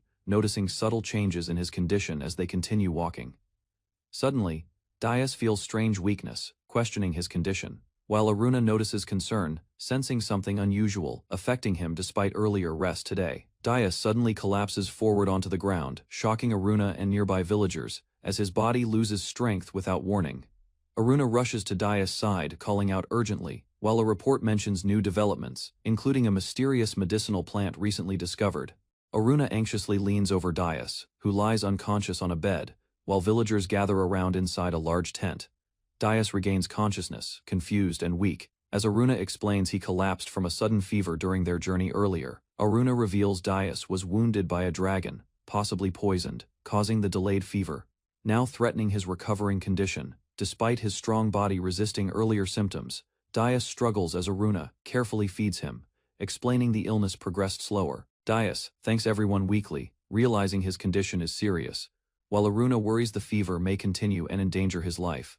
Aruna blames herself while washing clothes outside, realizing she allowed Dias to go out despite his worsening condition earlier. Ellie comforts Aruna, explaining Dias resting nearby allowed them to respond quickly, preventing a worse situation from happening. Inside the tent, Dias remains weak on the bed, while villagers pass by quietly, worried as his condition continues uncertain. Two young girls carefully bring medicine, approaching Dias with concern, hoping the remedy will help reduce his dangerous fever. Though barely able to drink, Dias accepts the medicine, determined to endure for their sake, while others watch him anxiously nearby. Dias drinks the medicine and notices its pleasant taste, unlike typical bitter remedies, making it surprisingly easy for him to consume. The girls explain they used special leaves Dias brought earlier, planting remaining seeds, which makes him realize their unexpected usefulness. Feeling drowsy, Dias thanks them and quickly falls asleep, trusting the medicine's effect while the girls gently watch over him. As Dias rests, Aruna anxiously calls to him, fearing his condition worsened again while he remains unresponsive inside the quiet tent. Dias wakes later, confused but recovering, as Aruna informs him his fever has disappeared, signaling the medicine successfully saved him. Dias wakes fully recovered, realizing his fever and nausea vanished, and feels stronger than before. While examining his own condition carefully, he checks his wound, noting it has not fully healed but is already improving. While Aruna watches him with concern nearby, Aruna expresses relief with tears, explaining everyone worried deeply, while Dias calmly reassures her after recovering from the dangerous illness. Dias reflects his wounds usually worsen in battle, suspecting unusual healing, while Aruna questions if he ate unfamiliar medicinal herbs earlier. Klaus arrives announcing a noble's visit, while Dias realizes the girls gave him medicine, connecting it to his unexpected recovery. Dias stands recovered as Aruna excitedly announces his healing, while villagers react with relief after failing to understand recovery earlier.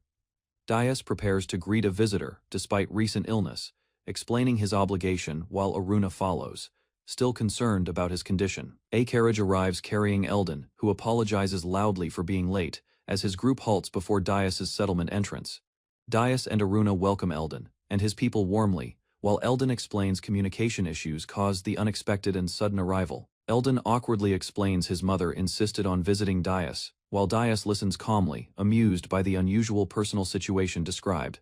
Eldon begins discussing official matters, asking about staying in the village, while his group waits beside their carriage outside. Dias agrees calmly to Eldon's requests, allowing his group to stay and set up shelter, assuring they will not burden village.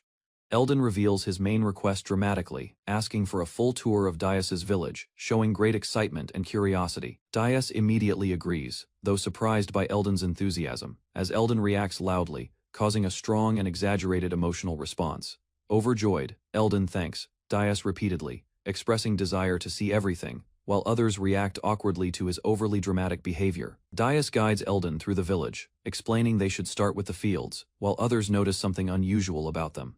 They observe the fields where crops grow in a strange circular pattern, something no one understands despite repeated attempts to explain. Eldon visits the livestock area, examining cows calmly, while Dias watches as animals appear healthy and well cared for. They continue to the stables, where horses are kept properly, and Dias expresses satisfaction seeing the animals thriving under care. Eldon observes the animals closely, noting their strong condition, while the group walks onward, continuing the village tour together. Eldon notices something suspicious about a horse, thinking it resembles a royal one, but quickly decides to ignore the matter. Dias redirects attention to another field, explaining he does not know what is being grown, while others continue observing surroundings. They approach another area where children and animals greet Eldon warmly, showing familiarity and happiness within the village environment. Eldon is welcomed enthusiastically by the children, while Dias explains the fields are thriving, allowing residents freedom in managing them. Villagers gather happily around Eldon, expressing joy and gratitude, while someone reports their shelter preparations are already successfully completed nearby. Dias suddenly loses balance, causing concern as his body still struggles after recovery. But he reassures Aruna he is fine. Aruna quickly supports Dias, relieved he is conscious, while others watch closely, confirming his condition remains stable despite sudden weakness. Elsewhere, Eldon and Aruna rush forward, energetically carrying drinks, showing urgency as they bring something important to share. Eldon tastes the drink, and is surprised by its flavor, describing it as rich and unique compared to anything experienced before. The girls happily serve drinks as Eldon feels better, thanking them, while others react as the moment becomes lively again. Dias explains the drink is made from Sanjivani leaves, assuring Eldon it is safe, though he admits uncertainty about effects. Eldon trusts the explanation, noting the children's concern, while Camelot's confirms Eldon's ability to detect poison accurately in past situations. They discuss Sanjivani as a legendary herb, though Dias doubts it, believing it is likely a normal plant with borrowed name. A legend describes Sanjivani growing on sacred mountains, granting miraculous healing, though such stories remain unconfirmed and passed through generations. Camelot's reflects that true Sanjivani was never found, suggesting the giver named it after hope, leaving Dias thoughtful about its origin. Later, Dias recalls asking Sinai and Ahan why they used the herbs without permission to prepare medicine for him. The girls insist they did not act without permission, explaining they were worried about Dias and only wanted to help. They appear hesitant at first, but remain sincere, standing quietly as the situation becomes clearer. Under the light inside, Sinai and Ihan reveal they found useful ingredients, carefully preparing them together, showing determination to create something beneficial for Dias. Dias remembers granting permission while half-conscious, realizing they sought advice from others, ultimately creating the medicine that saved him. He confirms the girls had permission, realizing their actions were justified, while reminding them medicine preparation must always be done carefully. That night, everyone prepares to rest peacefully, with Dias ensuring the lights are turned off after confirming everyone is ready. Dias reflects on the girls' past, understanding they lost their parents, yet still carry emotional memories, while trying to move forward. He gathers everyone and reassures them he has recovered, expressing gratitude toward Aruna, Sinai, and Ahan for their care. Dias embraces the girls warmly, feeling humbled that those he should protect instead supported him during his moment of weakness. Dias reflects quietly, realizing he is no longer alone, feeling supported and protected by those around him, forming strong emotional bonds. Inside the home, Dias, Aruna, and the children rest together warmly, embracing each other as a family united through trust. Later, Dias checks on Aimer, confirming sleeping arrangements, while maintaining his role as caretaker, ensuring everyone remains safe and comfortable. Dias observes Eldon acting overly energetic, suspecting something is wrong, while Camelot's describes Eldon's condition as unusually excessive behavior. They consider whether the medicine caused it, noting Eldon usually needs daily doses, yet skipped it and suddenly gained unusual energy. Eimer explains, Eldon is not fully healed, only energized temporarily, warning he overexerted himself and should avoid heavy activity. They conclude, true Sanjivani would fully heal illness instantly, but this effect only suppresses symptoms, meaning the medicine is not genuine. Eldon apologizes for worrying everyone, explaining excitement caused it, while Dias confirms his condition improved and proceeds with planned discussions. Dias brings Ellie to Eldon, while Eimer prepares to record discussions, as they organize roles before beginning their formal meeting. They gather inside a large tent prepared for discussion, sitting formally as the meeting begins in a calm and structured atmosphere. Eimer sits ready as stenographer, while Eldon and others take positions, preparing documents, and focusing on the upcoming important discussion. Eldon begins the meeting, stating topics to discuss, but suddenly shifts attention, expressing strong gratitude for the Sanjivani he received. Overwhelmed, Eldon insists his gratitude is insufficient, speaking passionately, while others watch, realizing the discussion has turned emotional unexpectedly. Dias explains strange circumstances around Sanjivani, while Eldon offers repayment, but warns that greed or profit could cause its power. They discuss avoiding any actions resembling profit, deciding even repayment might be dangerous, since remaining seeds could lose their effect. Kamalat suggests the sprouts remain safe, because those who used them held no harmful intent, preserving their mysterious beneficial properties. Dias agrees the girls acted with pure goodwill, proposing they continue handling Sanjivani, trusting their intentions to keep it effective.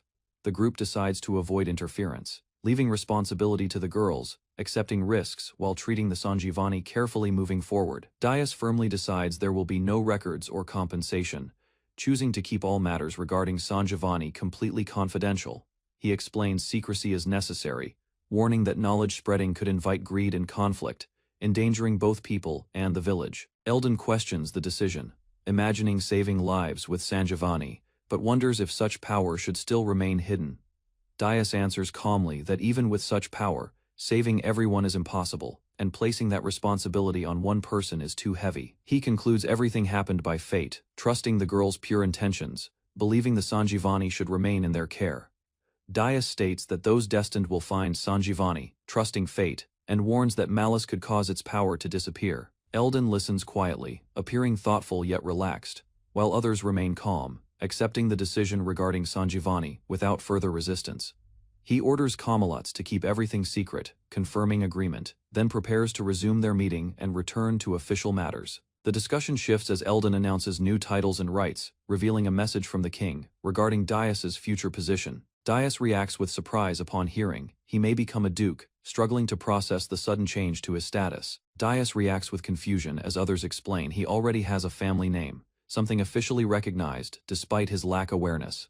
They clarify that receiving land granted him nobility status, meaning he naturally possesses a family name, even without knowing it before. Dias suddenly recalls being named Netros in the past, realizing he was given an official identity he had forgotten completely. Embarrassed, Dias admits he never paid attention then, overwhelmed by circumstances, while others question his lack of awareness about his own name. The group concludes Dias must accept his noble status, emphasizing responsibility, while he reflects seriously on his new position moving forward. Eldon formally reads a long declaration, explaining royal decisions regarding Dias, while others listen as the official message unfolds. The document reveals Dias is granted the title of Duke, privileges, and exemptions, leaving him surprised by the sudden recognition. Eldon presents the official seal and document, while others question the situation, sensing deeper reasons behind such an unexpected reward. They discuss the king's fragile situation, explaining political struggles and succession issues influenced the decision to grant Dias protection and status. Eldon adds the king considered recent actions and loyalty, suggesting Dias's influence will extend to nobles, increasing his responsibilities significantly. Ellie explains funds promised to Dias will take time, while mentioning he was originally expected to receive money earlier. Dias refuses financial support, stating he does not want to burden others, while Eldon insists the funds should be treated properly. Aruna reflects that their relationship and village would not exist if Dias pursued wealth, emphasizing the value of their shared life. Dias observes villagers and animals living together peacefully, realizing his purpose is to build and protect this community alongside everyone. Ellie suggests they should handle matters themselves, while Eldon acknowledges responsibility, agreeing to move forward carefully after previous troubles. Dias decides to handle money matters himself, while Aruna reacts strongly, sensing his determination as others watch nearby, silently. Eldon explains Dias misunderstood the situation, clarifying their relationship is mutual support rather than one-sided assistance between them both. Eldon continues, stating he also benefited through materials and other advantages, suggesting Dias should reconsider how he views support. Eldon introduces public debt, explaining it increases influence, as lending money to the kingdom raises one's noble standing significantly. He concludes, public debt benefits both sides, strengthening allies without losses, while increasing Dias's status and influence within the kingdom. Eldon explains Dias should not refuse support, stating the situation is not a simple gift, but something more complex. Ellie suddenly interrupts loudly, proposing an idea to satisfy both sides, surprising everyone while Dias considers her unexpected suggestion seriously. Ellie reveals her plan clearly, declaring they should build a road, leaving others confused but interested in her reasoning. She explains poor roads limit travel, proposing connecting the village to a nearby city, improving access and movement significantly. Eldon agrees the plan solves funding issues, explaining building the road aligns with their goals and benefits everyone involved. Eldon excitedly supports the road idea, adding plans for distribution and rest areas, expanding the project's scope enthusiastically, with confidence. Camelot notices the discussion drifting, while Dias reflects quietly, recognizing similarities between Eldon's enthusiasm and his own earlier behavior. Eldon and Ellie rush out to inspect the area immediately, leaving others behind as Dias recalls hiring Juha for assistance. They discuss Juha's abilities, acknowledging his talent despite flaws, while recognizing his advice benefits many people within the village. Camelot notes Juha hates war despite being strategist, surprising Dias as they question how such a person holds that role. Dias recalls Juha's belief that war brings only loss, reflecting on his perspective while quietly listening and considering his words. They discuss Juha's past, explaining his peaceful ideas were criticized, leading him to leave his position despite recognized talent. Attention shifts as Dias receives instructions to choose a new family name, realizing the responsibility now placed upon him. Camelot advises choosing carefully, explaining the name will carry meaning for generations, leaving Dias overwhelmed by the important decision. Aruna notices Dias struggling with the decision, preparing to confront him, while he worries about how to choose properly. Dias considers choosing a family name, realizing it will represent not only himself but also his land and future people. He imagines examples of territory names, understanding how naming affects identity, while reflecting on the importance of legacy and responsibility. Struggling to decide, Dias admits he cannot think of anything suitable, deciding to seek help from someone more experienced for guidance.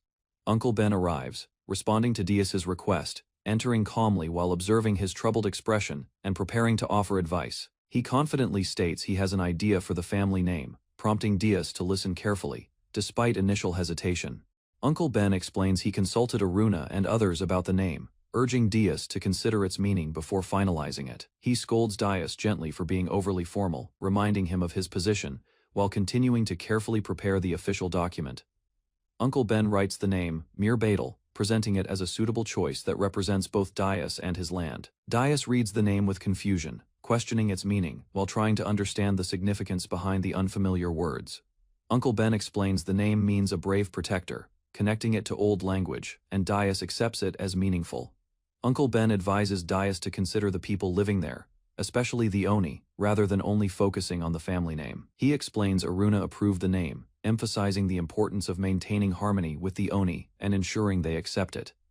Dias reflects on the territory's future, while Uncle Ben suggests a better meaning, improving how the land is perceived overall. Uncle Ben discusses future trade possibilities, explaining how the family name could connect with local products and strengthen territorial identity. He clarifies his ideas are long-term plans, recalling past experiences, while Dias listens carefully, beginning to understand his reasoning better. Uncle Ben expresses his wish to build a temple someday, asking Dias to continue using the family name with purpose. Dias reflects on Uncle Ben's influence, recalling how his teachings and guidance were respected and valued by villagers over time. Uncle Ben explains the temple would honor the Mia, linking the miraculous medicine to divine beings connected to their land. He continues reasoning that the Mia are messengers, making it natural for the land's name and identity to reflect them. Uncle Ben concludes calmly, telling Dias there is time to decide, while encouraging him to grow into a worthy lord. Dias reviews the document again, considering the name Mir Badal, realizing its meaning and concept seem appropriate for his land. Meanwhile, villagers prepare seats and organize the area, showing activity as they get ready for an important gathering outside. Aruna asks Dias about submitting the paperwork, while he confirms Eldon will handle it, and mentions a celebration planned tonight. Dias and Aruna discuss the idea of family names, with Aruna finding it unfamiliar but acknowledging the name suits the land. The girls approach happily when called, and Dias asks about their paternal names, surprising them as they react with confusion. Senai and Ahan proudly declare themselves Dias's daughters, surprising him as they confidently accept the idea without hesitation or doubt. Aruna explains paternal names, clarifying how family identity works, while praising the girls for their enthusiasm and understanding of the situation. Dias learns that using a family name implies noble responsibility, realizing it carries expectations about status, inheritance, and proper behavior. Aruna considers using the name herself, imagining future possibilities, while Dias explains that choosing to use it remains entirely their decision. Dias hesitates about imposing responsibility on children, but accepts their choice, while Aruna invites him to learn more tomorrow together. At night, villagers gather around a fire, dancing and celebrating together, while music plays and creates a lively atmosphere. The children and animals join hands, dancing happily, while Eldon expresses gratitude to Dias for inviting him to witness this. Eldon observes Sanae and Ahan enjoying themselves, occasionally checking on camelots, showing responsibility while still participating in the celebration. Dias explains the girls lost their parents, so helping Eldon recover brings them happiness, easing their lingering worries about illness. Eldon understands their smiles better, feeling impressed by the village's harmony, where different races cooperate and treat each other kindly. Dias reflects that the village environment has helped everyone grow, feeling grateful for their presence and recognizing the strong bonds forming. Eldon watches the lively scene, realizing his past views were mistaken, and feels grateful for his relationship with Dias. He stands seriously, expressing gratitude, admitting he once felt hopeless, but now sees new possibilities for his future ahead. Observes different races working together happily, he deciding to work harder to spread this harmony beyond the village from now. Eldon pledges his support to Dias, asking for strength, while Dias resolves to meet expectations and continue guiding his growing community. That night ends peacefully as Aruna smiles warmly, watching everyone relax together, while the fire burns quietly under the starry sky. The next day, Eldon gathers everyone, including Aruna, preparing to begin lessons, while Dias listens, showing interest in learning new knowledge. Eldon explains the structure of aristocracy, describing ranks and how territories are managed, while Dias observes the unfamiliar system carefully. He continues explaining privileges of nobles, including authority over land and decisions, showing the vast power held within such positions. Eldon describes methods of expanding territories through trade and resources, explaining how his father built strength through careful financial management. Suddenly shifts the lesson, he telling Dias to apply knowledge, surprising him as the discussion moves toward practical decision-making matters. Eldon presents a map, offering to sell half of a forest territory, asking Dias to negotiate and determine a fair price. He clarifies the offer is not gratitude, insisting it is separate, while Dias listens carefully, unsure about Eldon's true intention. Eldon questions Dias about resources, asking where wood used in the village originated, suggesting this issue is more important. Realizing the wood was given by Aruna's people, Dias understands Eldon's concern, questioning the source and implications of those resources. Aruna reacts defensively when questioned, insisting wood is necessary, while Dias watches quietly as tension rises during the discussion. Eldon calmly proposes selling the land properly to avoid future issues, explaining formal agreements would simplify access to resources. Dias admits his lack of knowledge about pricing land, while Eldon explains negotiation complexities and responsibilities tied to territorial ownership decisions. Eldon urges Dias to think carefully, while Dias considers limited funds, realizing they lack sufficient wealth for such a purchase. Dias offers dragon materials as payment, surprising Eldon, presenting an unusual but valuable alternative to compensate for the land purchase. Eldon evaluates the dragon materials, concluding their rarity makes them more than sufficient, surprising everyone during the ongoing negotiation discussion. He reacts dramatically, calling the situation unfair, while insisting Dias continue negotiating, turning the moment into a practical learning exercise. Unable to handle negotiations, Dias withdraws and Eli finalizes the deal, setting the forest price at 2.5 materials. After concluding affairs, Eldon departs the village, leaving lessons behind, as several days pass following the completed negotiations and discussions. Later, Aruna approaches Dias nervously, apologizing about the wood matter, while asking if he feels upset regarding the situation. Dias reassures Aruna calmly, stating he is not angry, understanding her situation, and accepting responsibility as the lord overseeing everything. Determined, Dais declares he will handle future land issues properly, while Aruna feels relieved, and the village returns to peaceful days. Later, the children excitedly ask to go into the forest, eager to gather resources and play, bringing energy back to daily life. Dais walks through the forest with Aruna, explaining seasonal tasks like gathering food, salt, and preparing supplies. Aruna observes migrating birds and wildlife, learning rules about hunting and sharing. Understanding autumn marks the time to begin preparations. Dais listens as villagers eagerly request to enter the forest, while he hesitates, realizing he delayed discussing this important matter earlier. Dais reflects on their unusual determination, recalling their past connection to the forest, and considers allowing them despite incomplete ownership paperwork. Aruna confidently returns carrying baskets, declaring permission secured, urging immediate action as autumn advances and winter preparation work becomes urgent. Aruna announces that starting tomorrow, the girls will enter the forest daily, while she calmly interacts with livestock nearby. The girls react with excitement, imagining daily forest trips, eagerly planning activities like mushroom hunting and gathering walnuts together happily. Aruna explains summer has ended and work begins, while Dais listens, surprised that autumn requires such constant preparation and labor. Dais warns everyone that the forest contains many dangers, explaining poisonous plants, creatures, and stressing careful movement during gathering activities. Despite warnings, the girls rush into the forest excitedly, while Dais watches cautiously, reminding himself that strict rules must guide them. Aruna observes the girls moving freely through the forest, realizing they need little guidance, while Dais reflects on her earlier concerns. Dais gathers mushrooms with Aruna, recalling his past survival experience, while calmly explaining how he learned to collect food. The girls happily collect food together, while Dais explains the importance of knowledge, warning that gathering safely requires proper understanding and care. Uncle Ben teaches animals and villagers, sharing knowledge, while mentioning responsibilities, including caring for Francois and supporting others during important times. Aruna questions edible mushrooms, while Dais explains preparation methods, assuring her he only gathers safe ones, demonstrating his careful and practical approach. Aruna studies mushrooms seriously, trying to understand Dais's explanation, feeling uncertain, yet determined to believe his knowledge about edible varieties. Dais quickly warns Aruna about poisonous mushrooms, explaining key differences, guiding her carefully to avoid mistakes while she reacts with frustration.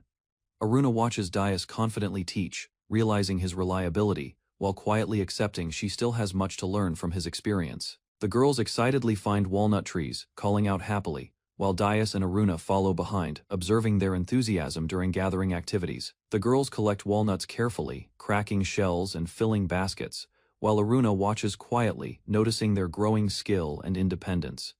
Dais notices the girls only collect some walnuts, learning they follow rules, avoiding overharvesting to protect future growth and balance. Aruna explains, taking too much harms forests, animals, and people, describing consequences as a chain reaction leading to starvation.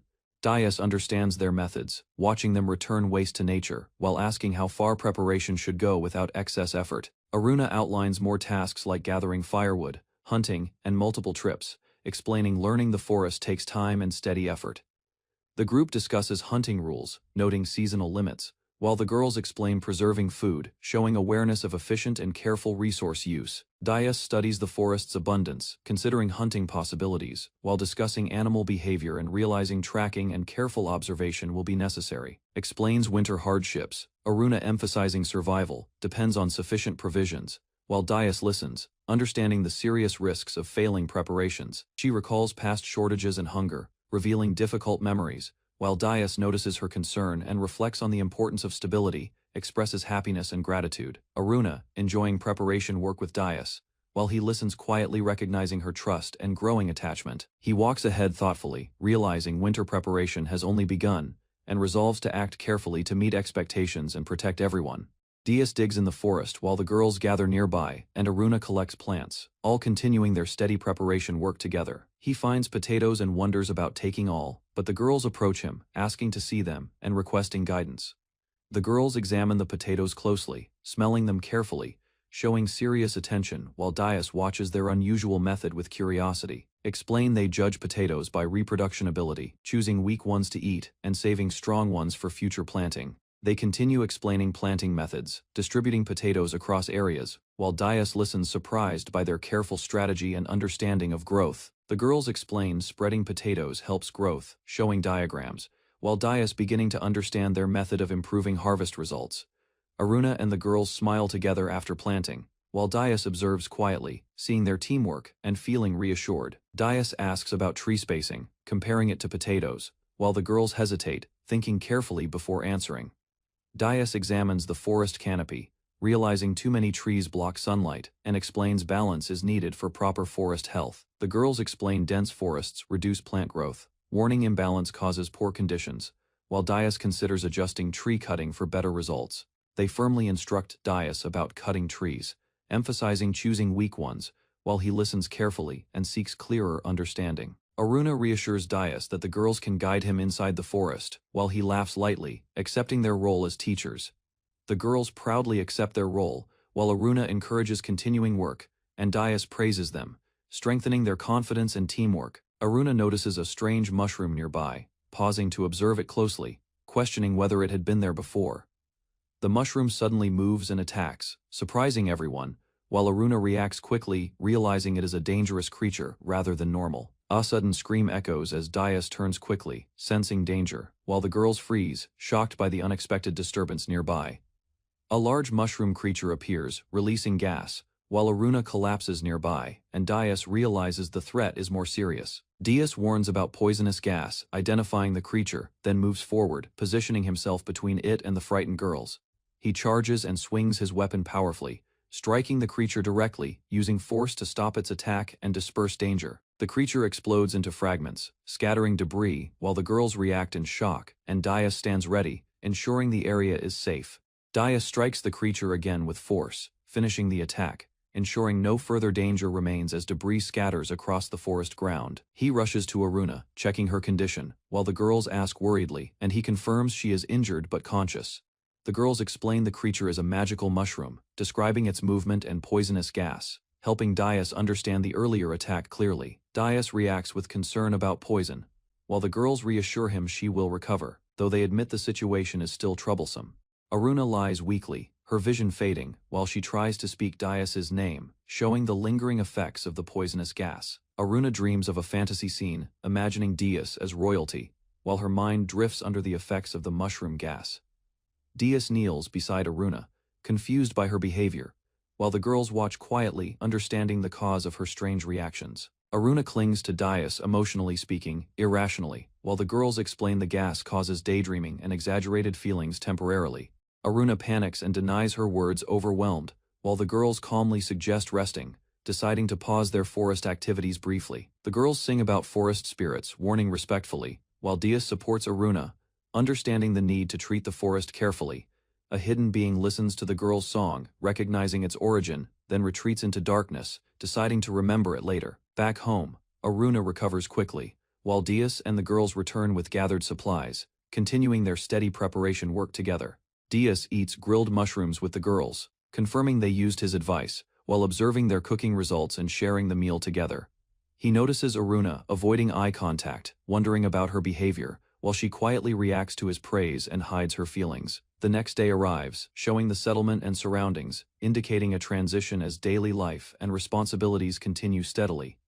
Dias sits indoors, studying a map, thinking seriously, while animals rest nearby, showing a calm moment after recent forest activities. He examines the map closely, considering roads and expansion plans, planning connections while thinking about trade routes and future development. Dias studies a plan showing roads connecting regions, considering trade benefits and expansion, while imagining how the village could grow economically. He reflects on development carefully, realizing resources like grasslands and Mia are essential, and deciding growth must not harm them. Sitting with animals, Dias relaxes briefly, petting them while thinking, showing a calm moment as he considers future decisions. The animals react around him, and Dias interprets their behavior, understanding he should focus first on his own goals. Dias reviews the map again, deciding to organize plans step by step, preparing for steady development, while maintaining balance in the region. Dias considers balanced decisions while preparing food, deciding to leave resources for both sides, while the animals react casually nearby. Inside the hall, Dias reflects on their reactions, while preparations for a shared meal continue, showing a calm and organized environment. Aimer advises Dias not to act alone, suggesting gathering opinions, while Dias listens and begins reconsidering his approach to decisions. Aruna explains she represents the village, insisting her opinion matters, while Dias acknowledges the need to consult others before deciding. He speaks with Zorg about the situation, while others gather, and he reflects on learning, realizing he must better understand food and risks. Dias gathers Aruna, Zorg, and others, explaining he requested a meeting, showing seriousness as everyone prepares to discuss an important matter. He listens to the chief acknowledging his promotion and plans, while explaining they already consulted villagers about the development project. Dias presents a map, outlining a crossroads plan, explaining trade benefits and how it could grow the village economically. He explains expansion plans step by step, stressing permission is needed, acknowledging the Oni folk may oppose building the road. Aruna and Dias discuss concerns carefully, agreeing to maintain good relations, while recognizing potential future problems must be handled cautiously. Dias discusses ownership of the grasslands, explaining past conflicts, while Zorg listens seriously, considering the difficulties surrounding land rights decisions. He proposes resolving matters simply, while Zorg urges him to speak fully first, warning quick solutions may not address deeper problems. Dias suggests dividing the land equally between both sides, presenting a balanced idea, while Zorg questions whether it truly solves everything. He explains building a central village requires specific land, showing a circular plan, but admits division may limit expansion possibilities. Refines his proposal, he allowing shared road access despite divided land, aiming to prevent conflict while maintaining movement and cooperation between groups. Dias proposes refining the plan using an aerial map, suggesting dividing land accurately, while explaining adjustments can be made with help. The group confirms discussions with everyone, while Zorg questions agreement, and Dias assures him Aruna and others were also consulted. Dias explains concerns about fairness, acknowledging the Oni might feel uneasy, while tensions rise slightly before both sides calm themselves. He states dividing land equally is simplest, explaining his authority allows decisions, while ensuring freedom of movement remains guaranteed for everyone. Dias adds further considerations, suggesting leaving grasslands for the while Aruna listens seriously, thinking about remaining issues to resolve. Zorg admits Dias's proposal is reasonable, explaining opposing would fail, and accepting half the land also benefits their people overall. He points out Dias's marriage to Aruna, suggesting their children will connect both sides, making the land effectively shared in future.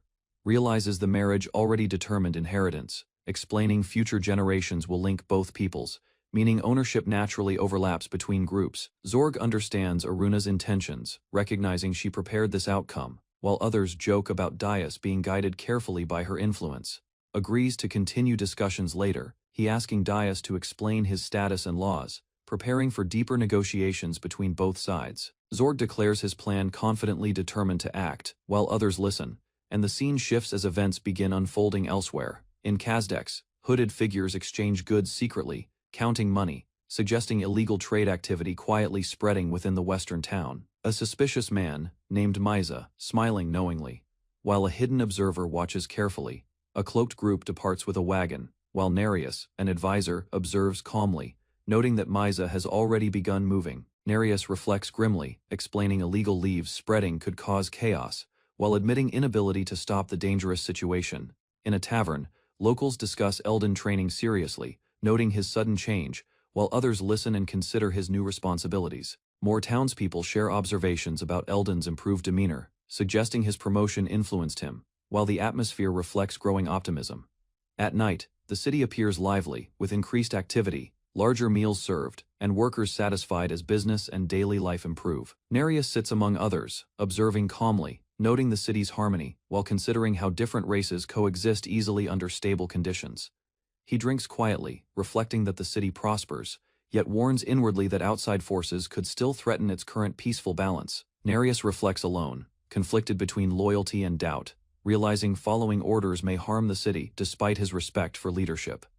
Outside, he observes the rhino guiding children safely, noting peaceful coexistence among different races within the city's calm environment. Nereus greets them lightly, watching the children respond happily, briefly distracted by the simple warmth and normal life around him. Returning to his thoughts, Nereus drinks and admits defeat, deciding the situation exceeds him, while the peaceful scene continues behind. Nereus concludes quietly that if events proceed without him, he cannot intervene, accepting his limits, while others remain unaware nearby. A noble reads a report about illegal leaves, realizing smuggling occurs, then dismisses a guard while considering the seriousness quietly. The noble questions the situation further, suspecting danger to the city, while another voice asks if destruction is being planned secretly. At Moro's residence, a contract is presented, detailing land ownership. While discussions begin about control and future arrangements for grasslands, they decide not to formalize yet, planning to prepare first, considering independence or allegiance, depending on future developments carefully. Moro questions public agreement, examines proof, and acknowledges the situation, while Zorg confirming no opposition has appeared among the people so far. Promotes Zorg, Moro granting him higher rank and handing a pendant, marking his new authority and responsibility within leadership. Assigns Zorg to lead the security team and expedition members, while Zorg listens seriously, accepting his new duties. Moro explains future challenges, including increased traffic and dangers, ordering Zorg to prove himself worthy as the next chief. He warns about threats targeting Dias and Aruna, stressing protection, while hinting eliminating dangers early may be necessary. Zorg accepts the burden, acknowledging Moro's power, realizing he still fears her, yet prepares to fulfill his demanding role. Eldon trains intensely, swinging his weapon repeatedly, while Kamalutz watches, noting his effort and determination improving steadily through practice. Collapses from exhaustion, but Eldon insists on continuing, while an elder warns him to rest, concerned about strain on his body.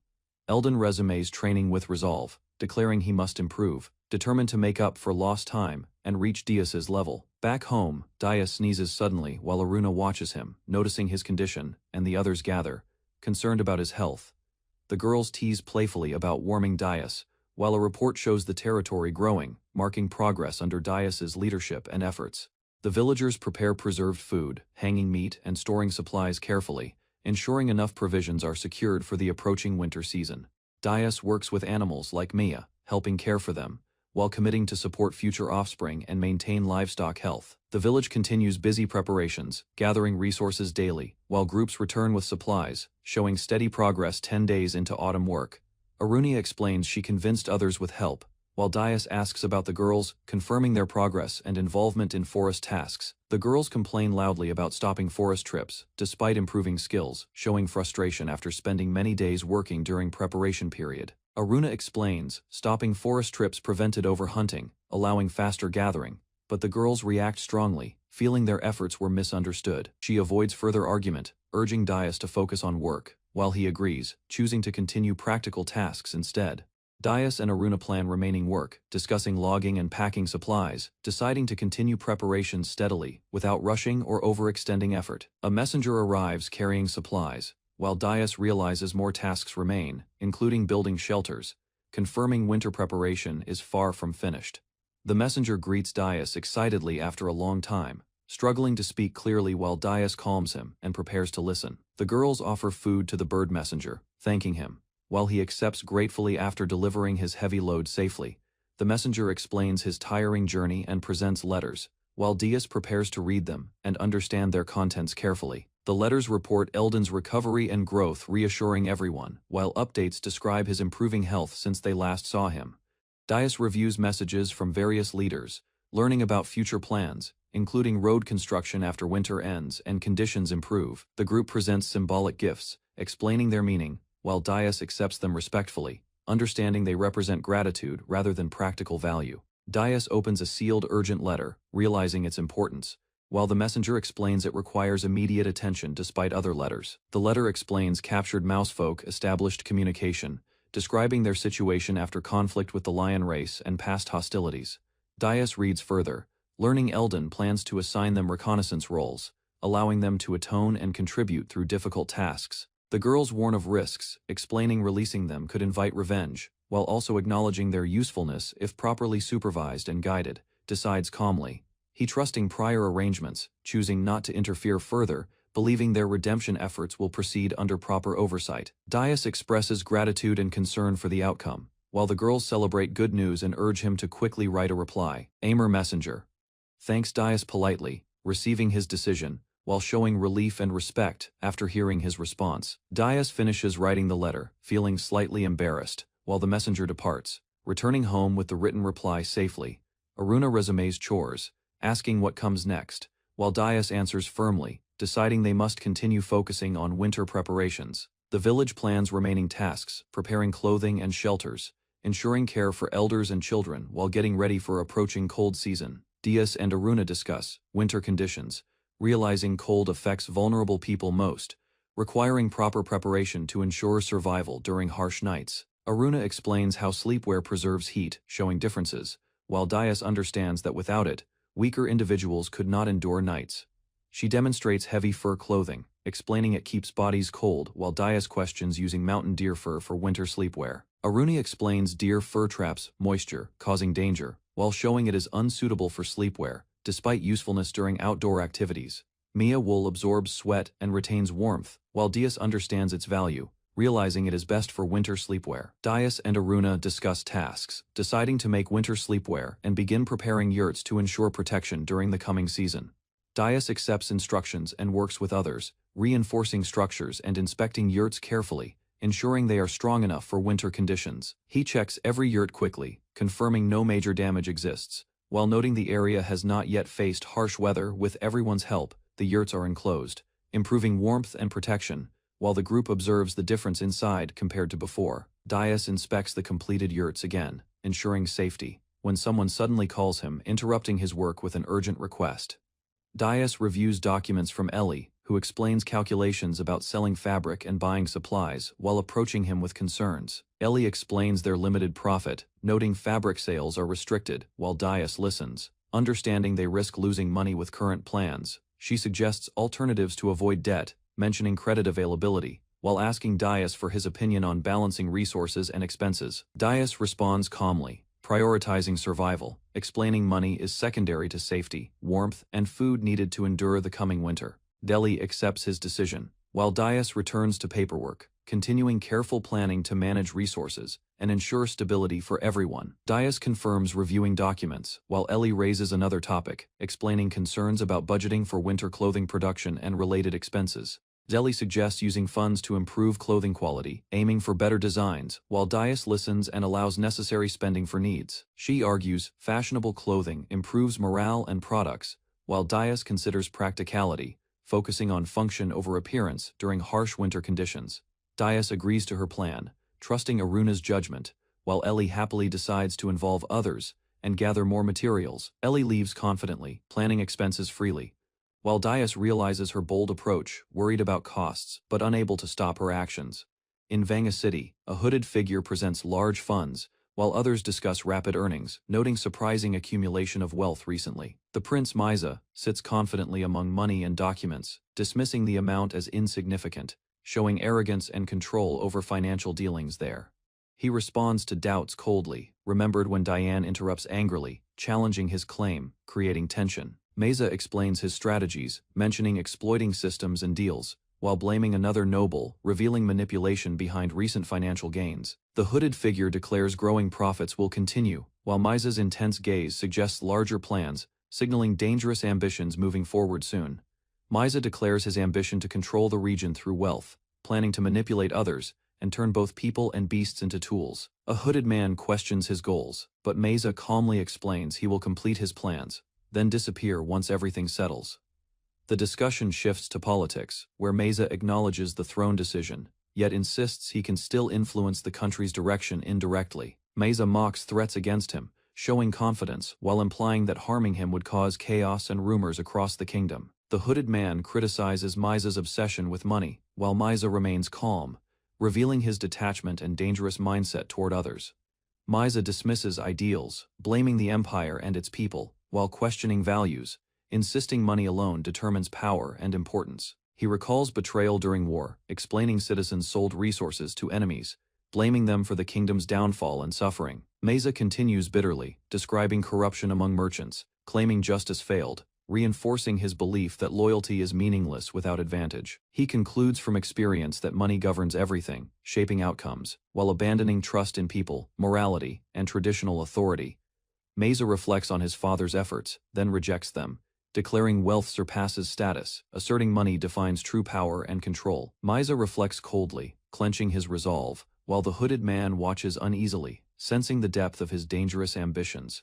Hidden observers secretly record the conversation, whispering urgently, focusing on every word, fearing consequences if they miss important information. Days later, officials discuss decisions, warning consequences ahead, while tension builds around uncertain paths and political outcomes affecting the kingdom. Eldon reviews reports, troubled, acknowledging plans, while expressing concern over assassinating Prince Myza, recognizing the serious implications of such actions.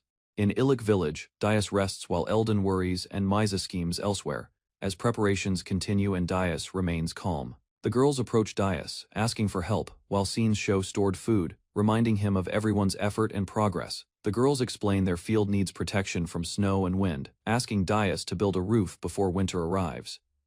Dias considers their request seriously, agreeing protection is needed, while an elder watches, confirming the importance of preserving the crops. Granny Chilchi explains crop concerns, while Aruna adds urgency about an upcoming birth, prompting Dias to prepare for multiple responsibilities. Canis informed Dias about upcoming births while he realizes multiple urgent tasks ahead, including harvest, roofing, and supporting childbirth preparations.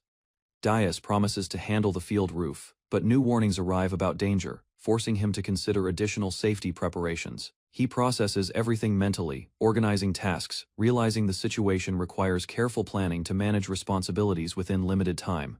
The group lists priorities, including births, harvesting, and building protection, while also acknowledging sudden risks like cold weather and monster threats. They gather together and divide the work, while Aruna playfully interacts with Dias, easing tension as everyone prepares to act quickly.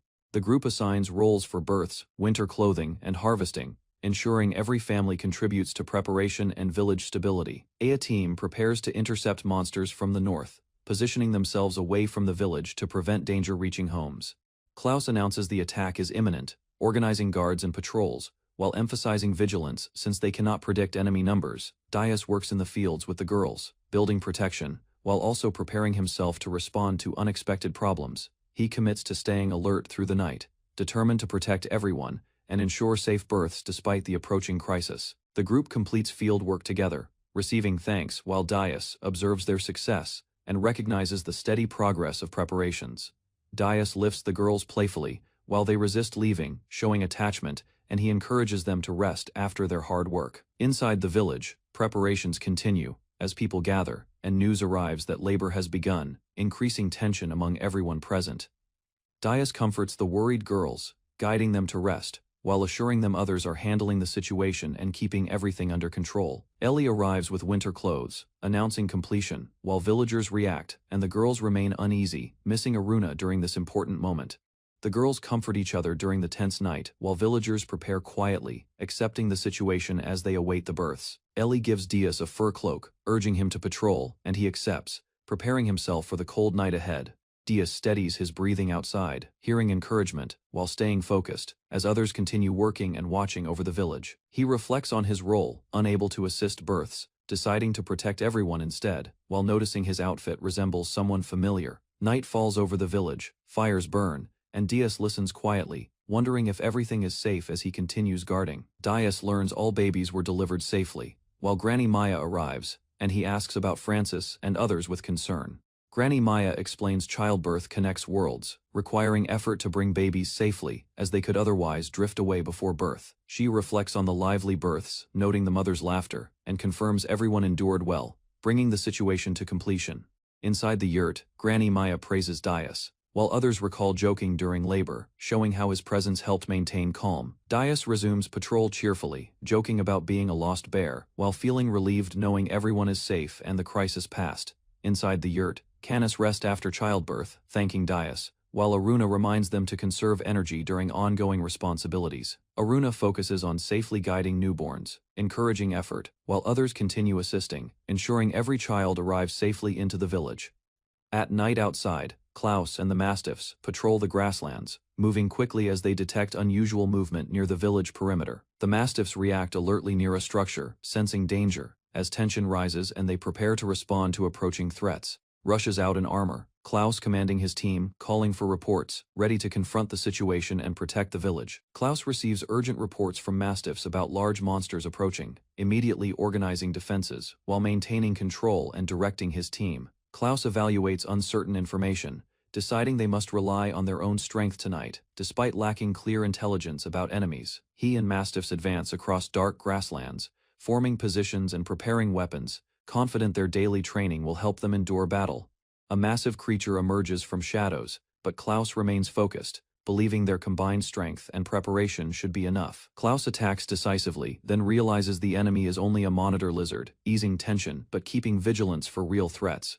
A massive monitor lizard emerges from darkness, its tongue flicking as it studies the group and prepares to strike. Klaus analyzes the creature, recognizing its slow movement and weak miasma, then warns everyone to avoid its jaws and tail. He leads from the front, ordering coordinated attacks on the creature's legs, while reminding his team to prioritize safety. Flames surround the battlefield, confusing the lizard as Klaus advances steadily, ignoring distractions and maintaining focus on defeating it. The lizard recognizes the danger, sensing Klaus's spear and coordinated assault, as it prepares desperately against the group's determined attack. A dark crystal erupts with energy, spreading miasma as the creature hesitates, instinctively wanting to flee from danger. The crystal's will forces the creature to fight, filling it with miasma and driving it toward enemies instead of escaping. The empowered lizard releases energy, expanding its presence as surrounding fighters brace themselves against its sudden surge. Klaus observes calmly, gripping his spear tightly, analyzing the situation and preparing a precise strike against the transformed creature. He leaps onto the lizard's body, targeting a weak point, determined to end the battle despite the creature's enhanced strength.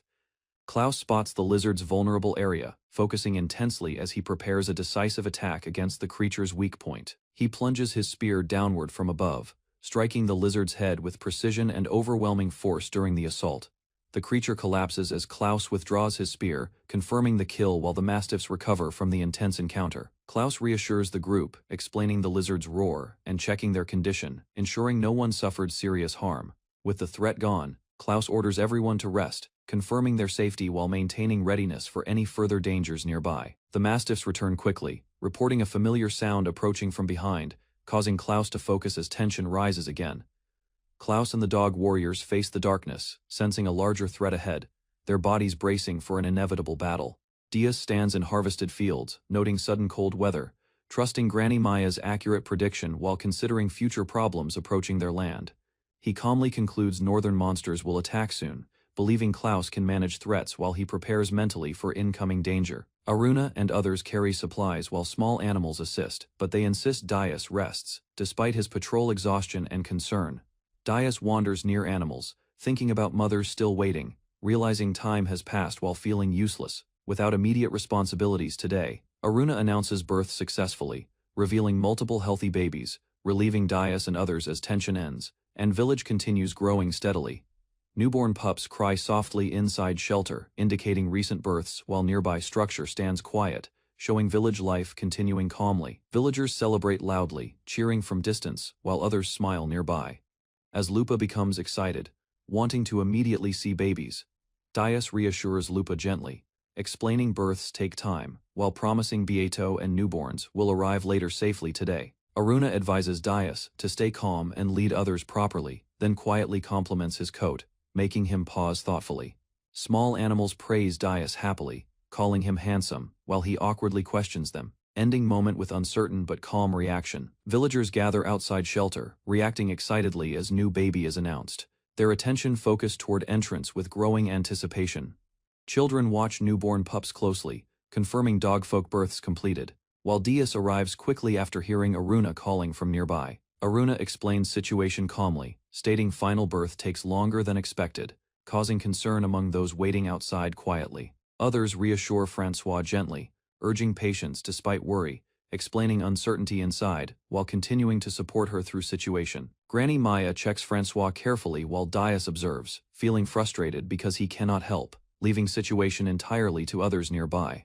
Francois struggles during labor inside shelter, while others pray nearby, hoping she delivers safely despite growing tension around them. Diaz watches anxiously outside, silently wishing safety, as Francoise endures pain, her condition worsening while time continues passing slowly. Klaus fights monsters fiercely outside village, cutting them down repeatedly, ensuring threats stay away from vulnerable villagers during crisis. Despite Klaus' efforts, monsters keep appearing endlessly, forcing continuous battle, while nearby creatures panic, sensing danger surrounding the area. Battlefield shows many defeated monsters, with traps helping greatly, keeping villagers safe, but situation remains urgent if fighting continues longer. Klaus analyzes monitor lizards, noting weak defense, slow movement, and no fire breath, making them easier targets despite numbers. He realizes enemies are numerous, exhausting everyone, questioning retreat, yet prepares to continue fighting despite growing fatigue among fighters. Klaus refuses retreat, fearing monsters reaching village, especially endangering pregnant women, choosing to hold position despite increasing danger nearby. A massive lizard appears suddenly, roaring loudly, frightening nearby animals and forcing Klaus to confront a stronger, more dangerous enemy. He attacks but gets injured badly, realizing continuing battle is impossible, yet retreat remains unsafe, leaving him trapped without solution. Klaus, wounded and struggling, recalls Dias' strength, believing Dias would resolve situation instantly, while he continues resisting powerful enemy. A mastiff charges forward bravely, standing beside Klaus, while distant shapes approach, signaling more enemies advancing toward battlefield quickly. Klaus orders everyone retreat immediately, telling them report to Dias, realizing situation is worsening beyond their current ability to handle. He decides to remain alone, holding line despite exhaustion, while mastiffs hesitate, sensing his limits yet refusing to abandon him. Mastiffs gather determination, unwilling to leave Klaus behind, showing loyalty as they prepare to continue fighting beside their struggling leader. Multiple monitor lizards rush forward together, surrounding battlefield, their large bodies moving aggressively as threat quickly grows overwhelming nearby. Klaus stands surrounded by mastiffs, surprised as they position themselves protectively, growling loudly while preparing to confront incoming enemies. He shouts for them to retreat, reminding them of families, but mastiffs refuse, driven by instinct to protect comrades. Understands their instincts deeply. Klaus, realizing mastiffs rely on emotion during danger, making them difficult to control in critical moments. The mastiffs fully embrace instincts, entrusting decisions to survival drive, becoming fierce and uncontrollable as battle intensity continues rising rapidly. Klaus struggles to stop mastiffs, warning danger, knowing they ignore commands and instinct, risking injuries or deaths if battle continues. Suddenly, ground trembles violently, interrupting fight, as mastiffs pause and Klaus senses new threat approaching beyond monitor lizards nearby. Klaus realizes shaking comes from village direction, becoming alarmed, fearing unexpected danger might be threatening those he tried protecting. Dias suddenly appears carrying supplies, calling out casually, surprising Klaus and others, while battlefield remains tense and filled with danger. He explains all births succeeded safely, shocking Klaus, while noticing battlefield aftermath, questioning situation yet confirming everyone in village remains unharmed. Dias announces all births succeeded safely, relieving everyone, while newborn lamb rests calmly, showing peaceful result after tense waiting period. Aruna explains Francois delivered sextuplets, surprising everyone, as villagers gather outside, amazed by unusually large number of newborns present. Francois appears exhausted but relieved, praised as strong mother, while others acknowledge situation positively, despite earlier fears surrounding difficult birth. Dias suggests returning village, but suddenly senses danger as large monster appears behind him, interrupting calm moment after relief. He immediately attacks fiercely, protecting others, declaring no obstacle allowed, while Klaus watches calmly, trusting Dias to handle situation alone. Dias strikes down the giant lizard decisively, ending battle instantly, as remaining enemies collapse, leaving battlefield finally quiet afterward. After defeating enemies, group leaves cleanup behind, returning village quickly, believing major threats ended and situation stabilized. For now, villagers reflect calmly, acknowledging successful harvest, childbirths, and defense, crediting everyone's efforts for overcoming multiple crises together, peacefully. Klaus feels conflicted, believing he failed protecting others properly, despite outcome, remembering moments where he could not respond effectively. He admits past failures, honestly, realizing such situations happen often, accepting responsibility while understanding growth comes from repeated difficult experiences. Dias comforts himself, realizing survival matters most, encouraging Klaus to use experience, showing failures can lead to future improvement. Klaus reflects quietly, understanding mistakes fade over time, realizing today's actions protected others, changing how he views his performance. Dias assures Klaus he protected village successfully, pointing toward villagers celebrating births, proving his efforts ensured everyone's safety. Dias walks back calmly with Klaus and others, feeling reassured, finally accepting outcome and regaining confidence after difficult battle. Scene shifts elsewhere, showing Eldon's mansion, where unknown figures observe quietly, suggesting new developments beginning beyond current peaceful village events. Eldon reads a message revealing Misa escaped and assassination failed, leaving situation uncertain, while hidden forces begin moving behind scenes quietly. Inside the tent, Newborn Maya babies rest safely, while Aruna watches calmly as Dias unknowingly approaches and risks disturbing them.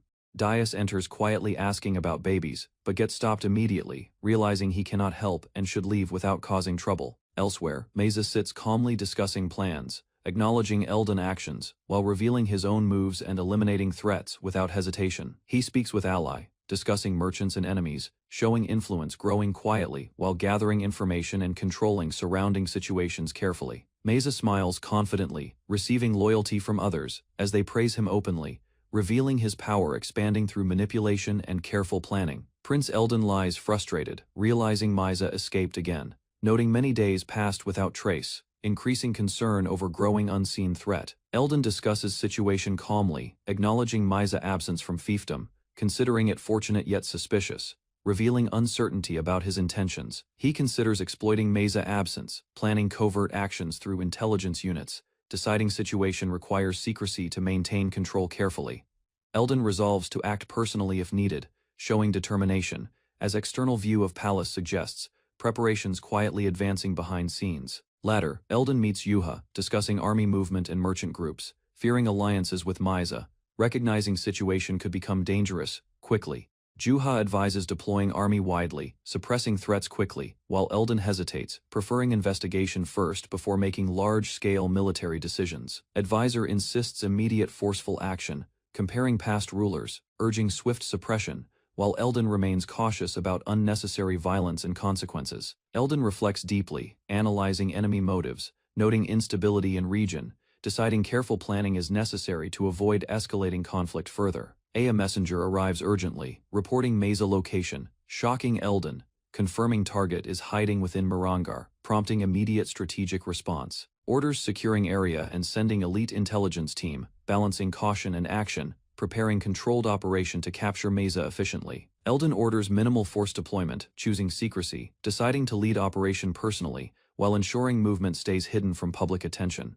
He prepares quietly, clenching fist with determination, while attendants observe silently, understanding seriousness of mission he is about to undertake. Reassures Patty gently, Eldon promising safety, expressing confidence in his strength, while emphasizing he will not face danger alone again. Eldon comforts her further, asking patience until his return, believing firmly he cannot lose within his own territory under any circumstances. He mobilizes forces discreetly, combining air scouts, infantry, and guards, forming coordinated search units to locate Meza across city efficiently. Operatives believe mission cannot fail, trusting Eldon authority, yet masked observer quietly doubts outcome, sensing situation repeating past mistakes again. Investigators gather reports, finding multiple hideouts, but information remains unclear, forcing them to verify every detail before proceeding further. Team numbers decrease unexpectedly, raising suspicion, as leader questions whether Meza manipulates situation, possibly misleading them through deliberate false clues. They search another location carefully, finding nothing, increasing doubt. While leader considers possibility, Meza predicted their movements from beginning. Suddenly, enemies ambush from hiding, revealing trap, catching team off guard as realization spreads quickly that operation has failed. Inside warehouse, guards prepare defensively, sensing sudden presence above, as unknown attacker appears, immediately shifting situation into dangerous confrontation. Eldon's forces react quickly, moving into positions, securing exits, while tension rises as they realize target may already be nearby. Meza reveals himself confidently from above, mocking Eldon openly, showing he anticipated their arrival and prepared encounter deliberately.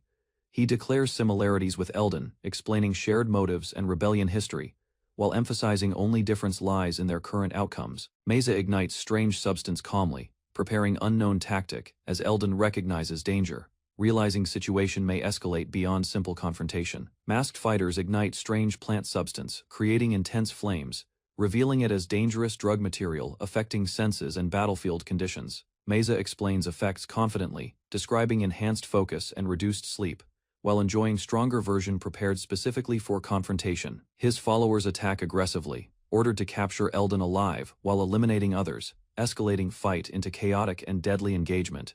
Combat intensifies as fighters clash directly, with swift strikes and movements, showing both sides committing fully to violent struggle. Camelot's rallies, troops loudly, ordering protection of Eldon, encouraging courage, pushing soldiers forward despite fear during dangerous confrontation. Explosions erupt across battlefield, scattering forces, while soldiers panic, realizing situation worsening quickly as confusion spreads among Eldon's troops. Despite chaos, mouse fighters rally courage, refusing retreat, declaring loyalty to Camelot's, while charging forward against overwhelming enemy forces. Camelot's fights while coughing heavily, struck by attacks, struggling to maintain strength as enemies press closer during intense combat.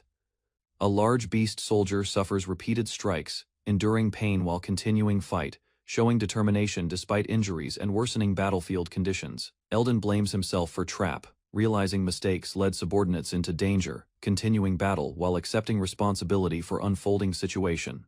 A masked attacker suddenly leaps down from above, targeting Eldon's group, initiating a fast and unexpected strike inside the warehouse. Camelots react in shock, shouting warnings to Eldan as the attacker closes distance quickly, forcing defenders to reposition under sudden pressure.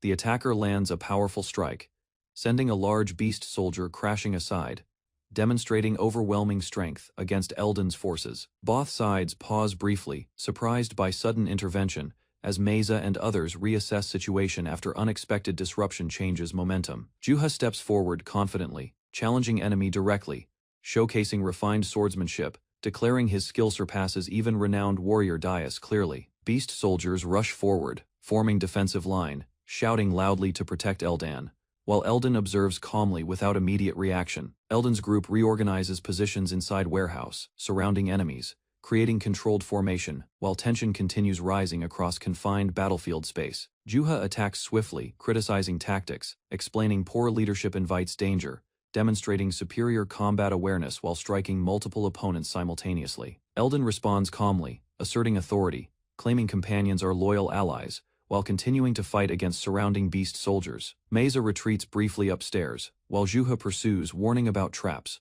urging caution as confrontation shifts into dangerous chase within building. Eldon instructs his group to trust allies and position forces properly, while subordinates prepare themselves to continue resisting Dais. Meza escapes through narrow alley, frustrated and injured, deciding to retreat temporarily, while questioning the sudden interference disrupting his plan. A long-haired man intercepts Meza, striking him forcefully, revealing calculated intent while calmly expressing doubt about the situation unfolding around them. The man, Nereus, restrains Meza using rope, carrying him away while reflecting on failed orders, when another figure suddenly appears and interrupts. A calm woman approaches, offering guidance and revealing arrangements, directing Nereus toward a carriage, while promising safe passage toward capital. Nereus and Juha discuss a secret deal over drinks, one promising directions later, while the other doubts yet agrees cautiously to proceed. Nereus leaves with a bound captive, guided by a woman toward a waiting carriage, trusting her plan despite lingering uncertainty. Back in the village, caretakers watch over sleeping children, correcting Dais' misunderstanding, while calmly assuring him everything remained peaceful during absence. Aruna informs Dais that Francis's child was born safely, hinting that a new phase begins, leaving him quietly reflecting. Villagers gather outside happily, sharing food and music, celebrating together after recent events, as peaceful atmosphere replaces previous tension completely. The next day, villagers hold banquet, focusing on newborn babies resting safely, marking successful births and beginning joyful celebration together. Everyone celebrates babies enthusiastically, while Klaus and Canis are forgotten, as attention shifts fully toward newborns and their importance. Dais presents simple names for babies, explaining choices made together, hoping villagers accept them despite earlier concerns about length. Babies receive names one by one, as villagers watch quietly, showing acceptance while moment highlights peaceful future for growing community. The babies are named carefully, including girls, as they sleep peacefully, marking completion of naming ceremony after joyful village celebration. Newborns cry softly while resting together, showing healthy condition, as their presence brings warmth and happiness to everyone nearby. Dias and the villagers smile and celebrate happily, watching babies grow, while atmosphere becomes calm, reflecting relief after overcoming recent hardships together. Senai and Ahan struggle learning babysitting duties, carefully handling tasks, showing effort as they adapt to responsibilities within growing community. Elsewhere, Prince Eldon listens quietly as Kamalet speaks, discussing impatience, suggesting underlying tension and future conflict beyond peaceful village. Juha lectures Prince Eldon, explaining his past weakness-shaped admiration for Dais, while now gaining strength changes his ambitions. He criticizes Dias harshly, calling him foolish, while Eldon listens silently, considering his words and comparing different leadership approaches carefully. Eldon reflects on Dias' achievements, including managing territory and defeating powerful enemies, realizing his own impatience and desire for greater success. Juha warns Eldon that past recklessness caused problems, advising careful decisions instead of rushing, emphasizing importance of control and patience. Eldon questions advice quietly, wondering if patience means inaction, showing internal conflict between ambition and restraint while considering future choices. Juha explains emotions like ambition and jealousy are natural, warning Eldon losing them prevents understanding others and proper leadership responsibilities. Eldon listens seriously as Juha advises controlling emotions, balancing impatience and jealousy, becoming someone capable of making correct decisions consistently. Juha continues explaining, emotions can become dangerous if extreme, emphasizing understanding people is difficult yet necessary for ruling effectively. He states a king must accept everything, while Eldon reacts thoughtfully, beginning to consider responsibilities and expectations placed upon him. Eldon silently reflects near window, eyes narrowing, showing deeper understanding forming as he prepares mentally for future decisions ahead. Servants wait outside nervously, discussing Juha's strange mood, hesitating to enter room, while sensing unusual tension from inside chamber. Inside mansion, a noble questions subordinate about capturing Misa, demanding explanation, while maintaining calm but serious expression during interrogation. Subordinate admits disobeying orders, explaining involvement of another faction, claiming he had no choice but to capture Misa personally. Noble evaluates outcome calmly, stating mission succeeded, as captured Misa is shown imprisoned, becoming valuable asset for future plans. Subordinate receives restrained praise, while Noble ends discussion, signaling matter closed, though underlying intentions and future actions remain uncertain. Zorg and his group arrives in northern grasslands, discovering battlefield filled with dead lizards, realizing something unusual happened recently in area. They examine bodies closely, surprised by large number, questioning situation. While someone admits only expecting few enemies, not overwhelming quantity, travelers discuss rumors, linking destruction to Iluk village and its fighters, deciding to rest briefly before continuing their investigation forward.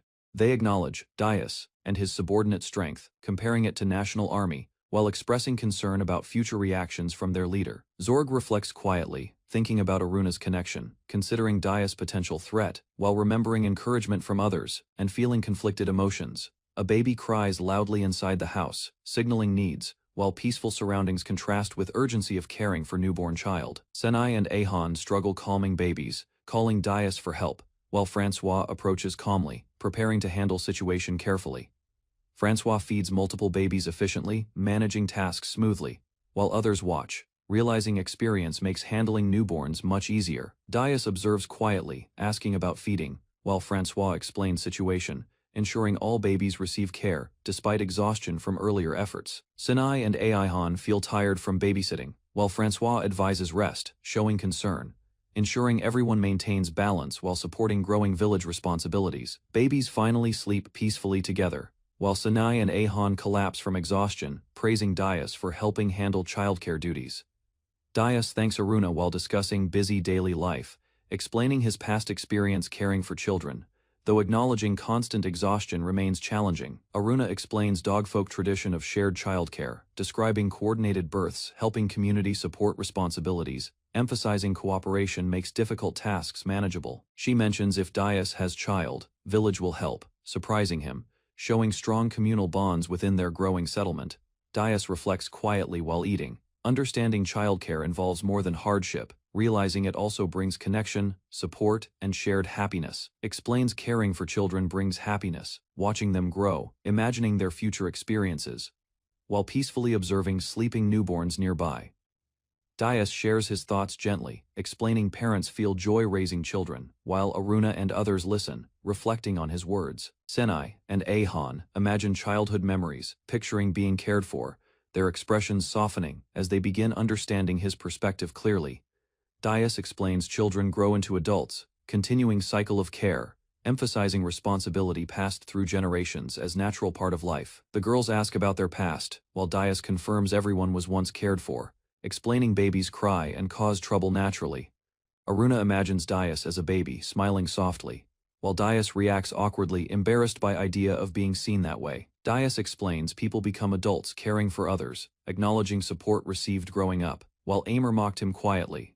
Aruna reflects quietly, realizing everyone begins as a child, understanding connection between being cared for and becoming someone who cares. The girls conclude growth is universal, regardless of origin, accepting responsibility of adulthood and importance of supporting next generation together. Dias and Aruna share calm understanding, recognizing strong connection formed through care, linking past, present, and future within their community. They imagine bonds connecting people, visualizing space where hands reach, showing invisible ties linking every being together gently.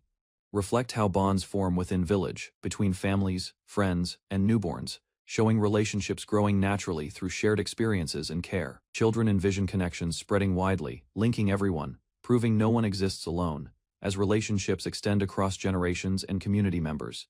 Dias explains importance of valuing bonds, guiding children to respect connections, encouraging kindness and cooperation to maintain harmony within village life. He concludes that cherishing bonds helps them grow into responsible adults, eventually finding meaningful relationships and continuing cycle of care.